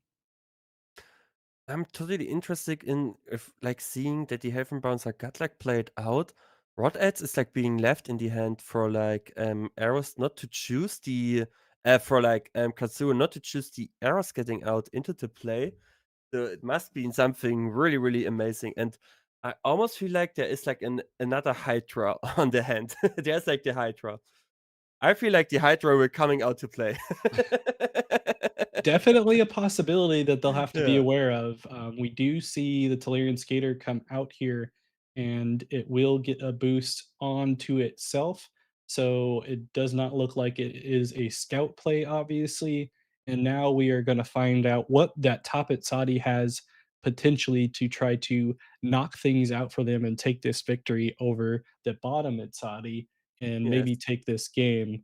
Only 2 cards left in hand, cannot play the arrows from the reserve, so I feel like wait, did I miss the mana here? I thought there was only 6, but maybe I I was also wrong, thought it was 6. but It's maybe that was a visual thing. it could be, yeah, could be. Oh, We that's do interesting. we do see the arrows come out and then immediately the Haven Warrior. Oh, yeah, Scholar, my bad, I Oh, forgot yeah, that cost 1 less. the rare Thank you so setup much, here. Doombringer. Yeah, Thank you but, so much, Doombringer. not used to the rare scholar these days, but Yeah. the landmark is definitely a helpful there, especially with the higher cost. But it doesn't look like it is going to matter with the Duel of Grit coming out there, being able to stop 1 card, but not enough to stop all the stats that the Tapatsadi already has on the board, and will Yeah. take the victory based off of that last play there. So congrats on that. And with that, let's see if there are like any other tables also left being played. Yeah. That's Um, interesting. And right now we also actually got like 4 undefeated players so far, as it seems like. Yeah, 4 undefeated players. 4 undefeated players left after this round. We'll take a Yeah. look to see what we have left here to take a look at in the games. Once again, want to thank everyone that has joined us thus far as far as this game and this event. Been a great one to have and take a look at all these new cards in these demo decks and see how everyone can pilot them. I am Blue, joined here with Pandy Andy as we wrap up the Swiss. Pandy, is there any other type of thing that you're looking for after going through all these different games and events and decks that you want to see out of these players during your testing of the demo decks as a whole? So at the end, first of all, I'm hoping that even like it doesn't matter for most of the players how the results were at the end, that they had like a lot of fun testing out all those decks, right? For me, of course, personal, because I've enjoyed Izmir so far, and I will never stop to talk about that. I want to see as many Akisha players on the top tables as it's getting for that. But beside that, what I actually want to like is like actually also like for newer players in general that joining the tournament, and it's also like the first tournament by far for them that they continually, of course, to play like on any online tournament that happened because it's always nice to greeting new people for that. So I'm so excited for everyone that's being here around new or being like around longer and can show his friends of like, hey, it's like actually a thing, those big online tournaments or board games arena for order it. So I'm so excited for that to see. Yeah, and definitely there. So let's go ahead and take a look at what we have left here for these events and see if there is any other games we want to take a look at. Potentially, table 73 seems like it has a lot See. of setup here as far Yes. as different amounts left in the game, and it looks like it is a good old-fashioned Navinka Yeah. versus Goal Ring matchup, which we haven't seen a lot of at this point, and And we'll take a look at that one here. someone is ringing on my door. I need to quickly open it. I'm so Yeah, no sorry. worries. I'll take a look Quick as to open you, it. Hold on. yeah, you're good. We're jumping in here to this game here. Still have quite a bit left here in this matchup for the Navenka versus the Gold Ring. At the moment, dead even, but the Gold Ring does have two Musketeers on the board and just threw out a huge open the gates, has over the 8 mana needed to get the boost on everyone and not have defender. So it's going to be quite difficult for the Navenka to even contest at this point. So they just throw out a Kitaris, probably going to try to get a boost on it in order to potentially get a draw from its effect. And it gets the anchored, unfortunately, so it will not get the draw. We'll have a card sticking around, but I don't know how much is that is going to be useful for them. Instead, they do throw the acapella training out as a final card to rid them of that Ortis Spy from going to reserve. And with that, we'll head into the next day.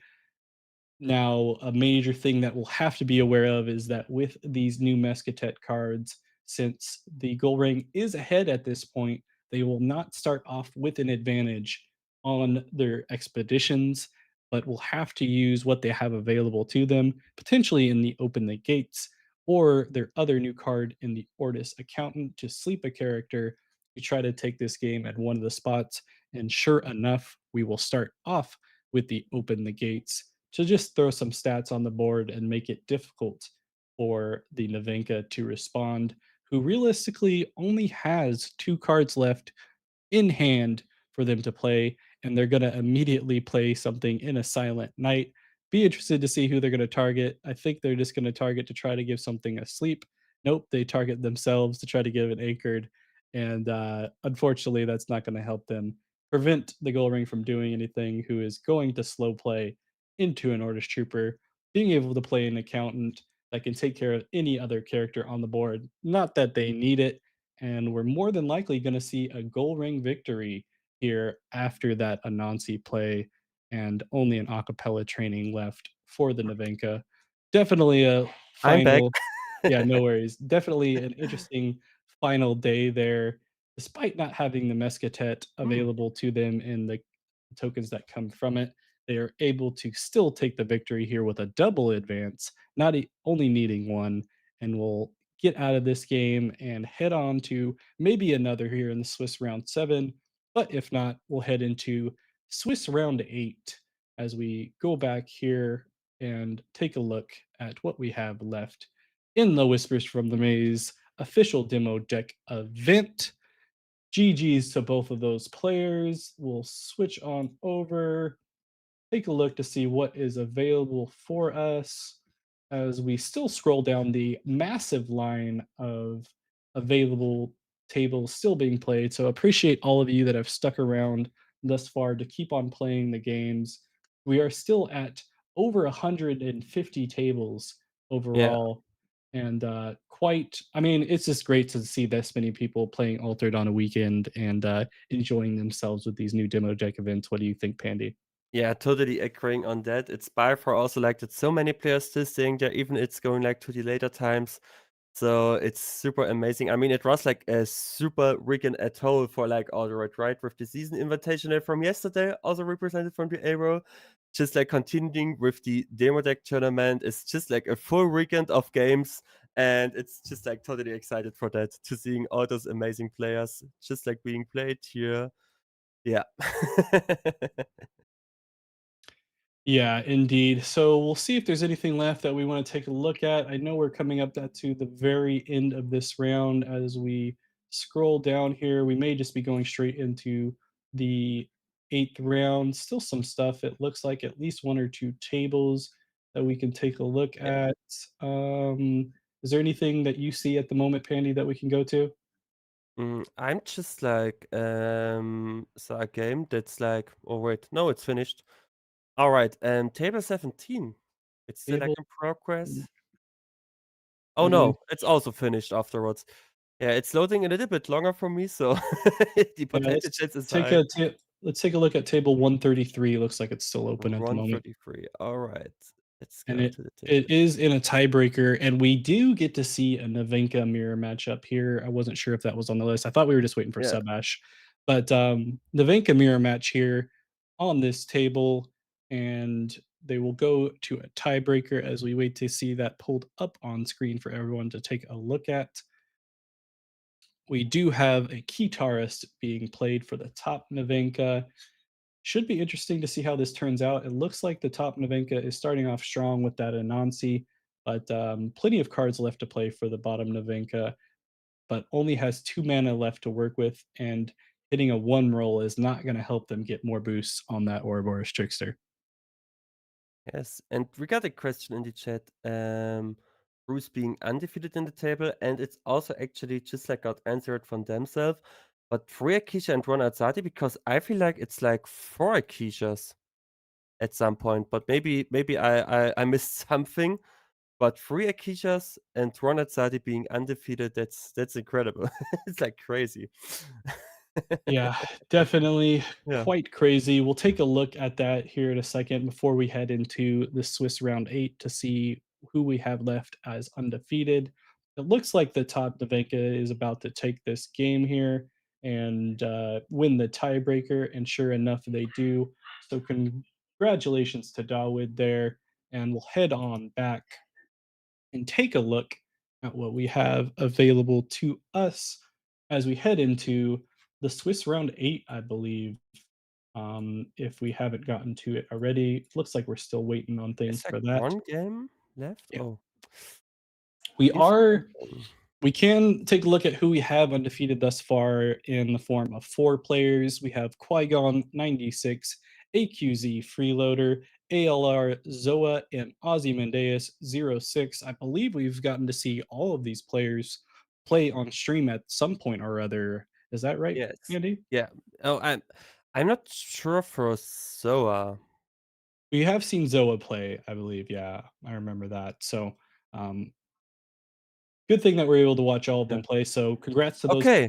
4 Okay. players thus far. Amazing. And Salutes to everyone. we'll keep on refreshing here as we wait to get into the Swiss round 8. So thus far, it looks like we have a pretty good show out for the top representing different heroes as far as the Kesha that you were talking about. Um, we know that there are some representatives there, and I believe you said we had an at Saudi as well, correct? Yeah. There will be three Akishas and one Sati being represented on the top tape. It's undefeated. Yes. Undefeated Yes. thus far, so we'll have to see how that one turns out. Maybe we'll Yeah. take a look at the Adsadi versus Akesha matchup, so we don't have to watch another Akesha mirror match for the stream. In the meantime, we'll go ahead and wait this one out to see what we have going on here. We can take a reference uh, we'll take a look at what we have as far as the predictions, just to do a quick recap from the team as far as who we have casting today and mentioning who we had in the top here. Pandy, you did go with the Izmir as well as Keelan did. Obviously, feeling pretty good as far as that choice thus far with the 3 Akesha in the top 4. But do you think it's going to convert over to the top cut and maybe even take the whole thing? Again, sorry. Yeah, I said, do you think that your choice of the Akesha having 4 in the, undefeated setup at the moment is going to convert over to the top cut in the top Yes. 16 and take the Yeah. whole game? Or do you think we may see a surprise win come from some of the Saudi players or maybe even another hero that makes the top 16? No.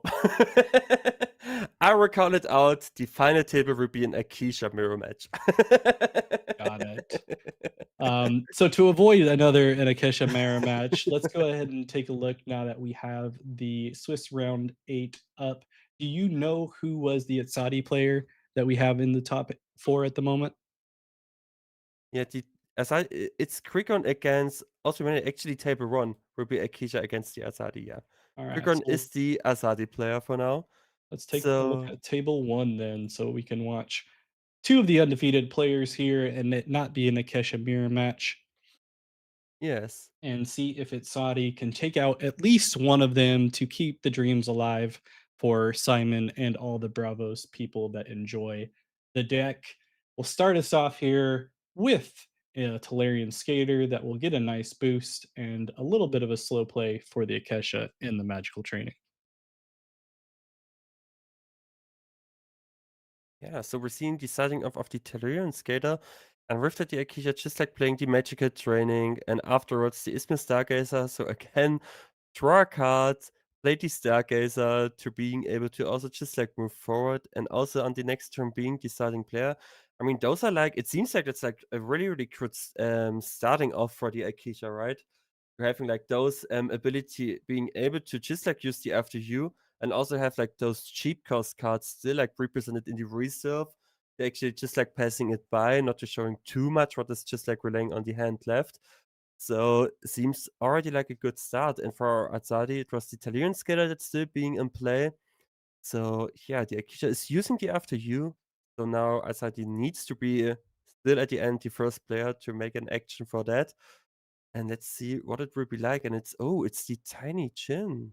Yeah. Alright. So a potential way for the Atsadi to start off strong here as well with some mana wrap and using the Tolarian Skater if they so choose. But like you mentioned, a great start for the Akesha as far as getting that low cost magical training and then just going to the opposite end with the Ysmir Stargazer, knowing that the Atsadi had nothing left to play. Benefit of not only having your hero ability when you're a first turn, but being able to go second as a Akesha despite not having your hero ability on Oh. the very first day. And with the sabotage, we will see the ability for that Tolarian Skater to boost up things not happen unless there was another one from hand.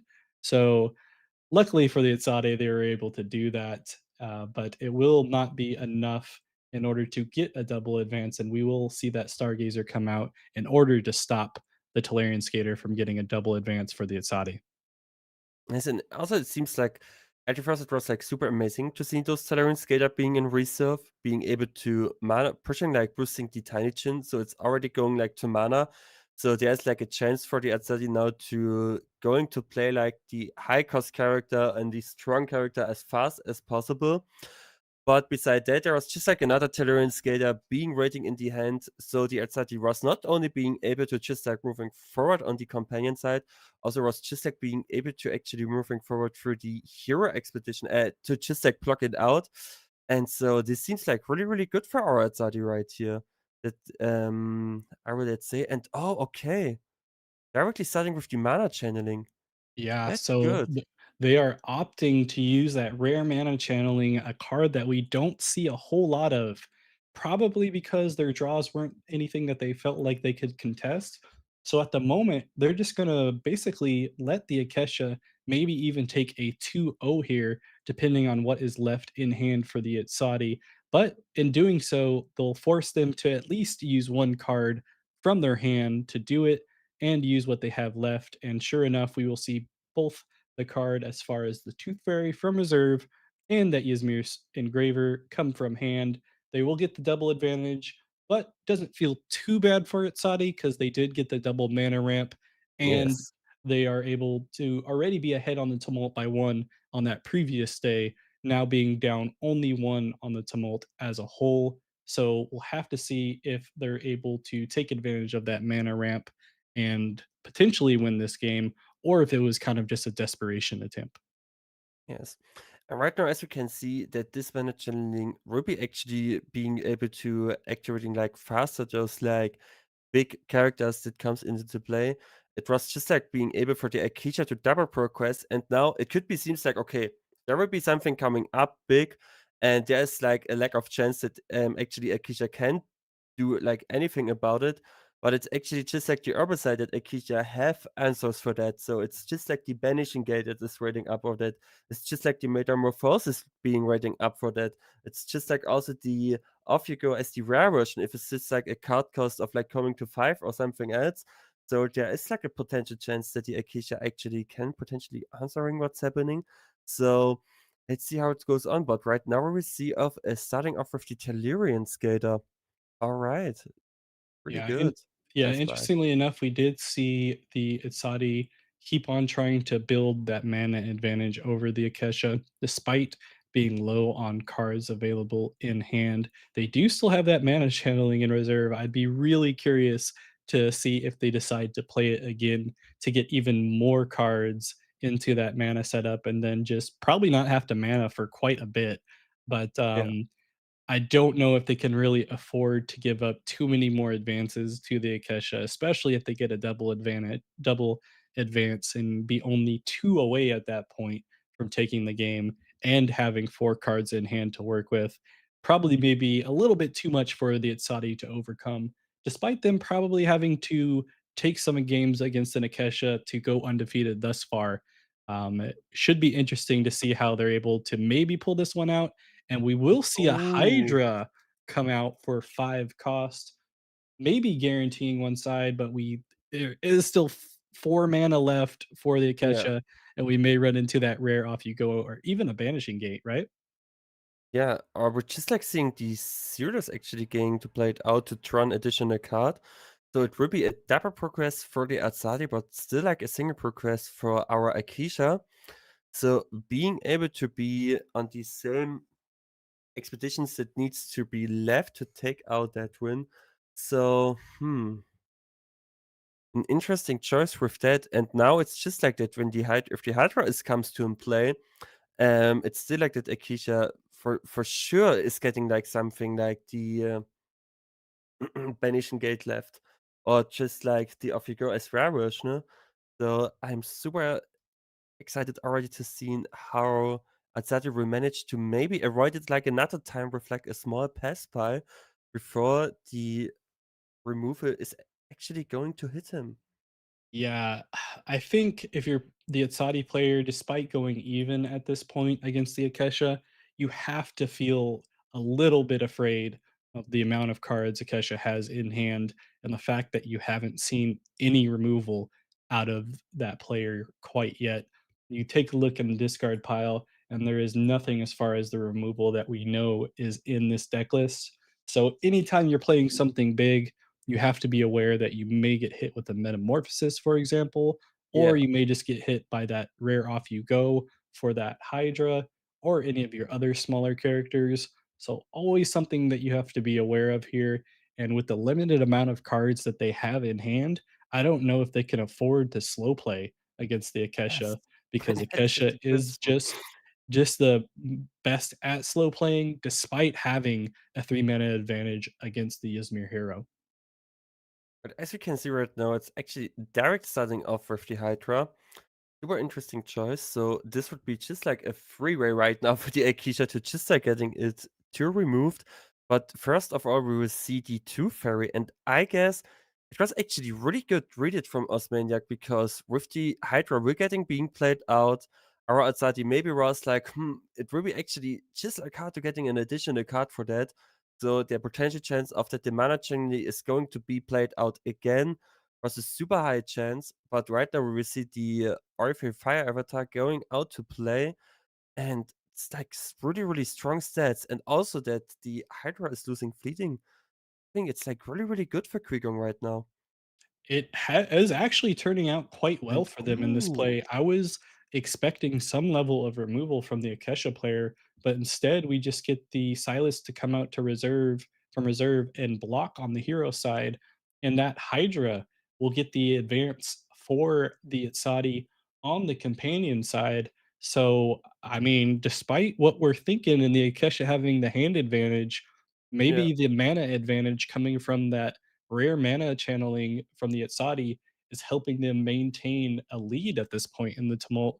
I'll be interested to see if they're able to maintain that even further to a victory because we still have yet to see any removal from the Akesha. And you have to feel like at some point, now halfway through their deck, that they're gonna run into something that they can hit some of these big characters with, right? Yeah, totally agreeing on that. But it still seems like a super favor right now for Azadi being ahead on expedition like that. So being able to just like slowing play out, because even if like those big cards are going to be hit, it's just like that you always need to play like around in total of like 7 to like 8 mana for getting being able, and with Azadi being so much ahead with the mana in general, there's like a super high chance that there's like an additional card that comes to play, and that we see the arrows will be played out.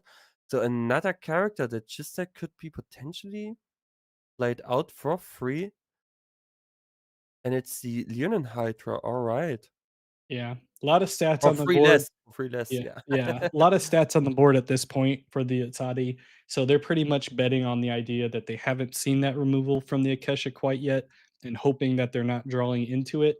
But sure enough, we do see a metamorphosis pop out and it's going to hit the Eros instead of the Hydra in order to give the Atsadi less resources in the reserve for future turns. Now that we've seen that removal come out, though, if I was the Itzadi, I would think that there is probably nothing left. So I would feel at least a little comfortable to get one advance, but we'll have to see if that's the case, as we do see a rare sustenance come out, which will allow each player to do a little bit of ramping and allow for the Itzadi to draw a card for some much needed resources. Yes, and so we can see the Discola world will be playing out. So there is like the Lady of the Lake getting resupplied, still like 3 mana left. And as you can see, the Ismir Engraver is going to be under the play. Also, I would say just like keep out those boosters and being at least making able to move forward another expedition. But now there's only like one left for our Azzati. You take out the game, and it seems like it's like a really good spot for Krigan still here, because we didn't see like any removals right now from our Akisha. So it's either like just like writing out for playing them, or maybe like a rare chance that they're like none of them actually got trod at some point. Yeah, I mean, after seeing that engraver come out, we're seeing a lot of less than ideal plays coming from the Akesha. So it's definitely a situation where they may just not be getting what they need. And we are at the point where the Atsadi is just one advance away from making it to the top two here and taking a victory against the Akesha and maybe even being the top player going into the top cut. We'll have to see if that will end up being happening. Still plenty Yeah. of cards for the Akesha in hand, and they still have to deal with the Itzadi as well. Should be interesting to see how this one turns out as we start off with a slow play of the Cup of Sap. Yes, and as we can see, it will continue with the part of the magical training for the Akisha. So now it's still like the chance for our Atsati to boost up the Orphe again, but also need to considering that like only one two fairy actually got to be played, and if the Akisha is not mana damned, then there like any other two fairies are left to being in play to just like get rid of that through the sabotage effect. So it could be either like getting to play it out directly or maybe like afterwards. It's interesting. Yeah, I think we did end up getting to see Tooth Fairies, I believe, correct? Or if not, but Yeah. it doesn't seem like the Itzadi is worried about it, so they Oh, are there's going. another one. Yeah, Yeah. I totally somehow it vanished for me on the reserve. Yeah, Right. well, we will see that Yeah. Cup of Sap play that you mentioned, assuming that there isn't going to be another Tooth Fairy played. And with that Conjuring Seal play from the Akesha, they're definitely searching, trying to find those cards that can help them deal with the big cards being played from the Itzadi. If they are able to run into a rare off you go, that would be really helpful for them at this moment. They were able to draw 3 cards, and they do run into some removal, not Ooh, the rare off you go, but in the form of a Banishing Gate. Now the question is, what does the Itzadi have left to potentially take this game with only 2 mana left for the Akesha, that's which I true. don't think is gonna be enough. And it's just like an additional Free Fire avatar will be coming out to play, but there's like nothing cross Maniac. It's just like taking that. So congrats on that. And now we're seeing like that the Azzati will be undefeated through the top card.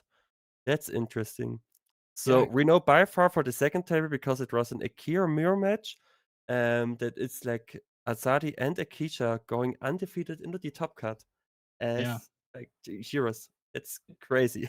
Yeah, congrats to Qui-Gon there as Yeah, far as being able to take Saudi all the way through and get into the top cut representing Bravos, showing everyone that you don't need to play a Kesha to take the whole games. At this point, they had to have played at least one more other than that Akesha. So congrats to them. As Pandy mentioned, though, we are in the Swiss round 8 of the Whispers from the Maze official demo deck event with Equinox and AWOL. You are on the AWOL stream. Be sure to check out the channel after this. There's a lot of good VODs where you can watch me and Pandy talk about some altered at any point throughout the time there. But as we go into the next game here, we'll take a look, and it looks like table two, the other undefeated setup, is still able to watch at least the very end of it.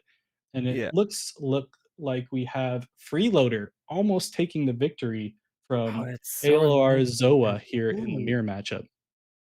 It's just like a pass by or happened where like none of them actually just like were forward, and as we can see, both of them getting 2 scholar awards in there. So actually there's like a note for Frank Riggle that he said like those mirror matches are like the hardest ones to play because it's like super stressful to figuring out what like the opposite Akisha can do. So yeah, let's see if Freeloader is being able to getting undefeated. And I also would say like it's like one of the rare tournaments where this could actually happen. I'm so excited for that because Freeloader always saying that at least there is like one lose that's happening. Oh, I thought you were just bashing your teammate there No, as no, far as he's him always saying that. He's never always going saying undefeated. But, that. as I'm you hoping. mentioned, Yeah, they I'm hoping that's being the case uh, finally. Freeloader does have a pretty good chance to do it here. They are only Yeah, one advance away, and all things being said, pretty similar as far as card advantage for both Akeshas. So, if we're looking at someone to take this game, I'd have to assume that it would be Freeloader at the moment, but we'll see if that is going to be the scenario. We do see two off you goes in the reserve for the top Akesha, and I don't see the third one in the discard. So could still have to worry about that, as well as the other removal available to Akesha. And then coincidentally, I see no off you goes being played from Freeloader unless they have yeah. gone into the mana. So definitely looking pretty good here, especially with having the Akesha ability Oh, still available to them. also seeing the informant we're going out to the play. Cyrus will lose his boost up, but still being like the case if there's like any 1 or 2 cost spell that there's like going to be additional boost for that. It's also the case that Freeloader still being able to actually just like using the after you, but decided to not using it, instead playing out the Sealer's Cryptic Warlock, so being like left on 1 mana at total. And yeah, there's like nothing much left to play on 1 mana, but I'm super interesting on if there's like something sneaky there.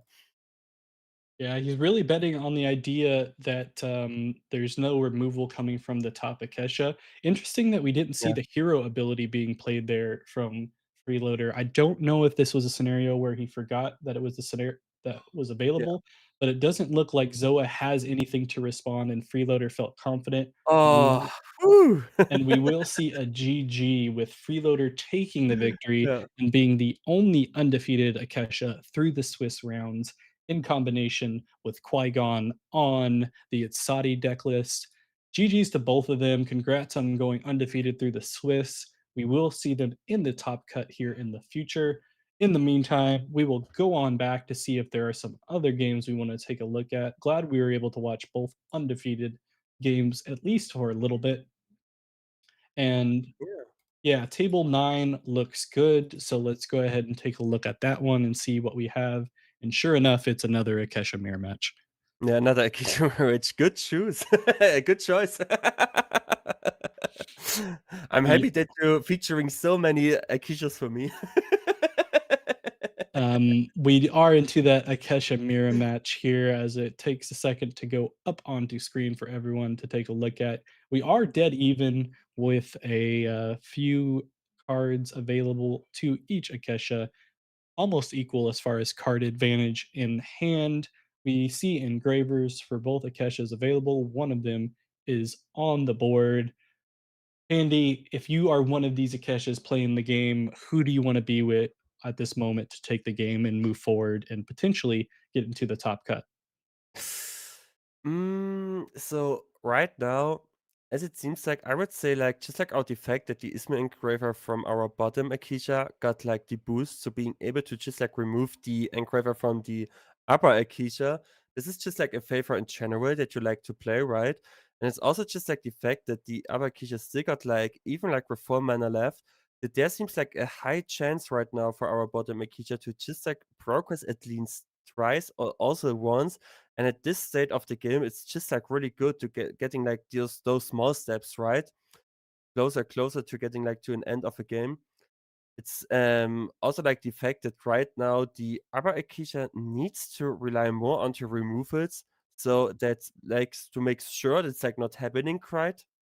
So for now, it seems like that period is like being in a really, really good spot.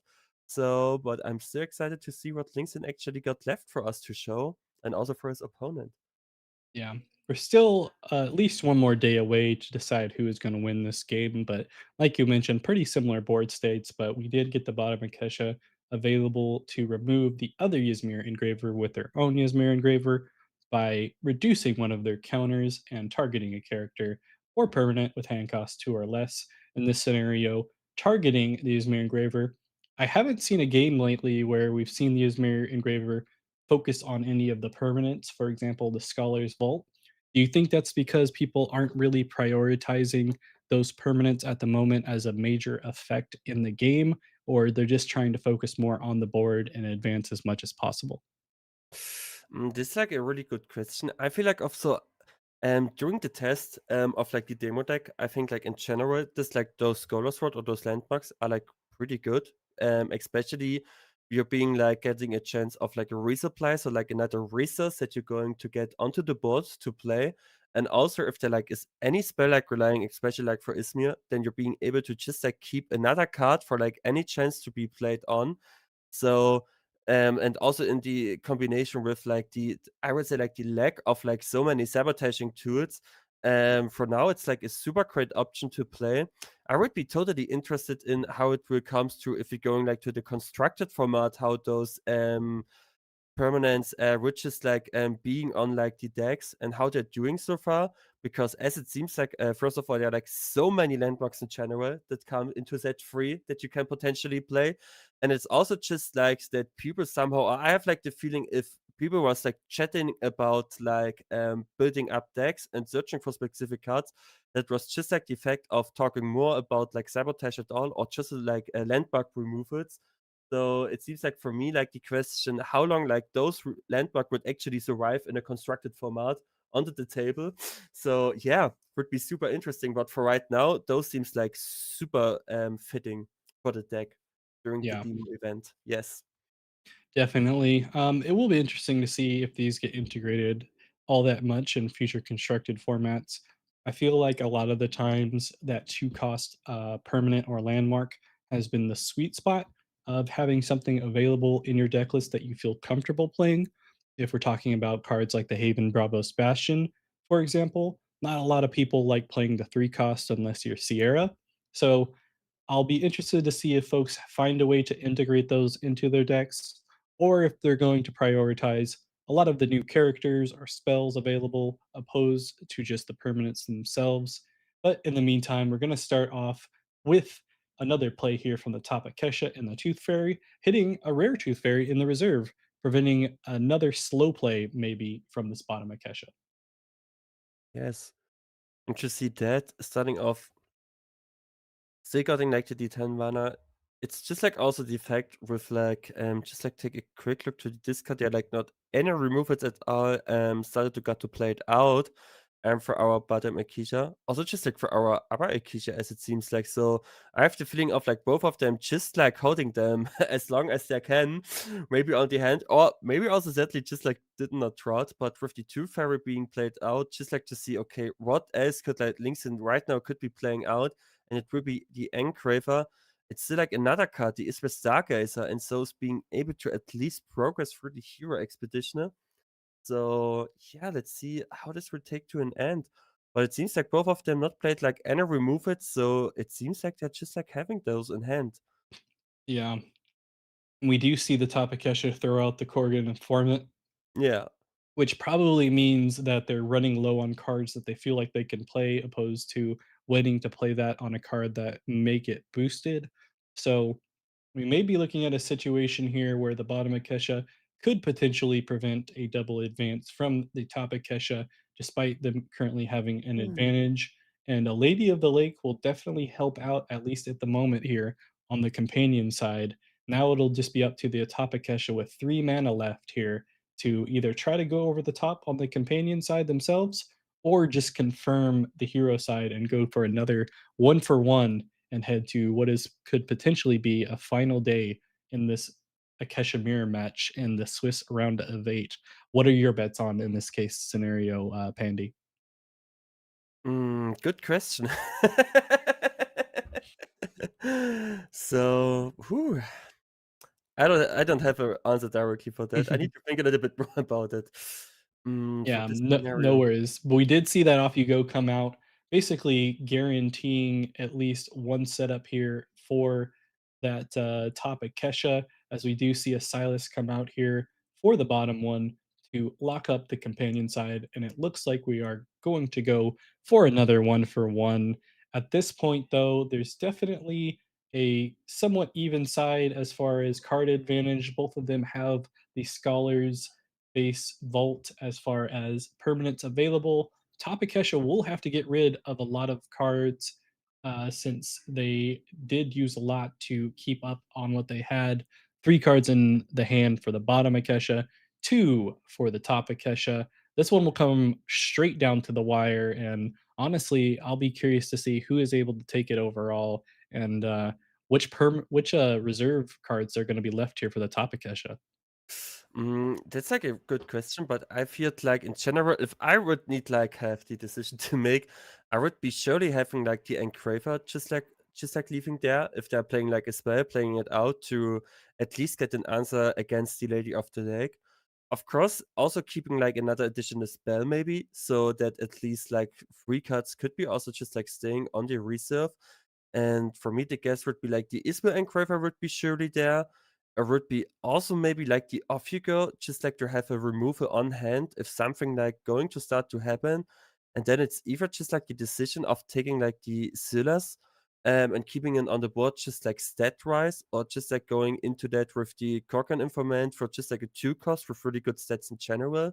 So it's a hard decision for Linkstring, but also we need to see that period actually being in overtime and getting the tournament in general closer and closer to the end by the time for the round 8. I'm hope that we're actually seeing that the tiebreaker is going to be played out until the end and not the time is taking over. Yeah, I'm guessing we should be okay. Plenty of time Yeah. left on Link's inside of things, but we'll see. We do get some interesting chat here from the players. Seems to be like some potential draws that people weren't expecting, or everyone that's watching the and spectating at the same time is interested to see how things are going forward here. But we will to see some mana happening for the top and bottom of Kesha. See how that works out, both of them at 10 mana apiece. 5 cards available to the bottom Akesha in hand, 3 cards in reserve for the top Akesha, both of them down to 8 and 9 cards Yeah. in their decks. So they've been going through a lot at this point, and it just shows True. how much of a back and forth this mirror matchup can be. And now that we do have mana, we will see how we're starting off here for the top of Kesha. I have to imagine if it's not the hero ability, which we do see, it's going to be something low cost. So we'll start off with the bottom of Kesha in period. So the Lady of the Lake will be coming down to the play, and right now for our upper Akisha, it's just like yeah, answering with like a strong card too. Also the potential chance of playing a spell. So there's like a high chance that this Lady of the Lake actually will get removed at some point, because there's like not any way to actually just like sabotage the engraver at this point. So it needs to make sure that something like that will potentially be happen. So it's not the fact like what actually the upper got left for that. So, whew. Yeah, we'll have to wait to see if the spell comes out for the top Akesha in order to get some counters on the engraver and be able to remove one of the cards on the field. At the moment, though, it does seem like it is that standard play of what you're mentioning of playing low cost cards that can just let things happen for the meantime until you can get some type of removal. But Yeah, we so are going to true. see the removal come out immediately here to knock out that Lady of the Lake, get some boosts or counters onto the cards in reserve. And now the bottom of Kesha has to be quite worried that if they Yeah. don't have many other characters available to them, that Crier will be hit as well. Even though it can be played from reserve, it won't have those counters immediately unless they play a spell. Yes, it's totally true. And so now our bottom Akisha needs to actually think of how to handle that because it's just like the Silos were being out and needs to play and the tournament maximum time reached. Yeah. Oh, yeah. Honestly, a bit So congrats. surprised that we didn't get Yeah. to see a little bit more time because we've definitely Yeah. seen more time used before. It did look like they were probably on the back foot at least a little bit, and we could have seen Linkson take this one, but we will see Linkson win off of time, and that will wrap up the Swiss round of 8 for us here for the demo deck event that we have going for Whispers from the Maze in cooperation with Equinox and AWOL. You are watching the AWOL stream. Want to thank everyone that has joined us thus far. I am Blue, joined by Pandy. We are going to say goodbye here for a short amount of time. Be sure to stick around. The stream will still be live. We are going to take a short break in order to get the top cut sorted, get a bracket going, and then we'll get to watch some top cut stuff here watching the undefeated Saudi, undefeated Akesha, and then probably a lot of other heroes that we have going on here. But Pandy, anything that you want to say before we head to a Be Right Back screen? Again, sorry. Anything you want to say real quick before we go to a Be Right Back screen? No, just like so that did you say, guys, stick on the stream. We're so happy to see with you together how the top cut will go on. And yeah, I'm excited to see you again. Bye. Yep. And Yeah. And after our short break, be sure to stick around because prior to the top cut, we will have a surprise interview with the OP director of Equinox themselves. That's right, Cedric will be joining us for a couple minutes, answer some questions, and we will get to see what they have to say about this demo deck event, Whispers from the Maze, and a variety of other things. So be sure to stick around, and then we will head off here for a few short moments and be back shortly. Thank you, everyone. Goodbye. Bye bye.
Hello, hello. Welcome back to the Equinox X AWOL altered demo deck tournament, specifically Whispers from the Maze. We have something very wonderful here for you. We have the very famous Cedric, and I am joined by Keelan Guy, who is my interview co-host. And Keelan Guy, I'm tipping up the ball. You have the first question to this very handsome director, I might add, in Cedric. Stop it. So, No, it's super cool to have you here joining us for the interview, Cedric. It's super cool. And also super exciting that we've now finally had the first truly supported by Equinox online event via BGA. I was just wondering, how exciting has it been for you so far? Are you enjoying it? Is it running smoothly? Yeah, no. I was delighted by the day. And firstly, thanks a lot, you guys, the whole team, everybody behind this, for the time, for the involvement. When I arrived as a OP director at Equinox, I saw these kind of amazing opportunities that was brought directly by the players. I was like, okay, let's do something with that energy, with all these projects, all the passion and stuff like this. So yeah, I'm very, very glad that this first opportunity to get something is a success, and I hope the players liked it. yeah, it Yeah, seems like we've had a lot of really good positive energy in all of the chats that I've been able to keep track of. You just mentioned there coming over to Equinox as the OP director. I think it's always interesting. How did you get into that position? What brought you to Altered and being the OP director? I used to work in the entertainment industry, not in the TCG industry. I worked in a video game industry. I worked at Ubisoft. I worked at Blizzard. And I also had a chance to work in a adult animation studio. So it's a very small and French animation studio, doing like silly and funny stuff for TV and for internet. And yeah, and I saw that that position for an OP director, which was like kind of super different from what I was doing at that moment. But at the same time, that was kind of a unique opportunity for me because I love the TCG. I love playing. I love all the social interaction that creates. And I was like, okay, if I don't do it right now, I will never do it. So let's try it. Let's do it with Altern, which is kind of a big TCG right now. It's like that's the TCG that have the smallest team and still competing with the biggest one, which is also another challenge. That was also pretty convenient for me as the studio is in Paris, where I live. So basically, all the planets were aligned to take the shoot and try the adventure. nice, nice. Well, I think it's also no secret. Of course, clearly, this event is really showing off the new set, Whispers from the Yeah. Maze. But I think the other thing it's doing, there was recently the announcement of the World Championship qualifiers for Altered, three of which I believe are slotted to be run via BGA. How much are you really viewing this as a trial for that? And are there any lessons learned so far that you think are good or bad? Yeah, no, that they were indeed dual objectives today. So the first one was to create that kind of fun experience for everybody, to try out the new sets, to give the opportunity to offer organized play boosters, so the one with the alt arts for players, and at the same times having that kind of a reality check of, are we able to do a qualifiers on Board Game Arena? Of course, doing something with Demodex is way different from doing something with all the uniques, but that's still a success. And I'm very confident that in a few months, so certainly around August or September, we will be able to do the qualifiers on BGA, and that will be all around the world. So we are thinking of targeting different time zone for the free qualifiers we will have on Board Game Arena, and that will completely fulfill the objective we have to be as accessible as possible with these qualifiers and propose for anybody anywhere in the world to be able to participate for free. And if they have the skills and the luck to achieve the finals and win the finals, they will be able to come to Paris for the World Championship finals. Well said. What do you have to say to people that are worried about the competitive integrity of a qualifier on Board Game Arena? I would say me too. Uh, basically, I have the same concerns, and we will be working hard to not completely make it as safe as a physical qualifier, because that's not possible, but reduce as much as possible the overall variance of this tournament and of all the matches, and be able to answer as quick as possible. Today was something we did just together, so mainly the AWOL and a bit of me with Equinox. But for the qualifiers, I want to think the thing way bigger, to be helped directly by the Board Game Arena team, to have somebody that is able to interact directly in the tool, that kind of stuff. So we'll put um, we will put more efforts for the online qualifiers that will happen on Board Game Arena. However, it will not be a 100% situation. We will not have any bugs. That's something that we need to be prepared for, and that should be expected. Nice, fair enough. I think for like myself as well as many other people who don't have such an easy access to the local Yeah. scene, that Board Game Arena has really been what's holding people to the competitive side of the game in a lot of cases. And with this announcement to make these qualifiers via Board Game Arena, does that mean that Equinox is starting to view Board Game Arena as an essential part of the direction of the game? Yeah, and to be fair, Board Game Arena has always been an essential part of the game. That's one of the main entry door for anybody that want to discover Altered, and that's also a great opportunity for us to discover the game in advance or with friends, or to test things. For example, and especially now with the marketplace and the print on demand, if you want to I don't know, try Unix, buy Unix, or take Unix from a friend and test it on Board Game Arena, you are able to. And that's a unique chance for us as a game to be able to do that, and to see after that if you want to print it in your deck to play it in store. So that's a key part of the overall strategy for the game.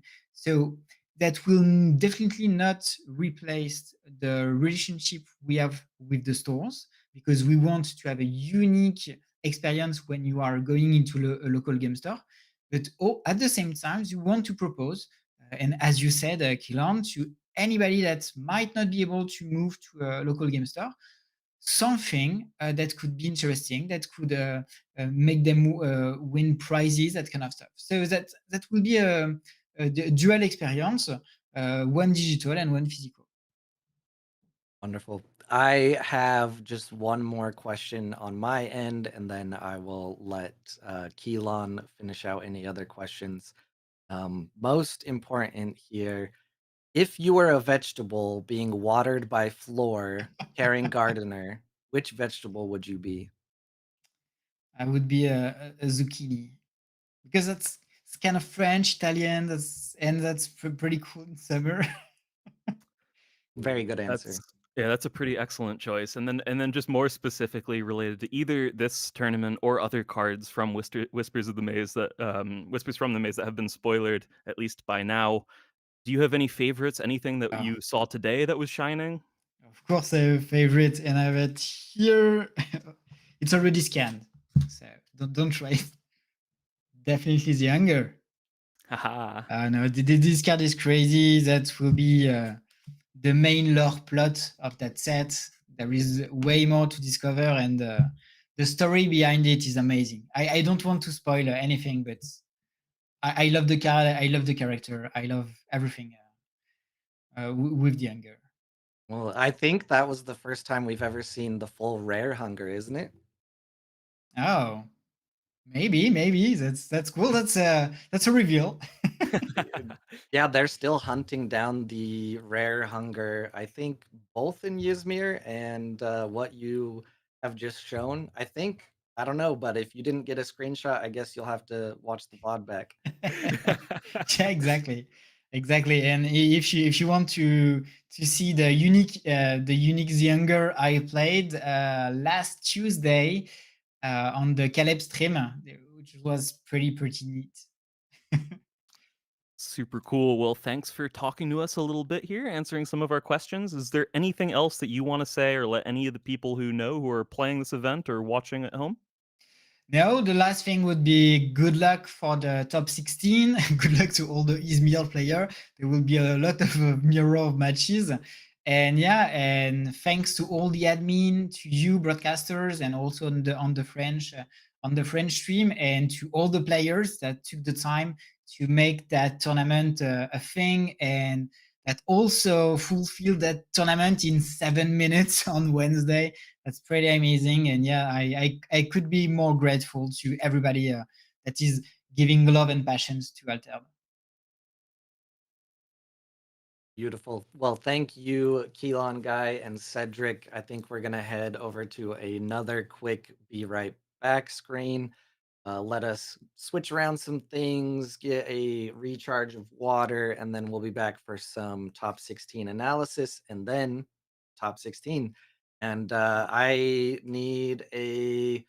don't think there's any goal ring. So my prediction is shot. Yeah. So unfortunate, but I'm not going Ysmir. So Atsadi. Asadi Yeah, for the win. Atsadi.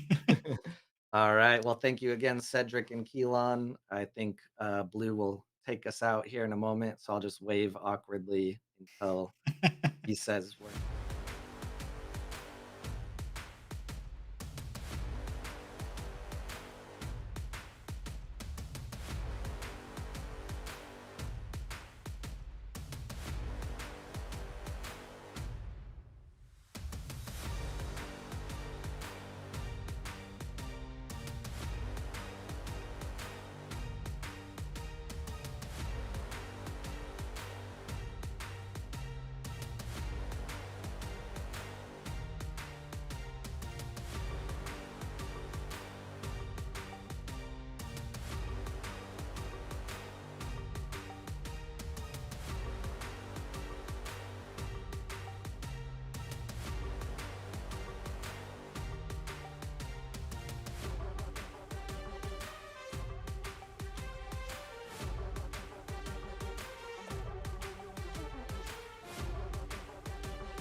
Hello, everybody. We are back again as the top 16 bracket is being compiled.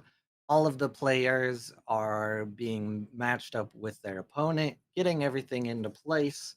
I'm gonna let Keelan guy take the lead on how he feels about this bracket because I think there were some early reactions over on your side. Oh, absolutely. I mean, one, it's an incredibly strong bracket of players in general, and a lot of names that we do recognize, especially from amongst the various teams that we're used to seeing for Altered. Of course, I have to plug the little bit of bias here. As a part of Team AQZ, I mean yourself as well, even AQZ putting in 2 players into this top 16 bracket. I believe that's outperformed all the other teams there. There's a few representatives from different groups: ETX, ARK, Agite, and ALR, all with a player at least in as well.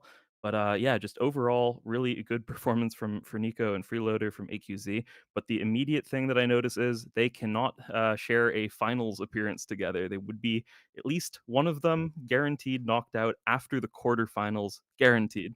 But even then, they have to win their top 16 match in order to get there. But yeah, no total dream for that team today, at least. Yeah, and for anyone that feels like it was sabotage or spite out of who made the bracket, why don't you explain for people at home how that is not possibly the case? Yeah, so essentially, overall, top 16 cut. That means we had two 8-0 finishers at the very end. They were the only two people remaining who had that undefeated record, so they were guaranteed in, of course, and they occupy opposite slots in the bracket. That being Qui-Gon 96 and AQZ Freeloader. So you'll see then one on top, one on bottom, meaning that those two players will only play against each other if they both make it to the finals. Otherwise, though, we had a ton. We had a total of 16 7-1 finishes, meaning that there were only 14 slots left for those 16 players. And so, where that comes down to then for who makes it and who doesn't comes down to how many points their opponents across the tournament did successfully achieve themselves. So, for example, Ozymandias and in seventh seed, who will be playing against Fernico Rico, they had 38 opponents' points. And then if you check out Fernico Rico, interestingly enough, his was also tied at 38 points, but there's a difference of seed there. That being that if the opponent's points total was also equal, then there's a second tiebreaker, which is the opponent's average elo that they played against throughout the day. So multiple levels of tiebreakers there. Of course, there's some, minor issues with the BGA system. For example, if a player is like loses early on in the event and then drops, they cannot attain more points for you in your tiebreakers. But overall, I mean, most of the players finishing out strong with this event. So for the most part, yeah, these players were racking up those tiebreaker points until the very end. Wonderfully said. And we now have the legal disclaimer that there was no match fixing. Before we move deeper into a conversation about the matchups we might see, as a note, the teams represented, I do have to say that A.W.O.L was taken out of contention, was tapped into being a caster on the French stream. I hope once I rotate off in a moment, I will get a stop by the French team stream. Wow. I need that Red Bull. It's coming in soon. But yeah, AQZ definitely would have had way more in the top as it is because we are on the cast here. So who really is on top other than AQZ? But That's what I'm saying. But what is clearly on top for today, you can see on the screen right now. It's the disparity between numbers registered as far as percentage of the overall metagame and the top cut. We had 2 players bringing the Bravos hero at Shadi, who were successfully able to convert that into a top 16 finish. 3 players playing Tasia from Muna. And then, of course, 11 players playing Akesha. How are you feeling about your early predictions, Cole? once again, I'll just say I made my prediction first before anyone else, and I did it early on after playing a couple of the demo deck games to start testing. I would not touch the Akesha deck though, and early on, honestly, no one was really playing it in the queue. I think because Gulrang, Atsadi, and maybe even Subash were a little more exciting for players to see new stuff for. It took at least 24 hours or more before people started seeing how strong the Akesha deck is, but my prediction was locked in before that. And if you didn't hear it early in the morning, the reason behind me not picking Muna at the beginning, I think it really does suffer from some bad card draw. And there are some things in the deck that are going to be very good in Whispers from the Maze, in my opinion, but they are not well put together in the demo deck for each other. And that's simply because these are to showcase new mechanics, new cards, maybe how they might interact with old cards. Uh, so that is unfortunately why I did not originally pick Muna, but I am very happy to see it's actually the second most represented faction in the top cut. Definitely impressive overall, though, especially for the Izmir hero, but I'm very happy seeing some Achadi in there as well. I think we're used to seeing Tasia in constructed events overall, so not too surprising, I think, given that there were a few pretty good options from the Whispers from the Maze set in there. So, yeah, some cool stuff overall. Notably, as well, though, is the fact that the way that prizing works for this event, it's not like first place, second place, third place, and so on. It's dependent on who the top finisher from each faction was. And so, notably, if we do have the situation where there is a finals Akesha versus Akesha, the loser of that match, our second place finisher, would have nothing. So there was also definitely some incentive to be playing something that they thought would be a little bit less popular. And speaking of which, we do know now as well who our top finishers were. At least we believe. This is with a disclaimer that we are. It could be slightly adjusted based on anything if anything wonky happens. But we believe our top finishers for the three factions that are now eliminated for contention. For Ortis, our goal rank player, that would be Nagumo 1, who reached rank 79 in the tournament. For Lyra, that is Steeps at 28th place. And Axiom looks like it's Insane 94, who was 20th in the overall event, really close to making that top 16. Actually, impressive job, guys. Wonderful, wonderful to hear. I believe we have about 7 more minutes here before we jump into the top 16, pending any late starts or anything like that. But that is a perfect time for us to give you a preview into the decks here. I guess we have to start with Ysmir, right? Mhm. Why is this deck 69 nice percent of the top cut? What is going on here? All right. Well, one, you can see on the screen the matchup spread that you have with this deck is all so favorable. Um, Realistically, I think that the biggest difference in these percentages have been one of two things. If you're playing against Atsadi, for example, your removal is just going to be so good, especially cards like Banishing Gate, especially like Metamorphosis. Yeah, they can play something that's huge, but you can just simply say, after you, force them to play their huge thing, and then remove it and just win just like that. Really, really solid. Banishing Gate, great spell to have at common. Metamorphosis, that's a new one. It's also particularly exciting. And this deck can relatively easily deal with that 2/2/2 stat line of the Mana Moth that it makes. That's great. But then, of course, we have to talk about the character suite here, especially the new cards. I think this Korgon Informant card has been incredible. 3 mana, 2/3/2. From hand, remove up to 2 counters from target card in play or in reserve. And then when you play it from reserve, it's just a 2 cost. Such an efficient stat line on that card, such an efficient effect given how virtually all of the other decks that you're playing around have boosts at some level. I mean, what can you say? The card does it all. It's awesome. Yeah, well said. And I am hearing voices in my head letting me know that Pandy Andy has returned from whatever nap or chocolate he was eating. And we are just about ready to move over into the top cut.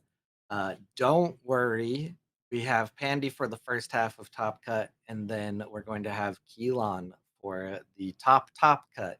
So we will see Keelan Guy back here in not too long. But Yeah, thank you I for will see filling the you gaps. at the semifinals. Yeah, so happy to jump in and to, of course, talk about Izmir. Happy that I predicted that early on, but even happier to see that there are at least a little bit of diversity within that top 16. So I think we all have some people that we can cheer for, regardless of what factions we like or don't like. So, anyways, I'm off. Bye.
All right, we are back and the games are being set up right now.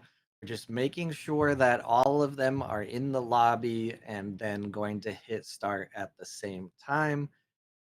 However, I have a new guest here. It's been a while since I've seen you. How have you been doing, Pandy Andy?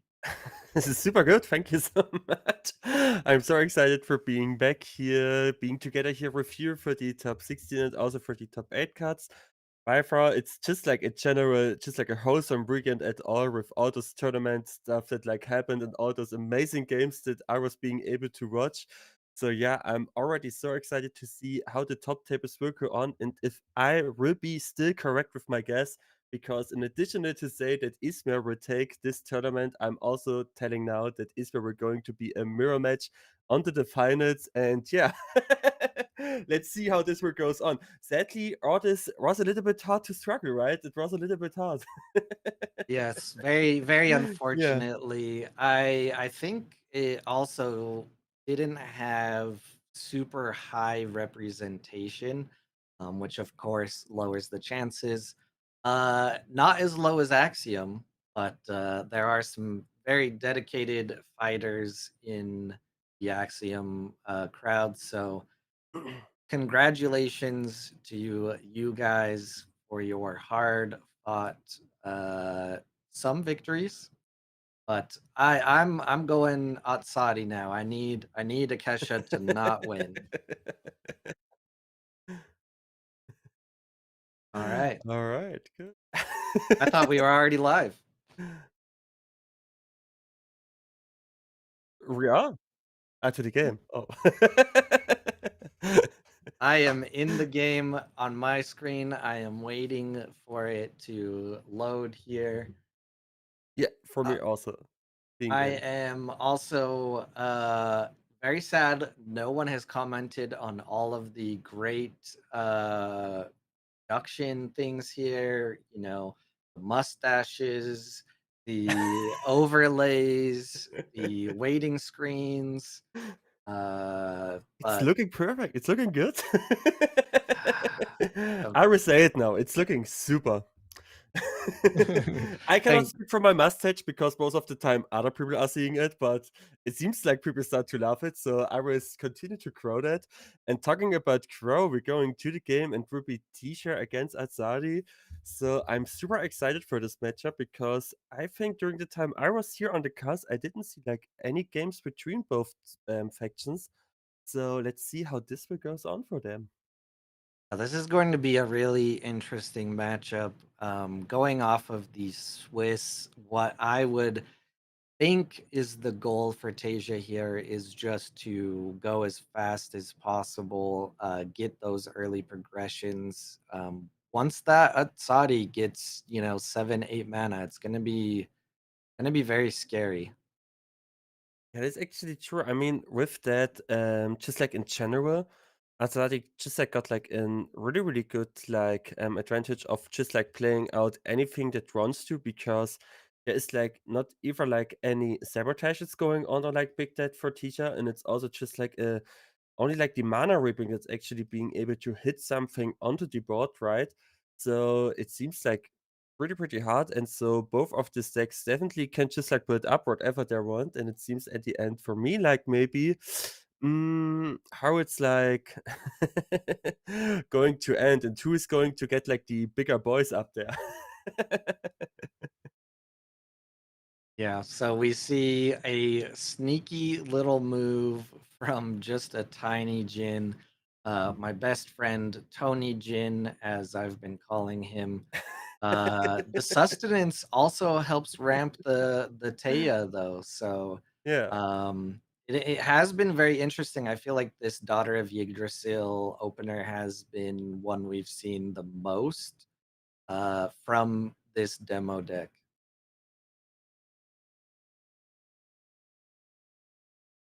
Hmm. We're starting off with the burrowing news. It's just like a super expedition right now to maybe just like progress because sadly it's just like not having that. But we still got like the daughter that could be played out, but I could say that. But the Haven Bouncer is just like entering the board and saying goodbye to the daughter. And with that, oh, we're seeing the Luminous from actually getting played out, and at noon, beside the fact that two characters going to get like one boost, it's also getting anchored and also being good for blocking now the hero expedition side, but there is still like a tiny chin being able to get boost up, so being able to progress there. And so it would be just like again a trade-off for both of them. Yeah. This setup from Tasia is what I like to see around this area. Hopefully, we can get some more anchoring or other setup for Tasia to keep those progressions happening. As I mentioned, the swarm is very cool. I think people should take an honest look at this. Um, Common versus the rare depends on your rare slots. I think the common is also pretty good. But yeah, that early Haven bouncer was a pretty nice hit Yeah. because Daughter of Yggdrasil came out and gave Atsadi a benefit, but then it wasn't allowed to benefit the Tasia again after that. Yeah, that's true. So Atsati will be the starting player right now. Before that, the Luminous Throne will be able to just like getting a small boost for themselves. And oh, okay. I totally forgot there's like the new way that you actually can putting up boost into the reserve. Yeah, so the It's totally new for me. Yep. The rare gives up to 2 target characters a Mhm. boost, in play or reserve, while Yeah, the common only gives 1. So very, very cool here. The Noosh is just gonna be yeah. massive for 1 mana. Also, it seemed that's just like a nice start off with those lines, but the Kubasap could be potentially just like going out again to the Haven Bouncer, and afterwards would be able to just like block out singly the entire board. But still, like the fact that teacher got 5 mana left because the Burrowing Noosh being not that much expensive, only 1 mana to also getting played out from the reserve. So let's see what Asati actually will do right now. Most likely counting all of their boosts and Yeah. stats to see if it's even worth trying to block this hero side. I think Atsadi does have to consider blocking the hero side, or else Tasia is going to just start playing on the companion and threaten a double move. Yes. Totally agreeing to that. So super interesting of how it goes on. And as we can see, the Haven Browns are actually going to play, not being able to block quite yet, but there is still like another chance to play like an additional character for that point. So right now our teacher needs to consider to either just like focusing on the companion side, or yeah, and we'll go for it with the daughter. So both players being able to draw a card, since is the rare version of it.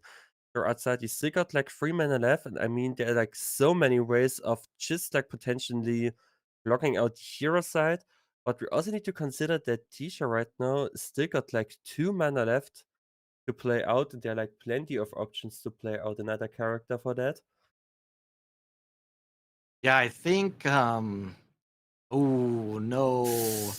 The Theseus, Oh, and it draws another card. Well, at least there will be no stats there. that's true. What do we I'm trying to think. I might have to there's a good 2 mana play. Anchor the Noosh. Interesting. All right. Um that is an interesting choice, I will say. I think anchoring the Swarm based on the regions you're going into was maybe a better play, but if you think about it, the Atsadi is on a single forest tile here, so they might Yeah. be looking to block. And these players are top 16, and I'm not. And it's also just like the fact that, like with that play, the Tia, as I learned today, but I will stick to teacher after that, so don't worry, guys. No, actually, Alexis with did like also still like a good thing with the choice, because the Burrowing Noosh will stick to the board, and with those stats line, just like the fact that it's getting discarded because of the fleeting effect, that there is like a good chance of getting like blocked now the hero expedition at that point. and the Luminous Swarm could be just like potentially being played out again, getting anchored, sticking for another round there. So I mean, I feel like it was like it depends the decision on what is like being left on the hand. But with that combination, it's just like the case that our teacher right now could just like play out the Luminous Swarm with the meditation training again to set up the board. Yeah. Yeah, I think you have a great point, and just an area I hadn't considered yet, as Keelan Guy mentions in the chat. The swarm does cost 4 to play Yes. out, so it is mana heavy. But we see it come out here and get a Tasia boost. Um, Very interested to see what they have in hand. And I actually do have the Tasia deck here on my left Ooh. monitor.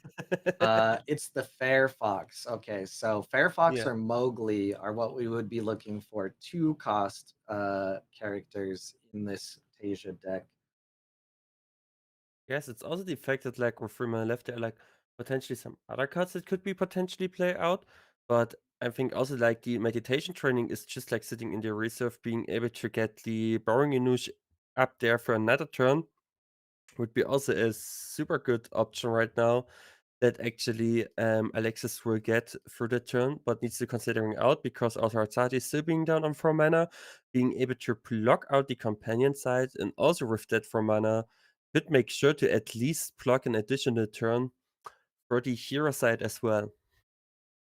Yeah, there's some interesting decisions here. Could be a very good turn. Oh, nope, we're gonna see Mm, the daughter instead to okay. hopefully lock down the companion side. So it seems now like a double progression, but I'm sure that Azadi will be able to at least also blocking out the hero expeditioner with Yeah, we 4 still mana. have Duel of Grit available, Yeah. which will Yeah, true. have a possibility of removing anything 4 mana or less. Oh, yeah, it's with the hand cost. It's sometimes I'm just like, replacing your flutter, and there's like the dual I am curse. I mean, redeemed. I'm redeemed. I called it. Colin, I was here live with you on cast, and you predicted the card. That's amazing. I know this feeling. I know this feeling. It's an amazing feeling. Yeah. No, but actually really good, and also being able to just like using out the scout effect, you're boosting up the mighty chain as well to block out this expeditioner. That is crazy. So it's been like not the decision, but I would consider that this mighty chain will go into the mana. Yeah, so being already ahead like 2 mana, that is like maybe like already like a big difference for Krigon right here as an Asadi. Yep. That's the teacher. We have a very scary Hydra building up. There is a good note that Tasia does have access to 3 mana reapings, and we have not seen one yet. They most likely, making it this far, are very aware of what Saudi can put out. Yeah. And I would be very surprised if at least one of these in hand isn't a mana reaping. Yeah, that is for sure. Could be like that. So we've seen that the Krupa sub will be played out from the reserve to give the Orphe another boost to being like a strong card in general. It's also like actually really good for our Atsati because there is like not any way for our teacher right now to just like sabotaging it. If I'm correct. If I remember correct, every single card from the deck.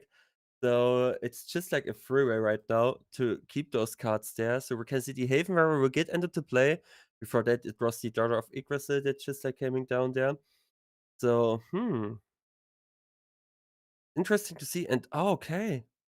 Link the Hour of Very, Defensive. very Yeah. good thing to use Aoife on. Yeah. That daughter is going to be way more beneficial from reserve for Tasia, and now is also much stronger. Um, there's still more Duel of Grit available, but I Yes. think this is looking really good for Tasia in this current state. And it's also like that, that is Murphy being down in the reserve even could just like play it out to the okay. But we decide to play another Haven Warrior for that. Oh, that's It's crazy because there would be at least one Haven warrior. I think we're getting discarded from the reserve to keep the Afira right there on the reserve. So it's actually hitting really hard because I was like always feel like that for Azadi, especially the Haven warrior at the cost of 3 was a really, really good card like for the demo deck right now. So Yeah, I think based on who picked what in their reserve, Tasia is definitely coming out ahead. Tasia had to jump a meditation training, which when you are this close to winning, is not as important. And this Aoife can again give a boost and remove fleeting to this daughter, which will be very good for this companion side. And Aoife herself is very good for the hero side here. yes, totally agreeing on that. So I'd say actually like the thing now is like that the dollar being like a super answer for both sides, also the Olive, but for me it's more like the potential chance of having like 11 mana. There would be like so many cards that we just like miss to see from Atsati. It's not only just like the Hydra that could be potentially being out really, really strong. It's also just like the arrows that could be potentially play out in Mm. combination with another additional card for that. It could be also like the Chen Long it also just like getting to be placed down there. So many, many options left for outside now to maybe take it back with those big characters coming into the play. Yeah, there's definitely a lot of options that would be scary for Tasia to go up against. We see the warrior come out from reserve. Quick note: we're trying to beat yesterday's top amount of viewers on stream. So send this to your mom, your friends, tell them to come hang out in stream, and we'll, Yes. we'll we'll beat the record. That would be amazing, guys. Just like, if you're watching like now as 3 or 4 people on the same advice, just like grab your phone or like your smartphone, like anything, your tablet. Maybe if your like fridge can do something like that. I don't know. Just like watch the Put video on it different advice.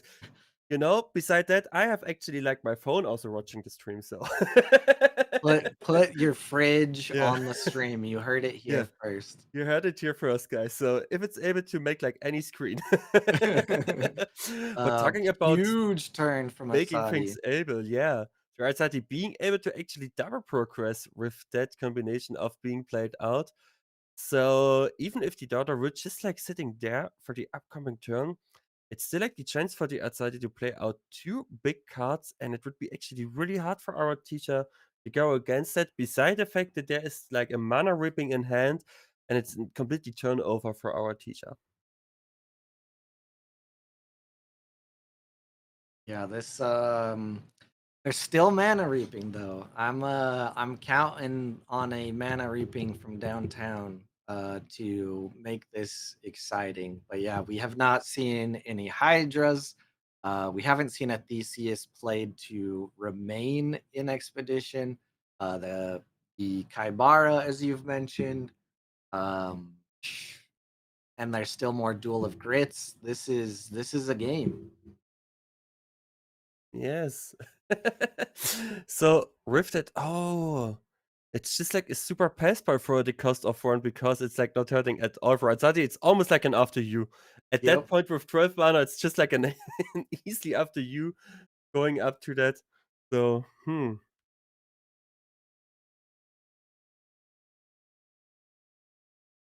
Thinking. What do we? Oh, the little fox. Oh, cute. Cute little Firefox. And there's, the Duel of Crit will be there. So far outside like any high cast character, but also just like the Ever and the Talent Skater, if they're going to play, would be just like enough for the Duel of Crit. And then we're still seeing like here the Minotaur, right? So is there like a chance of also getting like a big card to play? That's one big skater as well. Hmm. What? Yeah, I don't think other than the one single Aoife. Ooh, you know what we haven't seen from Tasia yet? We have not seen the Aron. Yeah. That. Oh, there's the mana reaping. Already I being think played it's a out. little early, but we'll see. We'll see. Yeah, it seems like a little bit early, but also it's just like the fact with playing out this card and that actually the Duel of Grid could potentially just like remove the Daughter of Yggdrasil. So it Mm. was just like maybe another time to just like get a little bit more time frame for our teacher to set up this game. So, but it seems like with playing out this card that maybe the Azadi maybe got like not that many options left on hand. So it's considering to just like play out the Haven Warrior, or even better, just like want to phasing out at least one expedition with the Haven Warrior to getting out those two hand cards at the end of the turn. Because I'm considering, or I'm being so sure that there will be at least like, I will call it double Hydra. I will call it now. I will call the double Hydra next turn if our Azadi being able to get at least one progression. Yeah, double Not Hydra to be wrong, incoming. please. I will not to be wrong. This this is a very rough spot, as you mentioned, having to play the Mana Reaping to not put out anything else that's at danger of being removed by this Duel of Grit. Um, it's kind of like both players are kind of tiptoeing around each other right now. Yeah. So agreeing to that. So right now for our teacher, of course, there are like an option in the reserve, so at least that the Daughter of Yggdrasil could like lose the fleeting and being played out for the upcoming turn, but it's just like being interested in what's like being left in the two hands. And I hope at some day that we also being able to see those hand cards, because this would be like a super duper feature for that. But our teacher's still thinking of that, how this will going on. So and as I see in the chat that actually the AQC team will have a mirror match on the top 4. So one of them actually will just like kick them out for the final spot. Oh, that's sad. You know, I had a soft spot in my heart for Nico, but Yes. he has betrayed Tasia this time around. So And pass by. So the Shannon going into the play. So there's like for each one, like only one expedition left. But during that, hmm, there's but nothing anchored for Tasia though, which is super scary on a face-to-face last afternoon.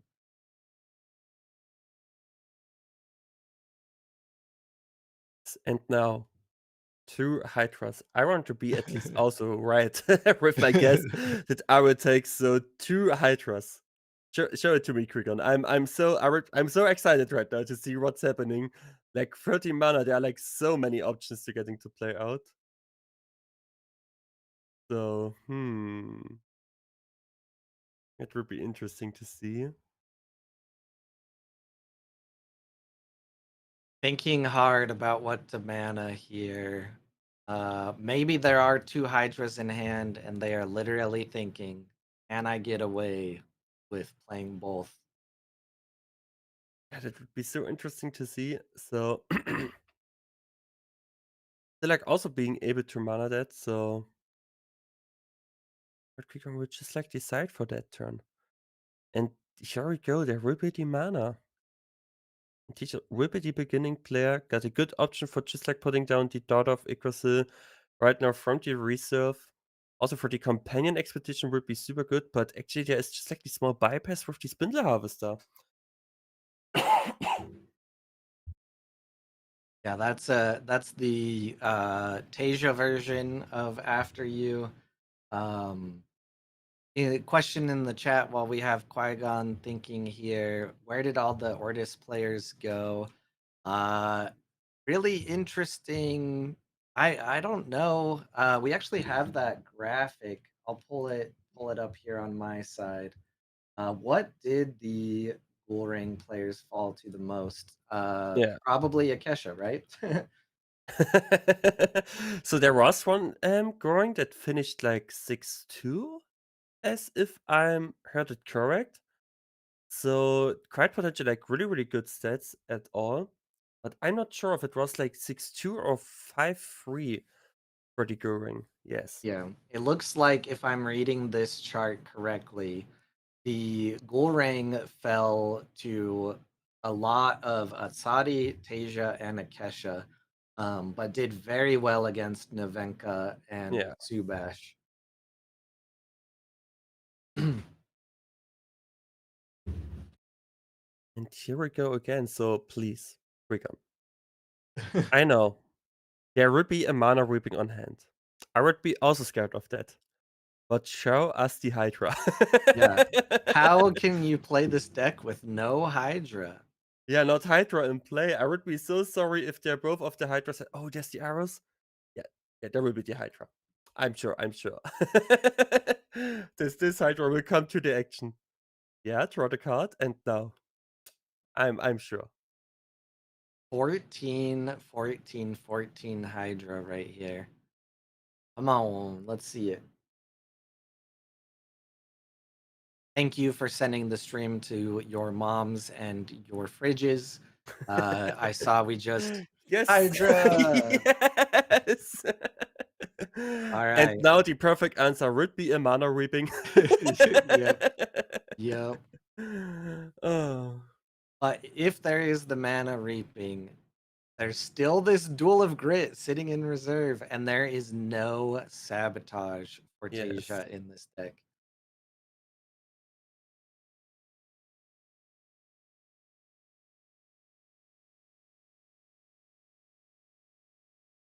We're just here sitting in the tension. Yeah, just like waiting for that moment.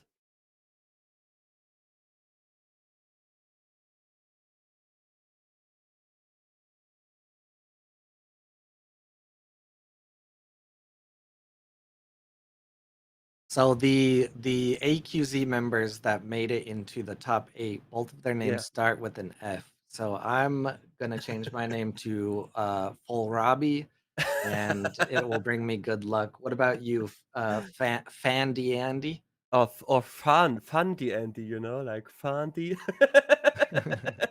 Plenty of options with that. And Cerusity Dual Crit. And hold on. Okay, someone is ringing again on my door. I need to say they need to stop and disrupting me now. I'm so sorry.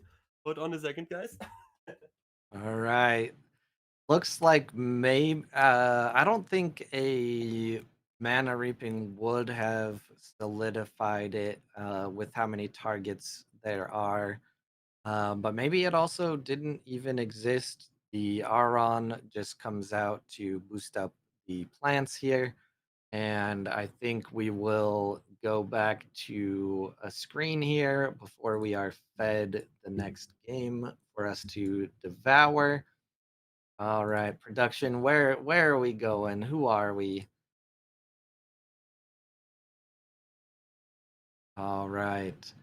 Looking at it here, I can give you an update of, I believe these green checks mean who has won.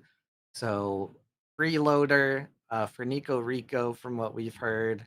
This Neko, Petite Butte, Dick Sept. There's no good way to say this name. Dick Sept 17 has a win. And then we just saw the win of Qui-Gon 96. All right. Right as I went through and said all of that and worked on the image, it looks like PTX Zeus also got a win in. So we are going into another game here soon. It looks like the first one that I see posted. All right. In the demo deck tournament chat, players are posting their games here. Candy is not back yet. His chair is the streamer. Just call him 1717. That's his name. Got it. Okay. 1717. Oh, Decept. If I say it in French, I'm not looking at the flag, so I couldn't tell. 1717. All Yeah. right. That is better than saying it in English. That is Okay. for sure. Pandy, Pranico did drop the link to their game. Do we do it or do we give them solace? I mean, it would be such amazing to see that, right? because there's like a high chance that at least one of like a team is getting kicked out, a team member. I mean, it would be super interested to watch. So, but you can decide. Also, the chat if you want to see that. All right. Yeah. Yep.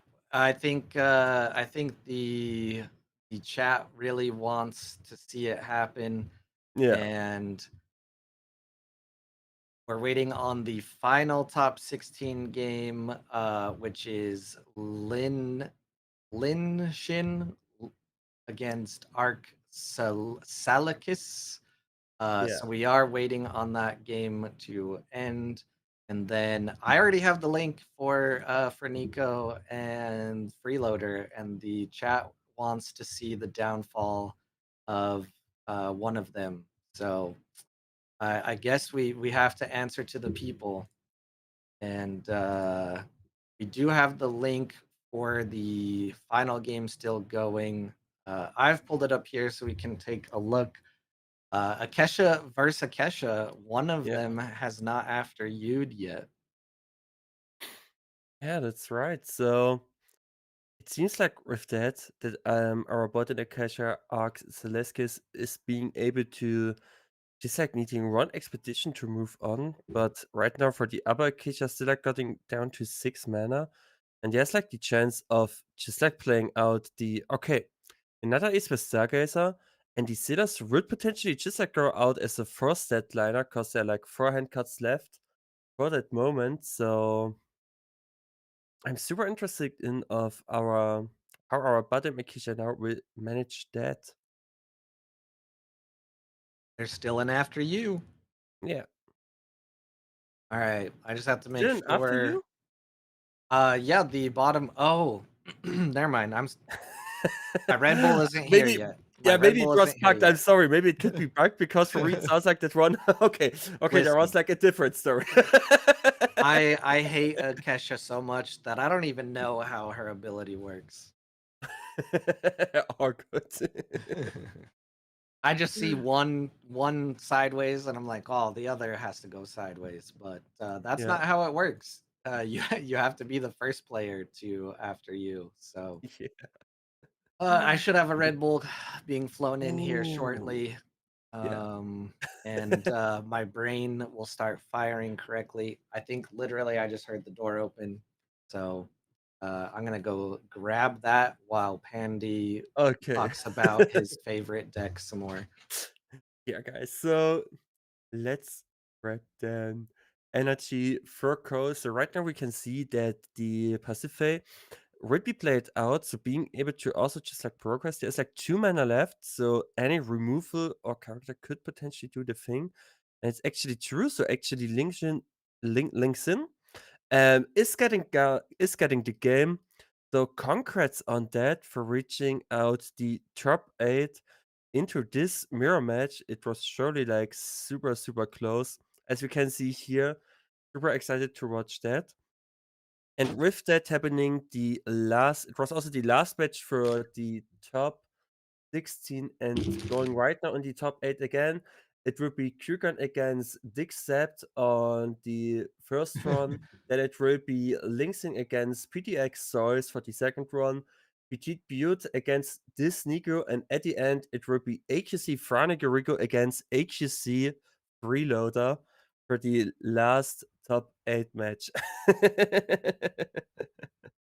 Beautiful, beautiful, beautiful. I think we're waiting for Simon to give the go ahead, Yeah. right? And then we're jumping into uh what's funny is freeloader also goes by like Flumlish, which also Yeah. starts with an F. Yeah. If there's anything I can say to the fellow AQZ members, can y'all just pick one consistent branding so I can just only refer to you as that? There's too many different names going around here. I mean, it's actually only freeloader with the Flemish thing. I think Keelan Well, and oh no, Elon Keelan guy, got Nova Terran. Yeah, that's true. yep, yep. So Rift at the game started, so if you're being able to join in, and if you still want to watch those team match, Yeah, we're oh, I'm in the freeloader verse for yeah, Nico Rico. me We also. the chat wants to see someone get kicked out, so All right, and also just like I saw on the table chat, Franiko was asking if he can switch up to Sabash at this point to avoid the actual mirror match. I heard my Discord game, yeah, a Discord name, yeah. So I just want to say that I'm not part of that because I'm always Pandy Andy. I'm always Pandy Andy, same. and if I am I'm doing the kohlrabi mirror match, everywhere. yeah. And this is good. So you always know who's winning. So as we can see, there's actually the starting off of the Conjuring Seal. And it's actually crazy because Veronica Rigger was asking in the team chat what would be a good starting off. And Freeloader said the best starting off in the mirror match is the Conjuring Seal, but don't use it against me. And now we say the betray. We say the big betray just like live on stream, guys. So make sure that your fridge and your family is watching this big fight against those both teammates. So with that, Veronica Rigo will be starting off for the next upcoming turn. Got the Conjuring Seals, so an up of 2 cards, but there's also just like the Eastern Stargazer for a freeloader actually to just like getting like the potential cheap rate to pass by. So let's see who it goes on. This match, being a mirror match, is probably the best mirror match that you will see for Nico versus Freeloader. The chat is just going off. We don't show the chat on our stream. That is actually a strategical thing that I have made the decision for in Yeah. overlay building.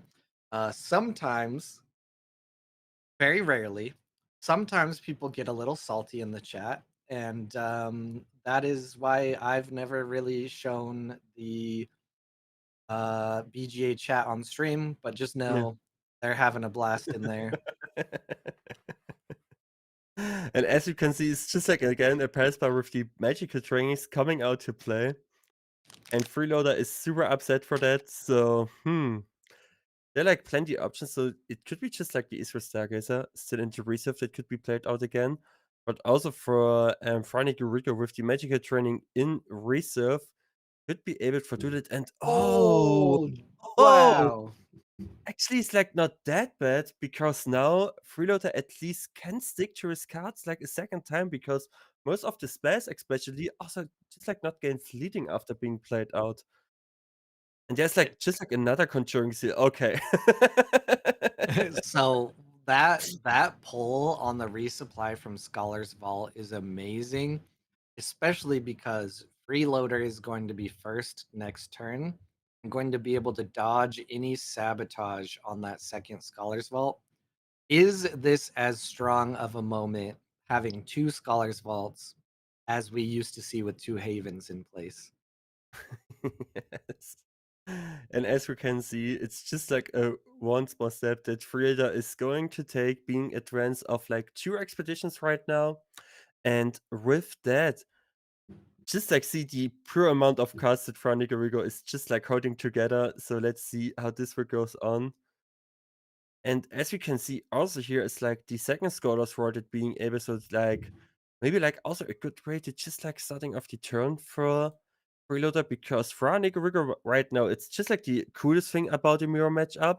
It's just like said about all those setups and Fra right now got like a super duper match setup with the both Conjuring Seals being played, with the magical training being played. So right now, Freeloader could take the time to also set up something more just like for the hand cuts and resource wisely. Yeah, we don't see the Scholar's Vault come out, the second one, which is interesting. It's funny because Frenico just played Silas Yeah. and said in the chat Silas would be big, but does play the common instead. Who's Yeah. from your guests so far? Who should we tell to start packing their bags? I would say goodbye to Freeloader because it was a too good start for Rigo. But I would so share for Freeloader because it was the first time for Freeloader actually to being undefeated in a tournament. I was so happy for that. Seeing that just like happening.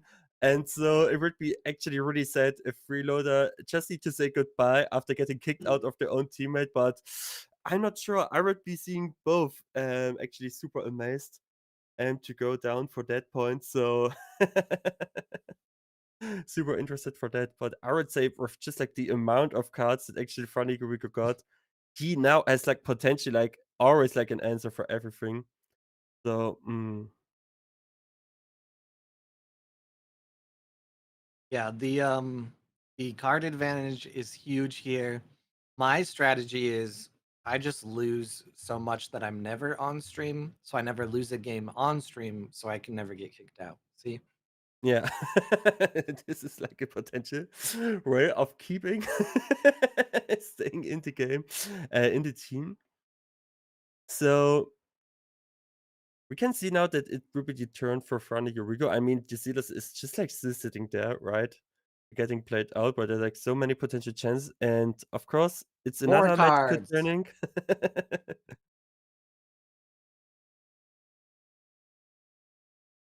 What is that? 9? So this would be a 10-10-10 Silas, It if would it be, were yes. played now. Or I guess it would still, if Silas was in hand, you would play it, go down to 8, draw a card, go back up to 9. So yeah, And then you have a it would 999. be Yes. 999. Yes. Bring to that. And it's also just like seeing the Lady of the Lake game being played out. I mean, at that point, there's just like the certain way off that for Nico just like needs to take like a little bit too much time for building up because if Freeloader still would be able to just like progress on each turn one expedition and also at some point activating like his cards or also just like his spells to making like more hand cards and everything else, there's still like a chance that like Freeloader is taking back resource wisely on that. So it's just like a super, super close game for both of them. So it's not like that Fra is in a total favor and just needs to wait out to play everything. And so as we can see, Freeloader wants to take the Zero Expeditioner. I'm still just waiting here for what what Nico's gonna do to start answering these early leads. Yes, totally agreeing to that point. And it's also just like the fact that I mean, for now, yeah, it's just like the Stargazer, and the Stargazer will be enough to block out. So there's like an additional turn, but at the end, the big difference for Brownie Gorigo and True Freeloader is that actually needs to discard one of those characters, and all those characters are would be so amazing to stick around for them or being to make them into the play. And for Freeloader, it's actually just like super good to just like keep the Engraver there, also just like the Sealers, and also at some point the Magical Training. Yeah, so looking at it over here, that Ysmir Engraver is actually very good in an Akesha Yeah. mirror match. You can see right here, the Stargazer is 2 mana, the Lady of the Lake is 2 mana. I had previously mentioned that it's not very good into Tasia, because there's really only 1 or 2 things to get rid of. And they're not the best things in the Tasia deck, but Akesha versus Akesha, this first engraver is going to take out something on the other side. Totally agreeing to that. So with that right now being for there, I mean, it would be like a super nice, amazing thing. First of all, to just like getting like, for example, like another magical training would be super cool for Freeloader to just like getting those boosts activated for the Engraver and also for the Sealers. But the starting off would be just like an Israel Stargazer on the same expedition to block it out. So right now it's Frau Rigo's turn. The Sealer's still sitting on the reserve with that. And it's either just like a one spell cost, but no, it's also just like the Engraver that's getting to play out. Still no Scholar's Vault from Franico, though. I wonder if he is having a different strategy in mind. And, ooh, the asymmetrical training coming into the play, but it's still like a hard decision because the Engraver, if just like sitting down into reserve and Franico got like any one cast spell and playing it out, and then the Engraver again, could make sure that at least one of the characters would be potentially just like getting removed. Is there like a hand cost of 2 or less? For example, the Ismir Stargazer. They're a hard decision right now for Freeloader, and it's the Engraver actually. Alright. Interesting choice. Maybe. Well, yeah, if you think about it in order of operations, even though the boost will go on the engraver for Nico here, Freeloader will get to use his that already has a boost like that. Yeah. And so we can see that the Ismir Engraver were getting played out, the boost were getting removed, and with it the Stargazer. But at this point, Franico can basically do the same turn for that. So just like paying it off, removing the Stargraver, Engraver also from the hero side, so being able to at least moving on, and for a freeloader there's like not movement at all with that play. Amazing from Franico. So I have a question for Pandy and maybe Yeah. Keelan. Do you provide the moving truck for the person that's going to lose this game, or is that on their own time? It depends. It depends, how we are feeling for the day. Okay, okay. But we will help to move out the stuff. Yeah, we will help out at least. Right, Keelan? You'll at least carry some boxes down the Yeah, stairs. surely, surely. We would do that. But yeah, everyone knows what's happening. If this happening during a cast, 8 mana, nothing happened, it must be a Keisha. I mean, if it coming down like to how the mirror match is like in general, I would say it's like super duper skilled to do that, right? Because Akisha, as you can saw, was just like a little bit like dominating the tournament, I would say at this point. Just like to see how many finished like at all, beside the fact that it was like the second most played deck. And coming up to this mirror match, because the favor of like being a Keisha is like that you always can like answering and building up like a good hand for the upcoming matches. It's now the fact that you're just like facing it against it. So it's just like a little bit more to play around to see what is going on. And as you can see, the games are always like super close, but also it's just like the fact that those pass bys will be happening one by one. Yeah, we're still waiting for a rare Silas to come out here from Franico, but this common in reserve does have the max 2 boosts on it, which are pretty good stats. Would lock the hero side here. Little weak on progressing for Franico. Maybe we're about to have a Silas versus Silas battle right here, though. Yeah. My Silas is bigger than your Silas. True fact about that. So there's like a chance that just like getting to play it out for Fanny Gurigo, but got to like the time of thinking what to play out of every card. So as we can see, the Sealers will getting played onto the hero side, and we see the Engraver just like again. So it's again just like a pass by for both players. Oh, Freeloader mentioned the classic phrase, but does Freeloader take after you when saying I'm cooked and then ending up winning the game, or does he mean he's actually cooked? That's a good question. So let's find it out. But I mean, still like with the Engraver being able to do that, but it's actually just like the fact that Franiger is slowly just like coming to actually advance and getting further into those expeditions.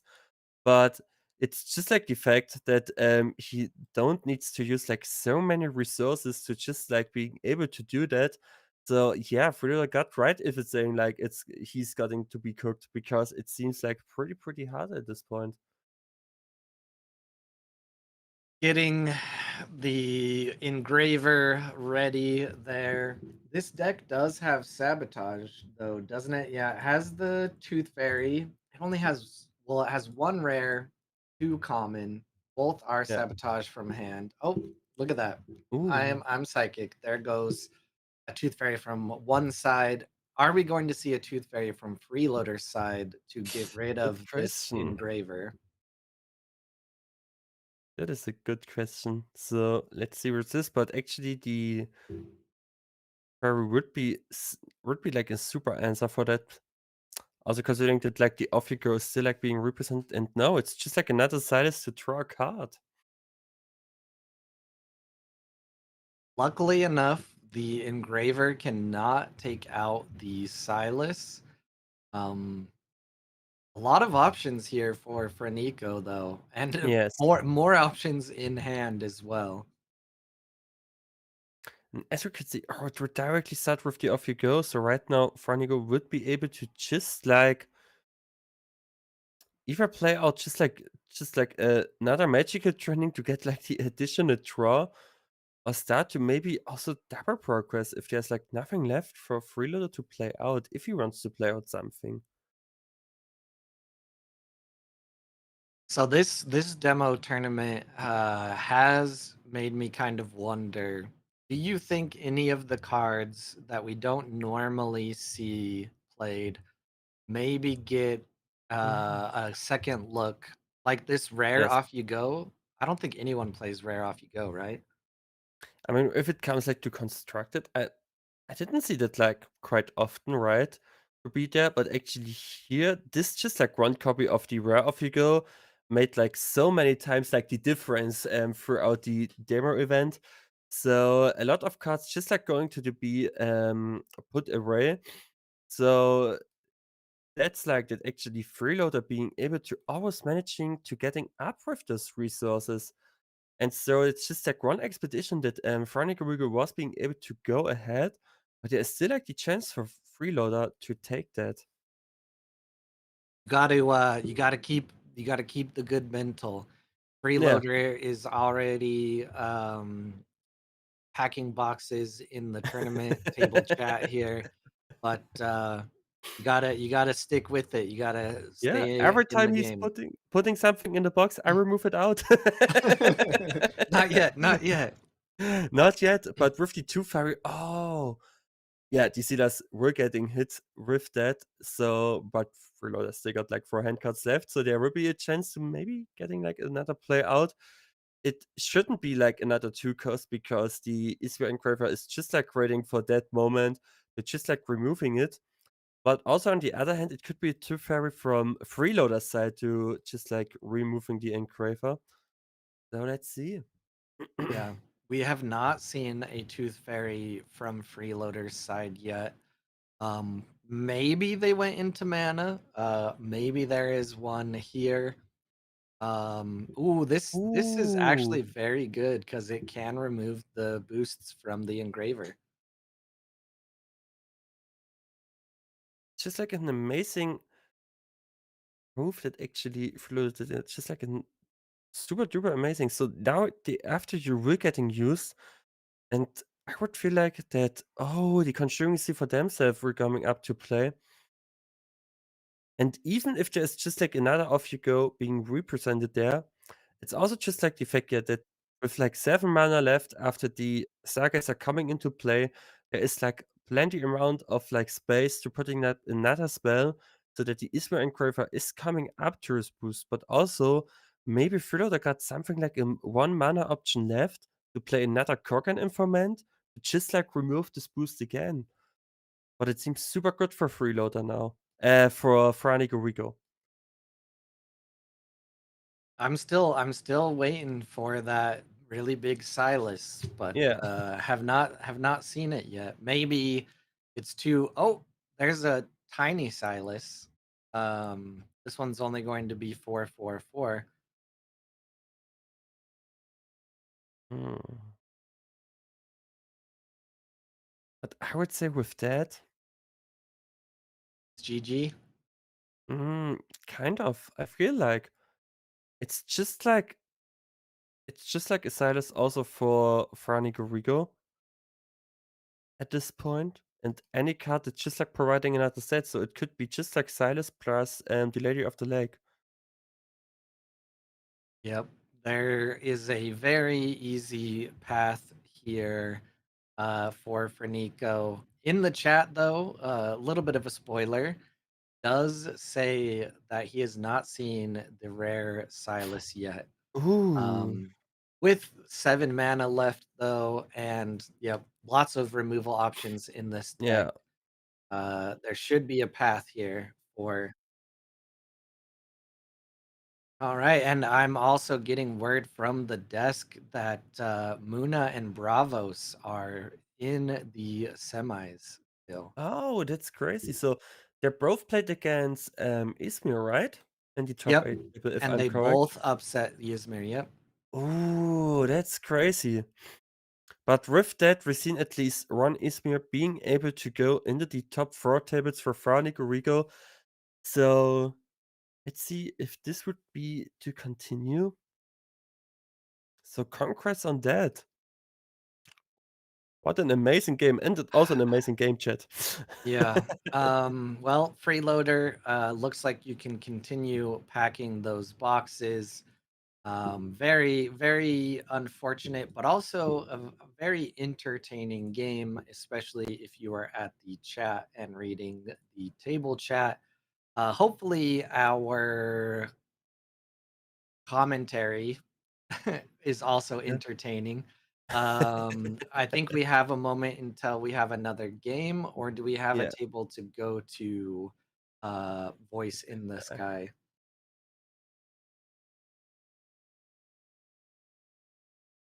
Ooh, yeah, we are transferring casters, aren't we? Yes. All right. Yeah, let's make it quick. This will be the last time you see both of us, I think. I think Pandy's gonna go to sleep, right? I will watch, but Yeah. I'm gonna take a real quick break and then come back and be in stream chat. So definitely come hang out with us. I yeah. will just let Pandy give any shout outs and people know how to find me because I'm very tall, so I don't need any. Yeah. So, first of all, thank you so much, that I was being able here to the stream. It was a super amazing evening, to see like all this demo deck going on, seeing like a lot of new players represented like in the online tournaments. Yeah, and I hope that all those players are just like start to play regularly on every online tournament that's happening now on BGA. So make sure to just like continue on that, because beside this amazing demo deck event that Equinox with A.W.O.L together just like provide for us, there are like so many other tournaments that you can find out through Discord or through Board Games Arena. Yeah. So thank you so much. If you're saying like, oh, this phase was super amazing, then you can find me on Twitch. I will stream there like during the week whenever I can. Also Pandy Andy, and also you can find me on my YouTube video where I will also start to upload more videos soon. So thank you so much for having me in, Cole. Yep. Thank you guys. I believe both of us are switching out, and Yeah. you will have your beautiful top 4 cast, top 8 cast. I don't know. It's been a long weekend, but bye from us, and you will be left in capable hands. See ya.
Surprise, we're back earlier than the timer. It is I, Blue, with my co-commentator, the Keelon guy, here to co-commentate the semifinals and finals. The Keelon guy, why don't you tell us a little bit about what you have going here up on the bracket that we will pull up on the screen? Yeah, absolutely. We actually nearly saw all Akesha's but one actually drop through that quarterfinals there, which would have been pretty surprising. Linkson barely managing to come back from their Atasia opponent and take it though. So we do have an Akesha on both sides of the bracket. Top side with Qui-Gon 96 playing the Bravos hero at Shoddy, and then this Neko, I believe, is on Tasia themselves down on the bottom side of the bracket, playing off against Ferniko Rico's Akesha as well. So, yeah, looking honestly reasonably balanced. We're not going to have like a semifinals and finals just filled with Akeshas, but there will be an Akesha on each side at least. Yep. We did have a little bit of a Kesha on Kesha violence to go with getting them down a little bit here in the semifinals, but we did obviously get those folks that are piloting the Atsadi and the Tasia to beat an Akesha. We are going to be getting the link here shortly for the game. I believe we will be joining the match of the 1 seed Qui-Gon 96 versus the 5 seed Linkson.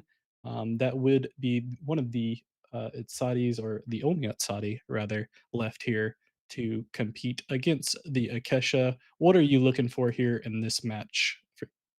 Yeah, that's a really good question. And from my understanding, is that all of these games that Qui Gon has been playing into these Akeshas specifically, they've had a really different understanding of what works for them and what doesn't. And I've just been hearing things about like crazy arrow loops and being able to play characters that the Akesha simply can't deal with. There's a limited amount of removal that can actually go after some of these higher cost things specifically. And if they're able to get to those higher mana counts and still be alive, I expect things can work out pretty well for them. Sounds good to me. I mean, I think we've seen it both ways here, where it kind of takes just a little bit of luck in these demo decks on occasion to get the cards that you need. We do have the link here that we'll be joining shortly within the game, and we'll see how that turns out for both of these players. Obviously, both of these players have done quite well.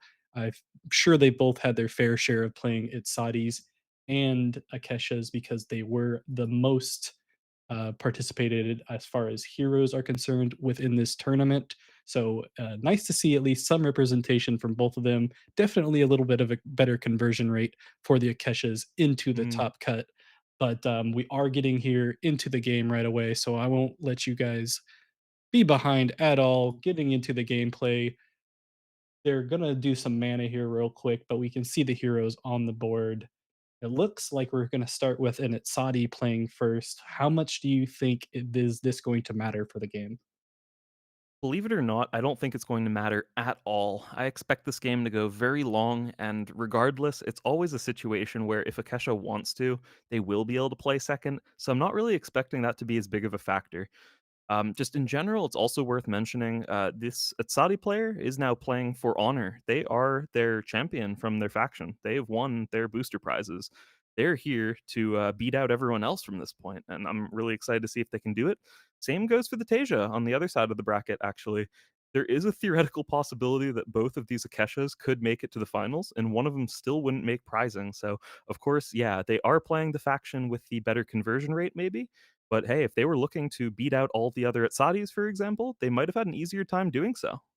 Yeah, so we'll have to see if that ends up coming to fruition here with a double Akesha final. We could all cross our fingers and hope that's not the case, but we are going to start off here with a nice Haven Warrior play from the Atsadi and then responded to with the Ysmir Stargazer. If with the Akesha, I think the only thing that would be better for the Akesha is if they had a magical training as well to draw a card, knowing that the Atsadi cannot play anything else on that companion side. We'll have to wait to see after the Itzadi passes if we get anything else. Cross your fingers for the Akesha. And no, they don't get anything. One for one. No, I think this is actually just a pretty great opener for Akesha overall. It's also a situation where, interestingly enough, you might not actually want to draw the magical training that early because you are very incentivized to fire it off and find more additional cards that you might need in the early game. But if you're able to draw that more towards the mid game or late game, even, it's a very cheap after you play, which is just as good at that stage of the game, if not better, because it's going to induce more of the large plays from the Achadi that they will have to play out at some point in the turn. And as soon as they do, and if you have the mana to answer it then, it's going to be incredibly powerful. So I think even if they had a magical training there, there's also some good incentive to not play it. Yeah, and I think it's one of those things in order to be able to counter that slow play for the Akesha that you were talking about moving forward here and having those low cost cards to play and respond accordingly with removal. It's going to be quite important if they can run into some ramp here. I think any type of game that I've seen the Itzadi win over these Akeshas during this tournament, they've gotten ramp at least somewhat early so they can prioritize the idea of doing their own pseudo slow play by just Mhm. having more mana than the Akesha, and that'll come in a lot of ways. Maybe some mana channeling, maybe some tiny gens, maybe some mighty gens. But I think that'll be quite crucial for the Itzadi as we come into day two at this moment. No, I'm absolutely agreeing with you there. I think the most important thing they can do is set up that mana. And it's worth noting as well, like especially if you're someone who's really used to seeing the normal competitive standard format for Altered, oftentimes, if you're playing into Izmir as Bravos and your hand is focused on a lot of ramp, you can actually run out of cards very, very quickly. And notably, this Achadi deck does a really good job of being able to regain that lost card advantage.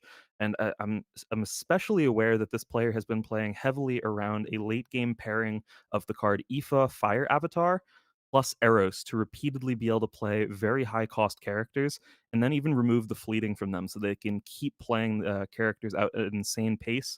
The best thing to enable that would just be ramp early game. They don't even need to find those cards in the early game. It's not relevant until much later. Just ramp it up, and they will be able to eventually redraw at least what they need in the much later stages, thanks to that Achadi and Surge hero ability. Yeah, and speaking of ramp that we were both mentioning there, that Mighty Jin, not a bad card to start off here on the hero side, blocking out that forest terrain for the Akesha potentially. But Akesha could also just use this as a way to just play one card like they just have on the Izmir Stargazer and be able to save some resources in hand at this point, as we most definitely are going to see some ramp happening for that at Saudi. Only one up at this moment, but I'm sure they're working their way towards getting even more as we wait to see some of those cycling plays that you might mention before with the arrows. Yeah, there's some incentive as well for the Akesha player to want to not play out that Izmir Stargazer and potentially try to play out a different character from hand there, given that Izmir Stargazer is so much stronger when played from reserve with just the one cost. But I think they're also very aware at this point of the event. They've likely played at least one or maybe a couple Achadis before this, and there is a couple copies of Haven Bouncer in the list as well. So the potential sabotage effect is something that they're likely very aware of and thus want to play around. So that's why they're playing that card out from reserve, even though it is a little bit better from there. They're just going to rely on having more and different after you effects in the later stages. So you think it's definitely more of an avoidance towards the sabotage effect rather than not having something they wanted to play from hand and put into reserve in this scenario?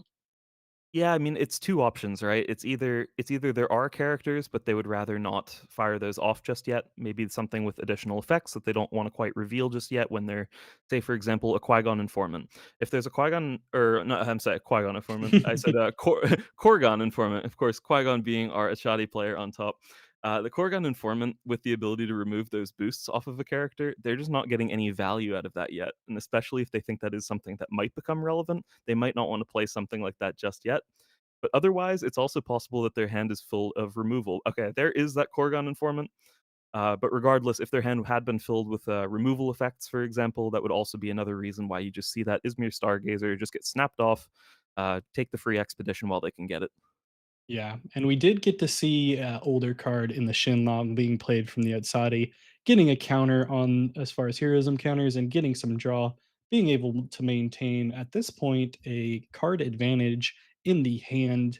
And they could essentially just play it again if they so choose here on the following day and just cross their fingers that there isn't any type of removal coming from the Akesha. They do only have 3 cards in hand, so it's not like we're dealing with a huge hand as we did before, but instead they are going to opt to just throw out that Haven Warrior, have some other ideas of what they can do with that 4 mana left on their side.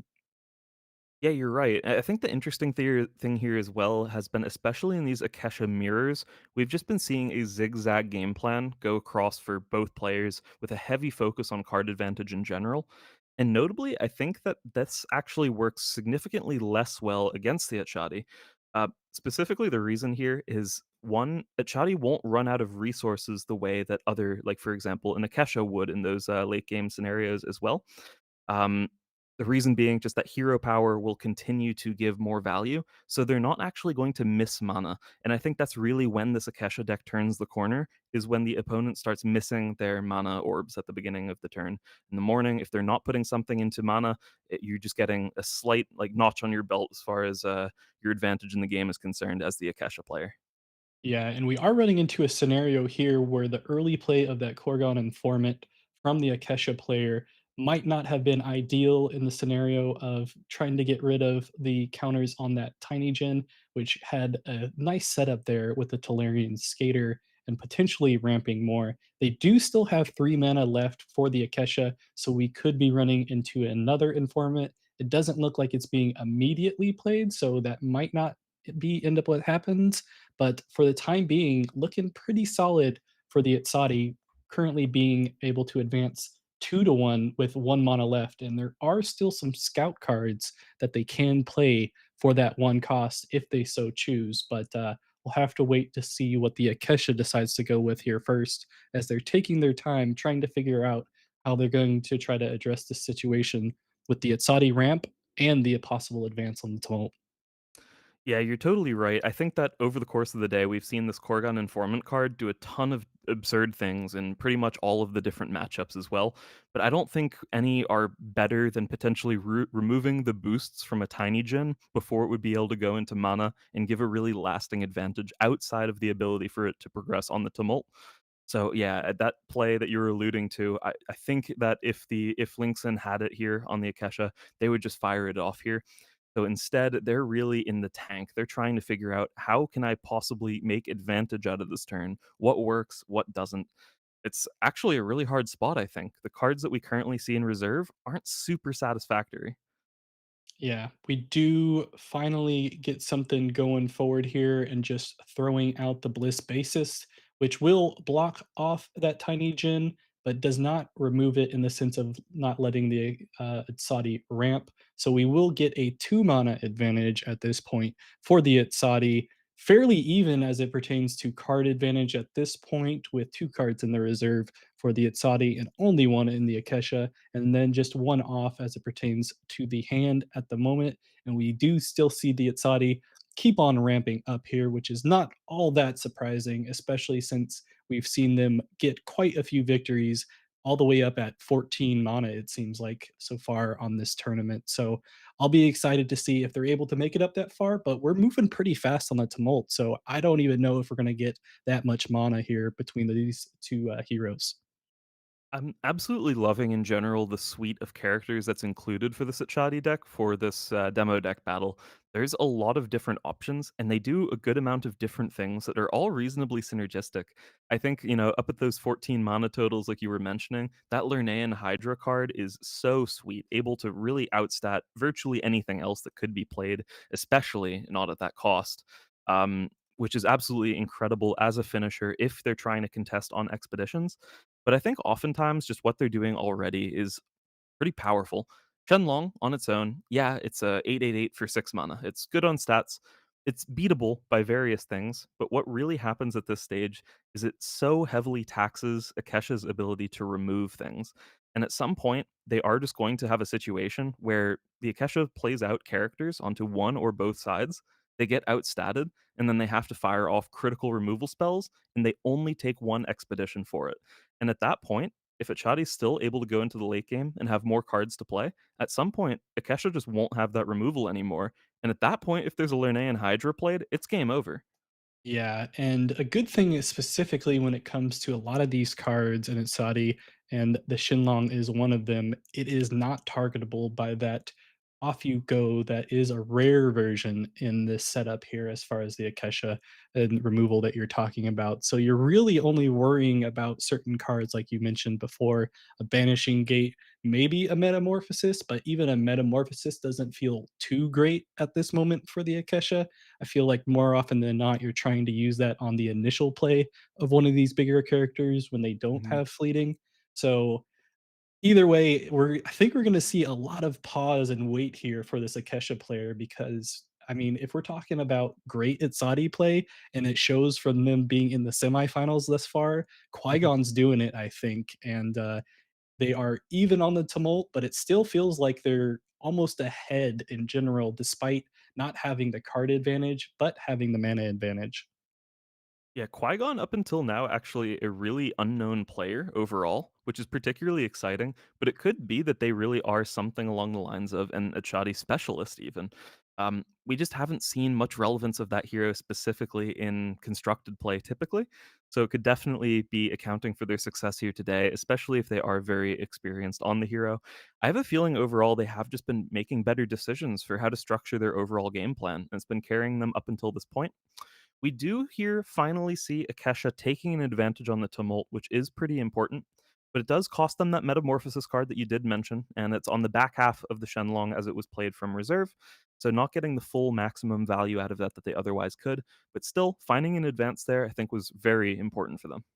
Yeah, definitely. I mean, they did have a nice combination of cards there. The Lady of the Lake, one card that we're not typically used to seeing in these Ysmir decks, but lined up pretty well as far as the terrain that they had on the Tumult in order to go over the top of that Manamoth that they created from the Metamorphosis. So, despite this not being such a popular card, working quite well in this situation, now it's going to turn out to what these draws are going to come from these two heroes here. The Asadi still has the clear mana advantage. The Akesha is at a point where they do have those two magical trainings in the reserve, but I don't know if they want to immediately use those as far as draw unless they absolutely know that they're not going to be able to get that they'll have to give up one expedition or the other. So instead, we will see that hero ability immediately come out, and we will see a sabotage coming from that Itzadi, a major component of this game that you mentioned very early on day one. Yeah, I think that one's really important here, removing one of the cheapest and more efficient, at least on the tumult where the Akesha is looking to take a progression here, threats in that Lady of the Lake. It is a situation as well where, because of the mana advantage that Shadi has generated up until now, it's essentially a free play, at least when you compare it to what the Akesha has access to. These magical trainings sitting in reserve, they really don't want to be played by the Akesha unless they're essentially conceding the day entirely. It's definitely possible that something like that would happen, but that's not where they want to be. I think at this point they're trying to figure out how they can cheese out individual expedition progressions. Really, all they need to do in order to win is just take two advances, one turn after another, or one day after another, rather. And if they're able to do so, I mean, it's a good strategy, especially if the Achadi is reliant on overloading stats on one side or the other. So I think that's their best shot to win. And so for that reason, they really just don't want to be playing out these magical trainings unless they already know that they've lost in the tumult for sure. Yeah, and it's gonna be a weird situation too, because despite the Asadi having 11 mana and the Kesha having 8 mana, I feel like the majority of these games are going a lot slower when we're watching them throughout this tournament. And the Mhm. fact that we are 2 away for the Akesha right now, I feel like is probably a little bit of a worry for the Atsadi. They are currently up on both tumults, and they are going to be able to play another setup here of the Talarian Skater and a card and boost things up. And it'll be up to Linkson to see decide what they want to do here. They are going to play out that informant that you absolutely love to remove some boosts and in order to tie up things on that companion side. But it looks like they're still going to give up at least one unless we see a removal. Duel of Grit, probably my favorite card I've seen thus far in this demo deck tournament. Absolutely beautiful way to turn things around there for the Itshadi. They go from being behind an expedition to ahead an expedition. And realistically, they still have a good amount of cards to work with. They'll have this Haven Bouncer and this Talarian Skater, both just hanging out in reserve. They still have a card in hand. They have this mana advantage still, meaning that if they only draw low cost things to play, they might not even put something into mana. But otherwise, I think they're doing pretty darn well. Nothing that they have currently either is at worry of being threatened by this Izmir engraver that can potentially discard a character or permanent. Um, Due to the cost of the characters that we see being three. An Izmir engraver needs something two or less to hit. Otherwise, though, of course, this Korgon informant is still doing a good job as far as the expeditions. If it's played on that hero side, it's just efficient for the stats, or stats to cost ratio at least.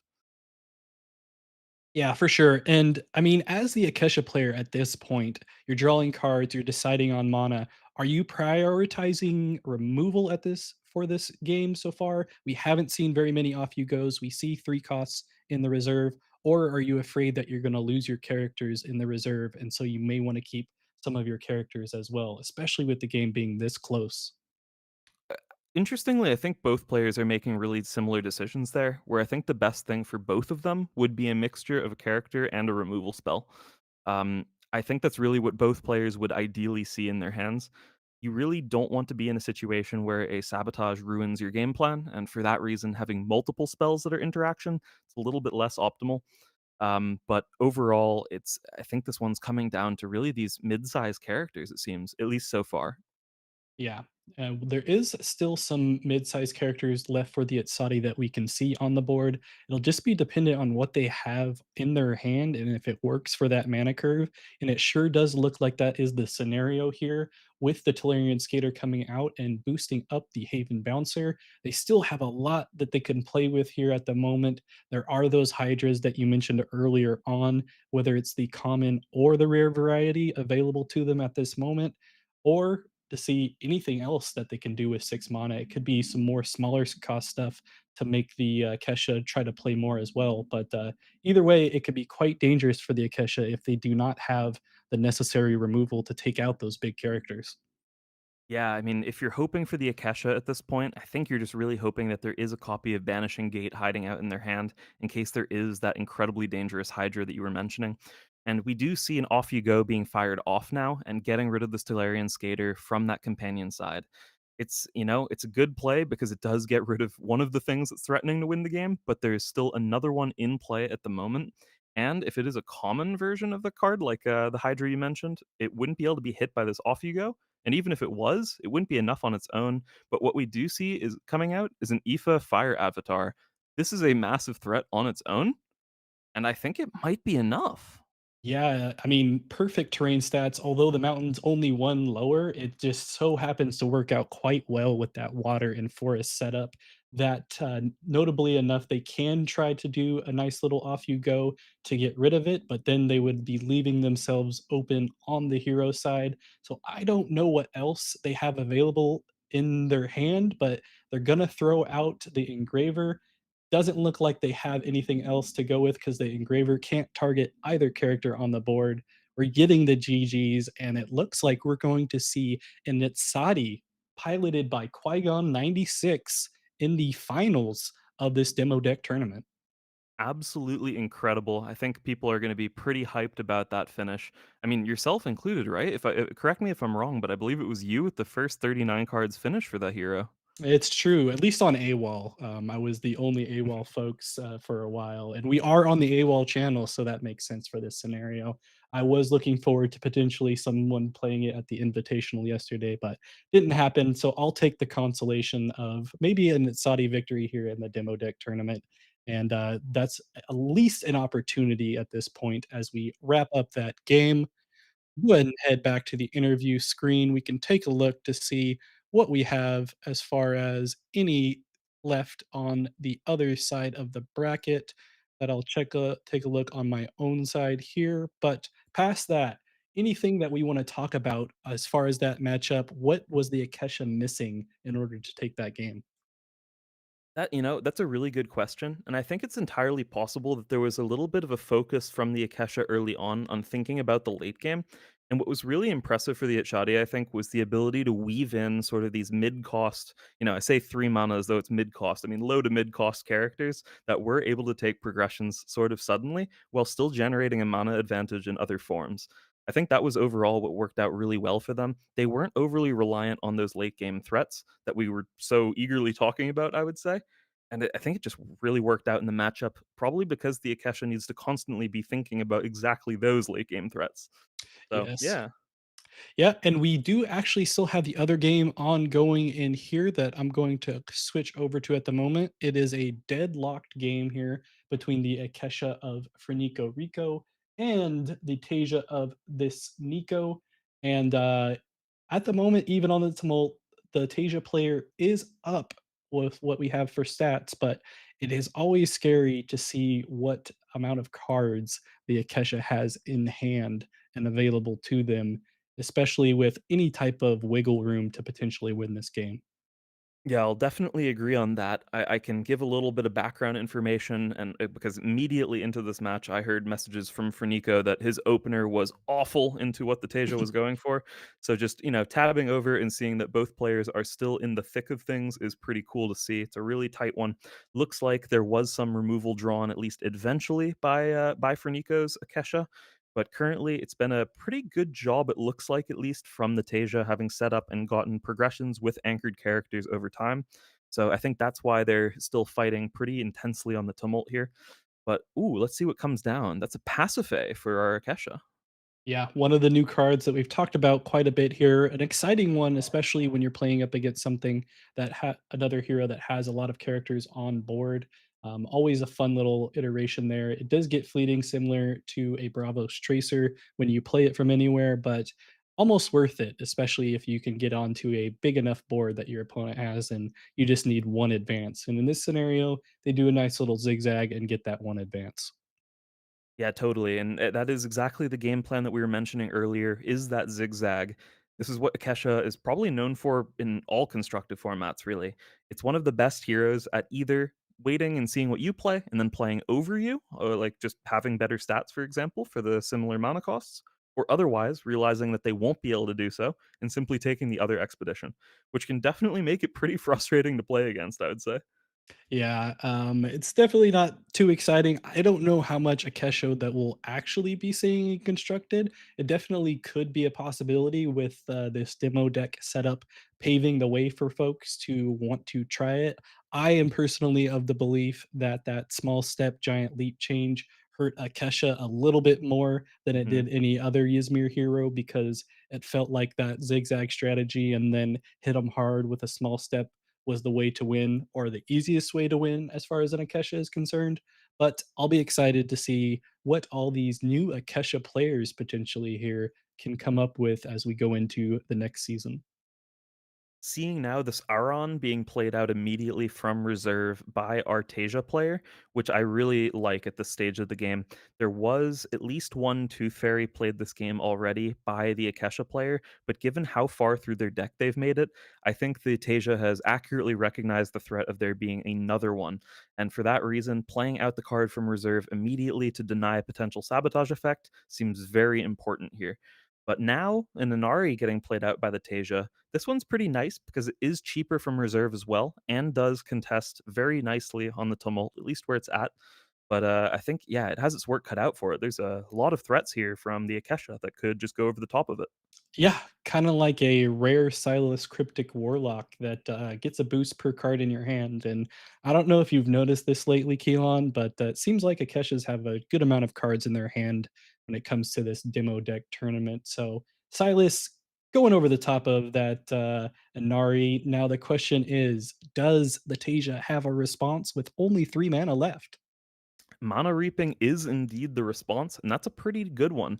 It's a good removal effect, and Akesha will need a 2 mana threat now in order to find a progression. Luckily for them, they have it. That is what card advantage buys you, is the ability to construct the best possible turns like that. And they do go to a tiebreaker here with the advance for both players. But notably now, there will be both a card advantage for the Akesha with multiple cards in reserve and more in hand, but also now a mana advantage. That being the one downside of this common mana reaping. 3 mana, you put their character into the mana zone, not just gone, but mana.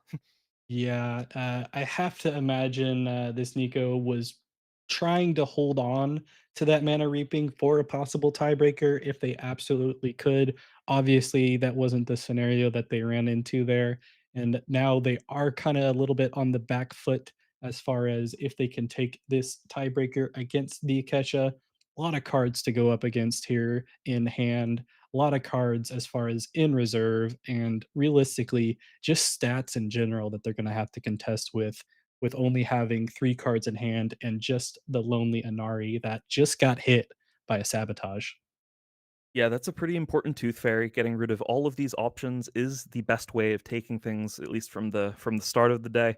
Love that. Then Ooh, using the Sakesha ability to again say after you, and wow, it looks like the draw for this Neko has been brutally poor in the very yeah. last day. Double burrowing Noosh. It doesn't do so much on its own. Daughter of Yggdrasil is good for stats, but it's the common. It just draws for Nico another card on the Akesha. Yeah, and that'll just be all that the Tasia can do at this point, so it'll be entirely up to what Fernico can put out with the cards in hand in reserve.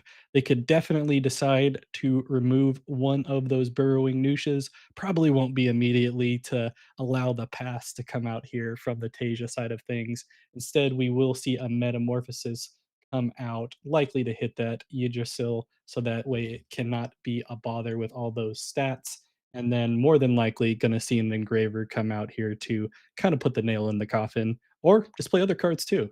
Plenty of Oh options. yeah, there's all of the options here. This Pasiphae coming out. It's the rare, so it doesn't even have fleeting. Not that that matters for this day. It's good enough in stats. 2 mana, 3/3/3. That's Bravos Tracer stats. So good. Ismir Engraver just removes one of those burrowing Nooshas, and wow, for Nico, punching their ticket to the finals with the Akesha. Yeah, we will have at least one Akesha in the finals, and with that victory, that does mean Fernico Rico is the top Akesha within this tournament. So congratulations to them. And I mean, either way, I think we're in for a fun little finals matchup. And I think at this point, this is how many Akeshas in a row for Qui-Gon on the Itzadi through this top cut? Can they make it what 4 in a row potentially to take the whole thing? Yeah, I mean, we were checking out the statistics earlier with the match win rates and whatnot, and I don't think that that Shadi was feeling so good into the Akesha matchup in general. But what I can say is that clearly Qui-Gon's experience has been very different than the rest. So, I think for them it's business as usual.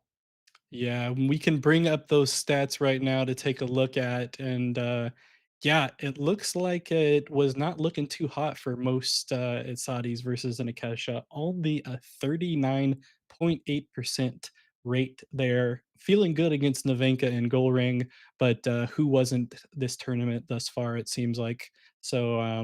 Yeah, uh, glad I'm sure to see an Akesha that they've been beating a lot, but maybe not as glad because it's still a Kesha, and it seems like it's been doing quite well here in the demo deck tournament as we wait for the finals to go forward here. I just want to touch on for everyone that is still in here. Thank you for joining us and sticking around for all of these hours as we rotate through a bunch of casters. This has been a great, just overall event in my mind to be able to have an official Equinox based event for this demo deck tournament in combination with AWOL, and happy to have you. Feel free to stick around and watch the finals match as we'll have a barn burner, I'm sure. You're also welcome to drop a subscription and then, keep hanging out for subsequent weeks. I know there will be an AWOL season 3. So yeah, there's going to be more casts here in the future. So make sure you stick around. It's well worth it. We have fun over here, and besides, you can also participate in the tournaments. It's a lot of fun overall. And yeah, maybe one day you'll see yourself in a finals like this one. Yeah, we are getting the link here set up shortly. Shouldn't be too much of a break into the finals matchup here for everyone. We do have the number 1 seed in Qui-Gon 96 on the Itzadi, and the number 10 seed going into the top cut for Nico Rico on the Akesha. We are doing a battle of the top picked heroes in this demo deck tournament. We can only see at this point who is in fact the best, since all of the factions have been chosen as far as their top participants, and we'll see which demo deck deck is going to reign supreme. Totally true. And I just have to say as well, I'm really happy for Fernico. They were in AWOL season 1, the runner up. Yesterday in the second season invitational for AWOL season 2 then, they dropped their first 2 rounds and then won out the rest of the rounds, so not making top 8 on tiebreakers. So clearly coming back today with a vengeance and vendetta, something to prove, and they've just been doing so awesome. Overall, their play has been showing off the value that card advantage really brings to these games. I think more than any of the other Akeshas I've been seeing as well, there's just typically just been so many cards on Ferniko's side, even at the expense of progressions in a lot of cases. And I think that's really what's carrying them to the top is the ability to just have what they need on the very last stages of the game. Yeah, and I mean, I'll have to give a little boost to Qui-Gon as well, and not a player that I've been familiar with prior to this event, but like you said before, maybe just an Itsadi master that's been hiding in the nooks and crannies of the altered community that was just waiting for their moment. And then as soon as they saw this demo deck tournament, they're like, you know what? It's time to show everyone what Itsadi can do. And boy, have they thus far. We have seen some amazing Itsadi gameplay from them against a lot of these really good Akesha players that we are aware of and that came into this whole tournament thinking that they can take it because I mean we did see a lot of Akeshas, although we did see a lot of Itsadis as well. Both really good heroes for this demo deck tournament and a lot of good cards here in the Whispers from the Maze set to help boost them both up. Yeah, speaking of which, I just wanted to ask you, did you have a standout card from the new set so far that you've been seeing today that you think has looked particularly good or otherwise really interesting? I mean, as far as the demo deck tournament is concerned, I think you're spot on with what you've been saying here as far as the informant on the Akesha side of things, especially with all the boost and counter interaction that we are what we seems likely to see kind of thing. I am a big fan of the new removals that are popping up as far as the duel of grit on the Itzadi side of stuff. I love the setup as far as the scout and getting everything out there and getting up those Saudi counters. The only thing that if I can say one thing that I would want to see more of, especially in the Saudi deck, is the potential counter reduction that we saw the possibility of here Mhm. in the set that would be quite fun to see how people integrate moving forward. Something that I think's been really cool about Qui-Gon's play on the Itzadi as well has been how the card Eros actually has seemingly taken a new life in their hands. I've had the pleasure of being able to spectate some of their matches in the background, even when they weren't on stream. And some of the plays that this person has been playing with the Eros, especially synergizing with the Aoife to remove the fleeting from it at least and boost it up, it's been absolutely absurd. Just getting so much value out of that card to the point where I was thinking, like, wow, maybe, I've tried to build with that card before. Maybe I had it completely wrong. This is really cool what they're doing. And yeah, I think, new old cards getting a new life in some specialist hands. It's awesome. Yeah, I'm just happy to see a non-mirror matchup potentially pop up here, and we have a dedicated way of knowing who the top Akesha is, who the top Itzadi is, who the top every hero is at this point, and we Mhm. will see an immediate way of starting things off with why not a after you from the Akesha as we get the standard 3 costs from the Itzadi, it seems like. Yeah, and again, we do have this early game trade off with that Haven Warrior scenario. Typically, when you play that card out, you know you're going to win that side, but it almost always concedes the other side, as long as the draw of the opposing player isn't horrible, at least. Notably, they do get a pretty priority card out of the Akesha's hand, I would say, in that Korgan Informant. Um, it is the sort of thing that would be potentially a little bit more powerful if it's going after something like one of your tiny gens, which you care a lot about. So just getting that right off the bat is pretty nice. But overall, solid opener from both players, if I had to guess. Yeah, and we do get a chat in from Frenica Rico in the game of Mediterranean supremacy, with both players being either from Italy or Spain at this point. Notably, Mhm. no French players here in the finals. So cool to see everything get spread out there. Of course, no Americans were pretty bad at Altered, apparently, but what can you do? I'm happy to watch an Saudi do well and do well from Italy. Yeah, I'm happy to see both of these players here, quite frankly. It's always cool to see people from different places taking things down, especially because in so many cases they have been so reliant on Board Game Arena to be able to play. Depending on the country, of course, that some places have an easier time with the local scene than others, but even then it's cool seeing people from everywhere being able to gather here on Board Game Arena and play massive events like this one. And so that's always really cool to see. Yeah, I mean, you wouldn't know anything about having issues with Nope, location-based stuff, so definitely not. I'm glad you brought that up because otherwise we would just not know. But we are having a pretty similar game to what we saw last time with Qui-Gon going up against an Akesha, where they're putting out what they can, going back and forth. It almost seems like the Saudi player in Qui-Gon is adopting a little bit of that zigzag strategy that we see out of the Akesha until they can get enough mana ramp that we know is crucial and potentially just win the game based off of that. We'll have to see if they can run into that mana ramp that we mentioned last time. Haven't seen any quite yet for them as we wait to see what they're going to mana this time around, but dead even on the tumult thus far. Yeah, the other thing there, you're totally right on mana ramp being something that's really critical for a shoddy around this point. But notably as well, the Akesha hasn't been able to really generate any value so far. They did play a magical training, but then ended up having to discard it down from the reserve. And overall, both players are looking very even on resources, all things considered, especially with this Aoife Fire avatar now coming out from the Achadi. It will force either removal on it or just yet another zigzag, but regardless, it's a good card advantage thing thanks to the Bravos Heroes hero ability. Yeah, definitely. And we do see the Izmir Stargazer go out on the same side as the Fire Avatar, which means something's getting contested.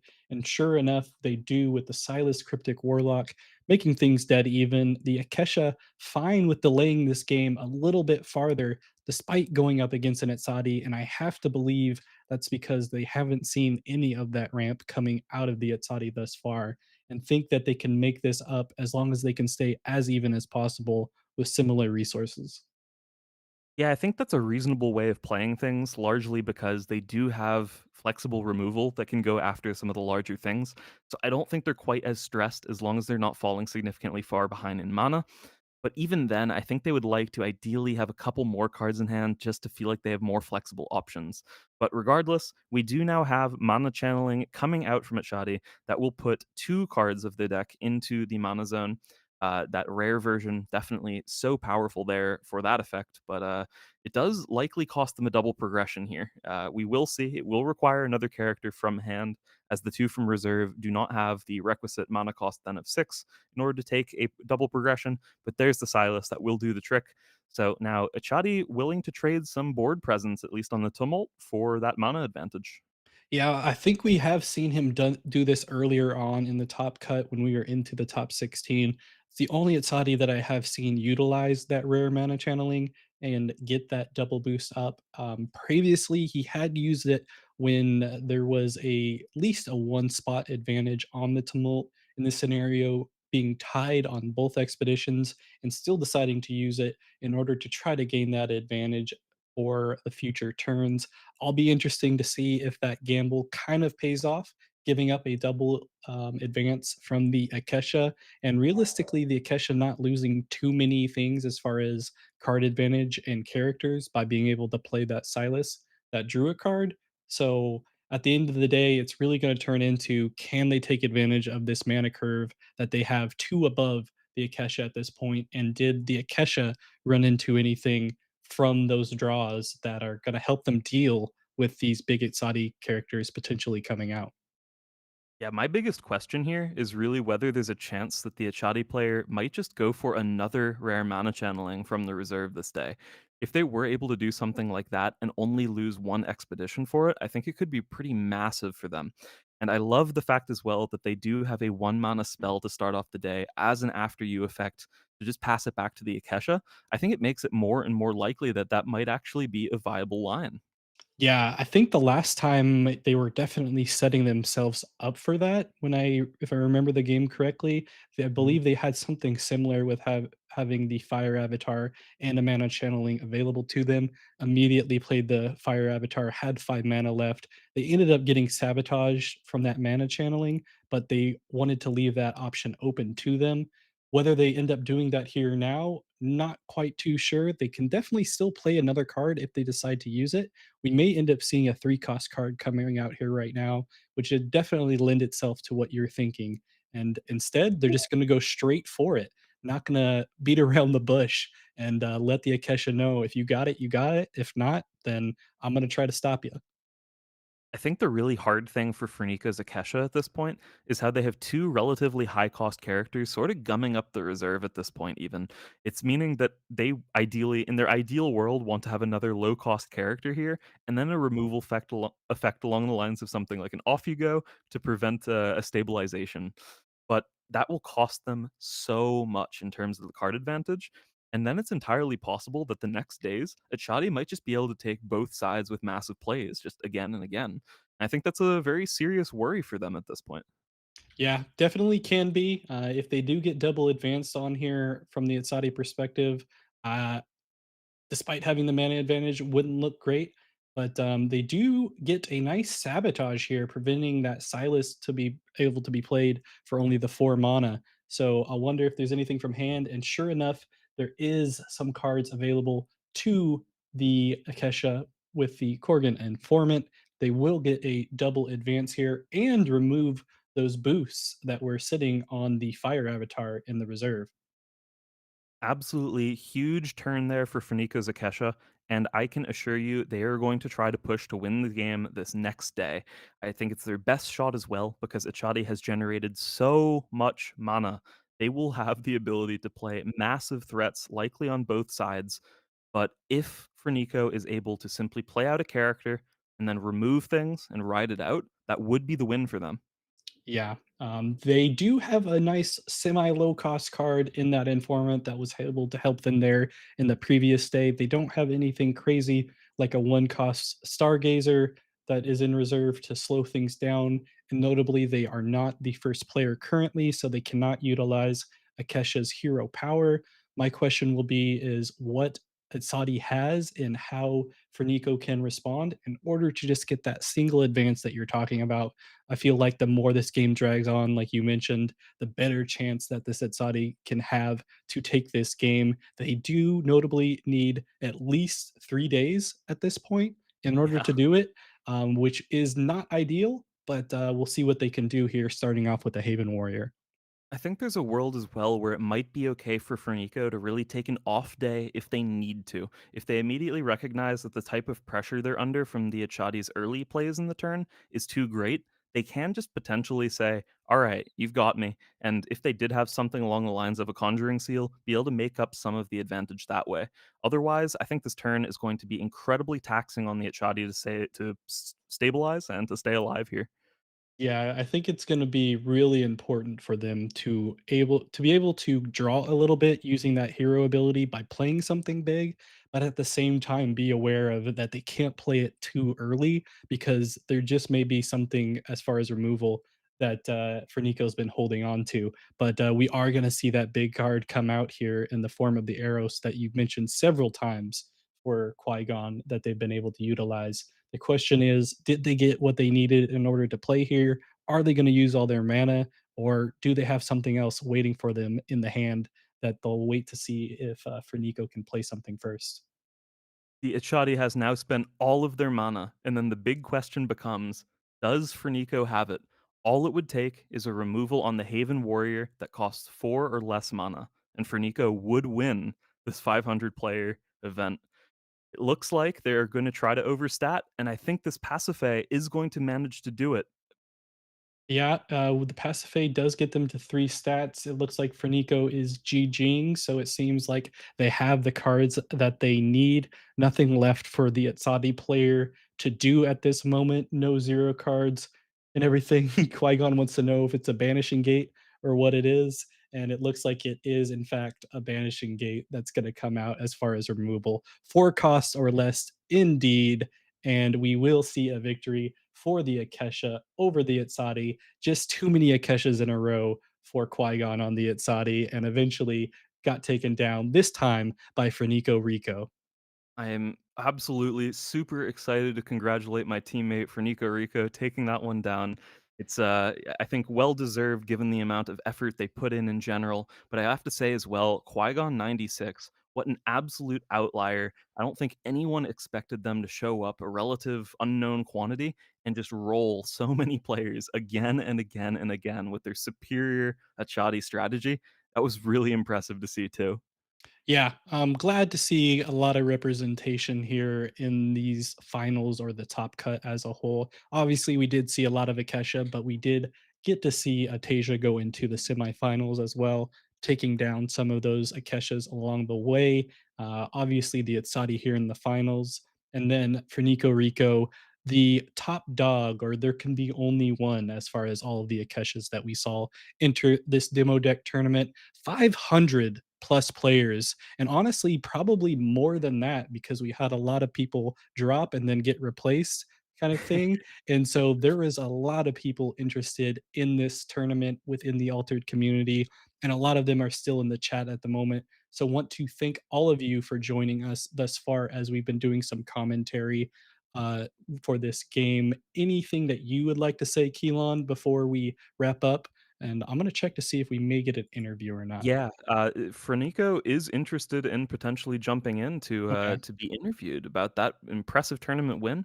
But cool. otherwise, I can say, yeah, I've had so much fun joining in for this. Checking out these new cards from Whispers from the Maze has been awesome. It's been an incredibly successful event, I think, so far as well. Really enjoyed the little interview that we got to do with Cedric as well, which was super nice and really, I think, reinforces in my mind that yeah, online play is here to stay. It's a big deal, and I'm just so excited that so many people are getting to experience it.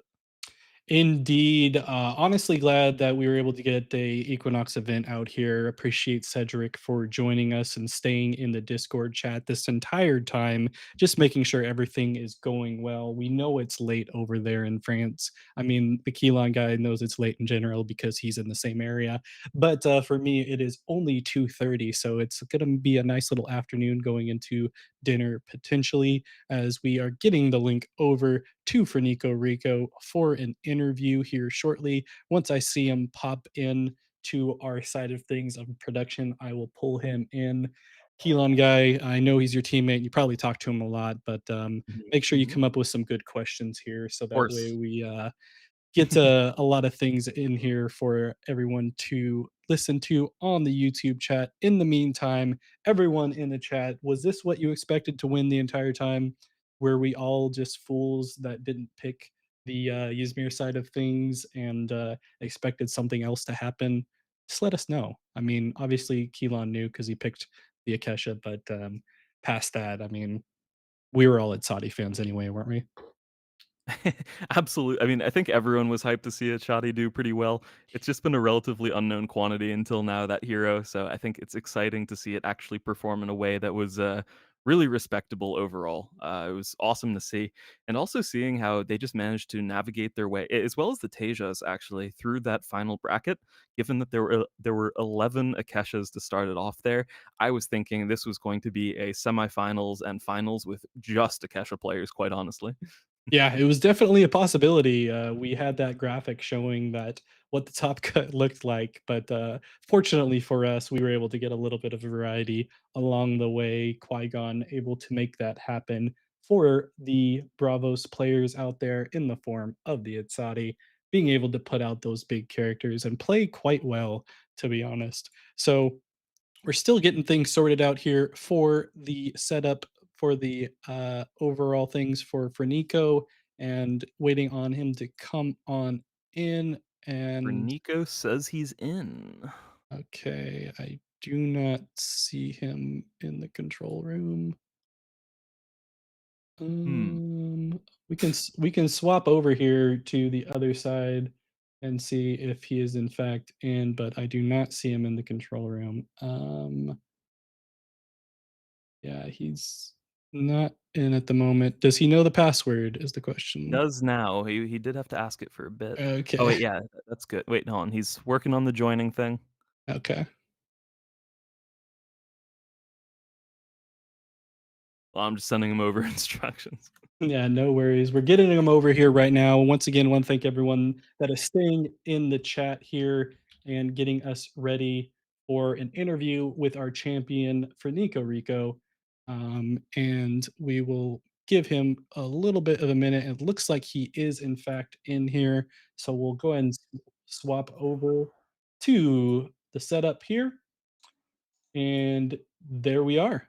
We have Fernico in here for a little bit of a quick interview in the place of Basira on the screen.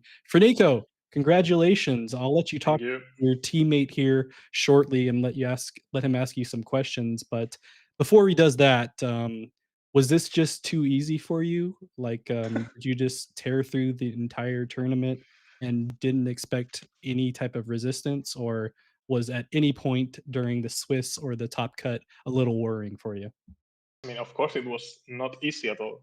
Like, there were many moments where I thought I was out. So yeah, it has been a long day.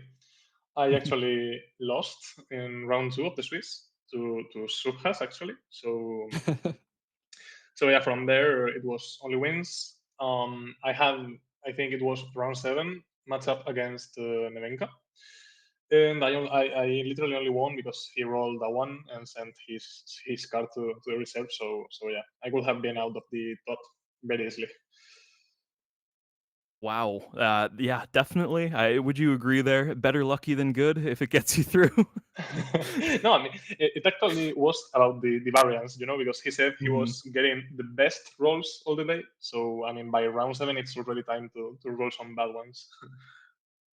Well, I would love to know. You did have a pretty good day yesterday, all things considered, despite having an 0-2 start in the AWOL Invitational, Yeah. and then rolling your way through the rest of those rounds with 6-0 to finish the day. Not quite enough for top 8, but still a really impressive performance overall. Do you think today you had you had something to prove? Do you think that helped at all today? I mean, it wasn't about that. I just played and got luckier today than yesterday. The two matches I lost, like round one and round two, I just lost because I had unplayable games. And from there on, I had pretty good hands and everything, and I could win six in a row. So yeah, today it was kind of the same thing, losing at the beginning and trying to make top 16 again. Yesterday, I actually made top 16, but it was only top 8, so it didn't matter. But yeah, um, it's not only about um, like making up for yesterday. It's I try to be active in the community and participate in all the events that we have now. For instance, next week we have the AQC finals too, and I will be there. And at the end of the day, if you participate in every event that there is, you're gonna you're gonna end up getting some good results at the end. So yeah. Yeah, definitely. And I can't imagine that it's entirely luck as far as what you're talking about there. I'm sure there is a good amount of preparation that went into it. Can you go into a little bit on that? Were there specific heroes that you were worried about through that prep as a whole? And how did that come to fruition? And was Subash definitely one of them after that second round loss? Okay, so for preparation, actually, yesterday I I took an Excel file and I played every single demo deck. And out of the 6 games that I played, one with each hero, I only won with Akesa, and I lost the other 5 matches. So at that point, I said, okay, there's no need for, for more preparation. I will just play Akesa and pray. And surprisingly, I didn't expect it to be so popular. I mean, not the most popular deck in the tournament, but it was the most present one in the top. So I guess it was just the best deck, and I didn't expect it honestly. I only played Akesa because I got my win yesterday, and because I knew it had a good matchup into Atsabi that I thought was the other strong deck. So that's the reasoning behind it. Yeah. And that definitely sounds like it was indeed the case or was potentially relevant in that final round there. Mhm. Did you have any star cards in the deck list? Anything, especially the cards from Whispers from the Maze, anything that you thought was really a standout for you? Yeah, I mean, you're gonna like this one. So Ah. yeah, there were like 2 common cards that were absolutely insane, which are the informants, the 3 costs from hand that removes counters. That one super strong because you're getting actually like 4-5-4 in terms of stats most of the times. And the other one is probably the engraver, both versions, the common and the rare, because you can get boost in reserve and just remove things. That one I think is the best for the mirror matchup against Akesha, because Akesha just plays a lot of small units. So if you can play your small unit and remove theirs at the same time, that's just winning. Definitely. And I mean, we'll let you go here shortly because I'm sure, like we mentioned, it's quite late for you Yeah. over there. Last question for me. After this victory with Akesha on the demo deck, does that mean we're going to see a lot more Akesha from you in the future? Or are we going back to the old stuff and seeing what you can do with some other heroes?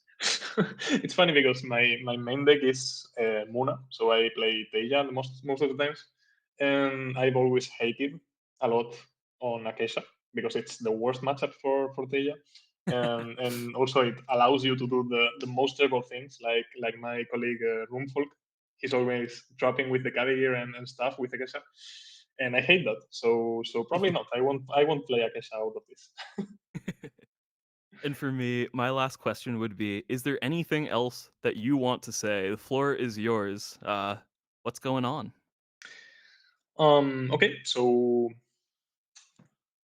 after playing many tournaments with constructed decks and not winning any of them, and this time I win with the demo decks, can we make the world championship actually with demo decks? That will be Yeah. fun.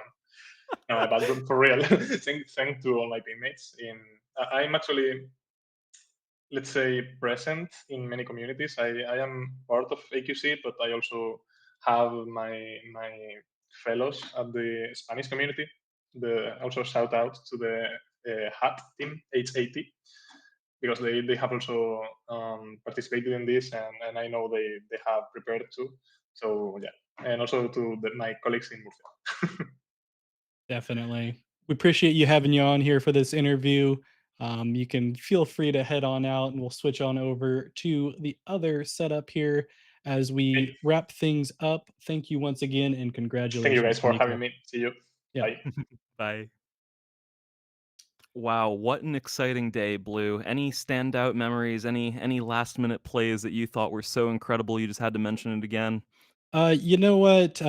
Even though they didn't end up taking it, I'm still going to give it to the Saudi folks out there that did their best. They were the most represented faction in this tournament, so glad we got one to the finals. Excited to see what we can see in structured from that hero. But past that, obviously, congratulations to Frenico missing out on the top 16 from the Invitational yesterday. That was quite a big event in and of itself and glad he was able to take this one. How about yourself? That's a great question. Honestly, I think it was probably I saw a IFA plus Eros play from the very same Achadi there, so that was definitely cool to see overall. And I'm just thinking about how I can play some of these new cards. It's super exciting, good times to be playing Altered and coming up with new concepts for ideas and decks. It's awesome. Definitely. So, if any of you are interested, we do have the pre-releases coming out here shortly for Whispers from the Maze. If you enjoyed these demo decks, you enjoyed watching these demo decks, and I wanted to shout out everyone in the chat that has been able to join us thus far and is still sticking around, along with Cedric, who has been sticking around for us, probably going to sleep at this moment, so I'm not going to complain about that, and Equinox as a whole for putting this tournament on and bringing it forward with AWOL. Been great. Simon, we love you too, the man that makes everything work in the background. Yeah, we couldn't be here doing this without Simon and the whole admin team as well, Blue and Cole included there. And overall, the stream team carrying a ton of weight, especially the whole weekend. Been so exciting being a part of everything. And thanks so much for having me. Indeed. So that'll wrap it up for us here today. I am Blue, and this is the Keylon guy. Our socials have been flashing at the bottom, so has every other commentator throughout the day. Be sure you give us all a view on our respective socials. And in the meantime, we're going to head on out and we'll catch you on the next one. Love you all. Take care.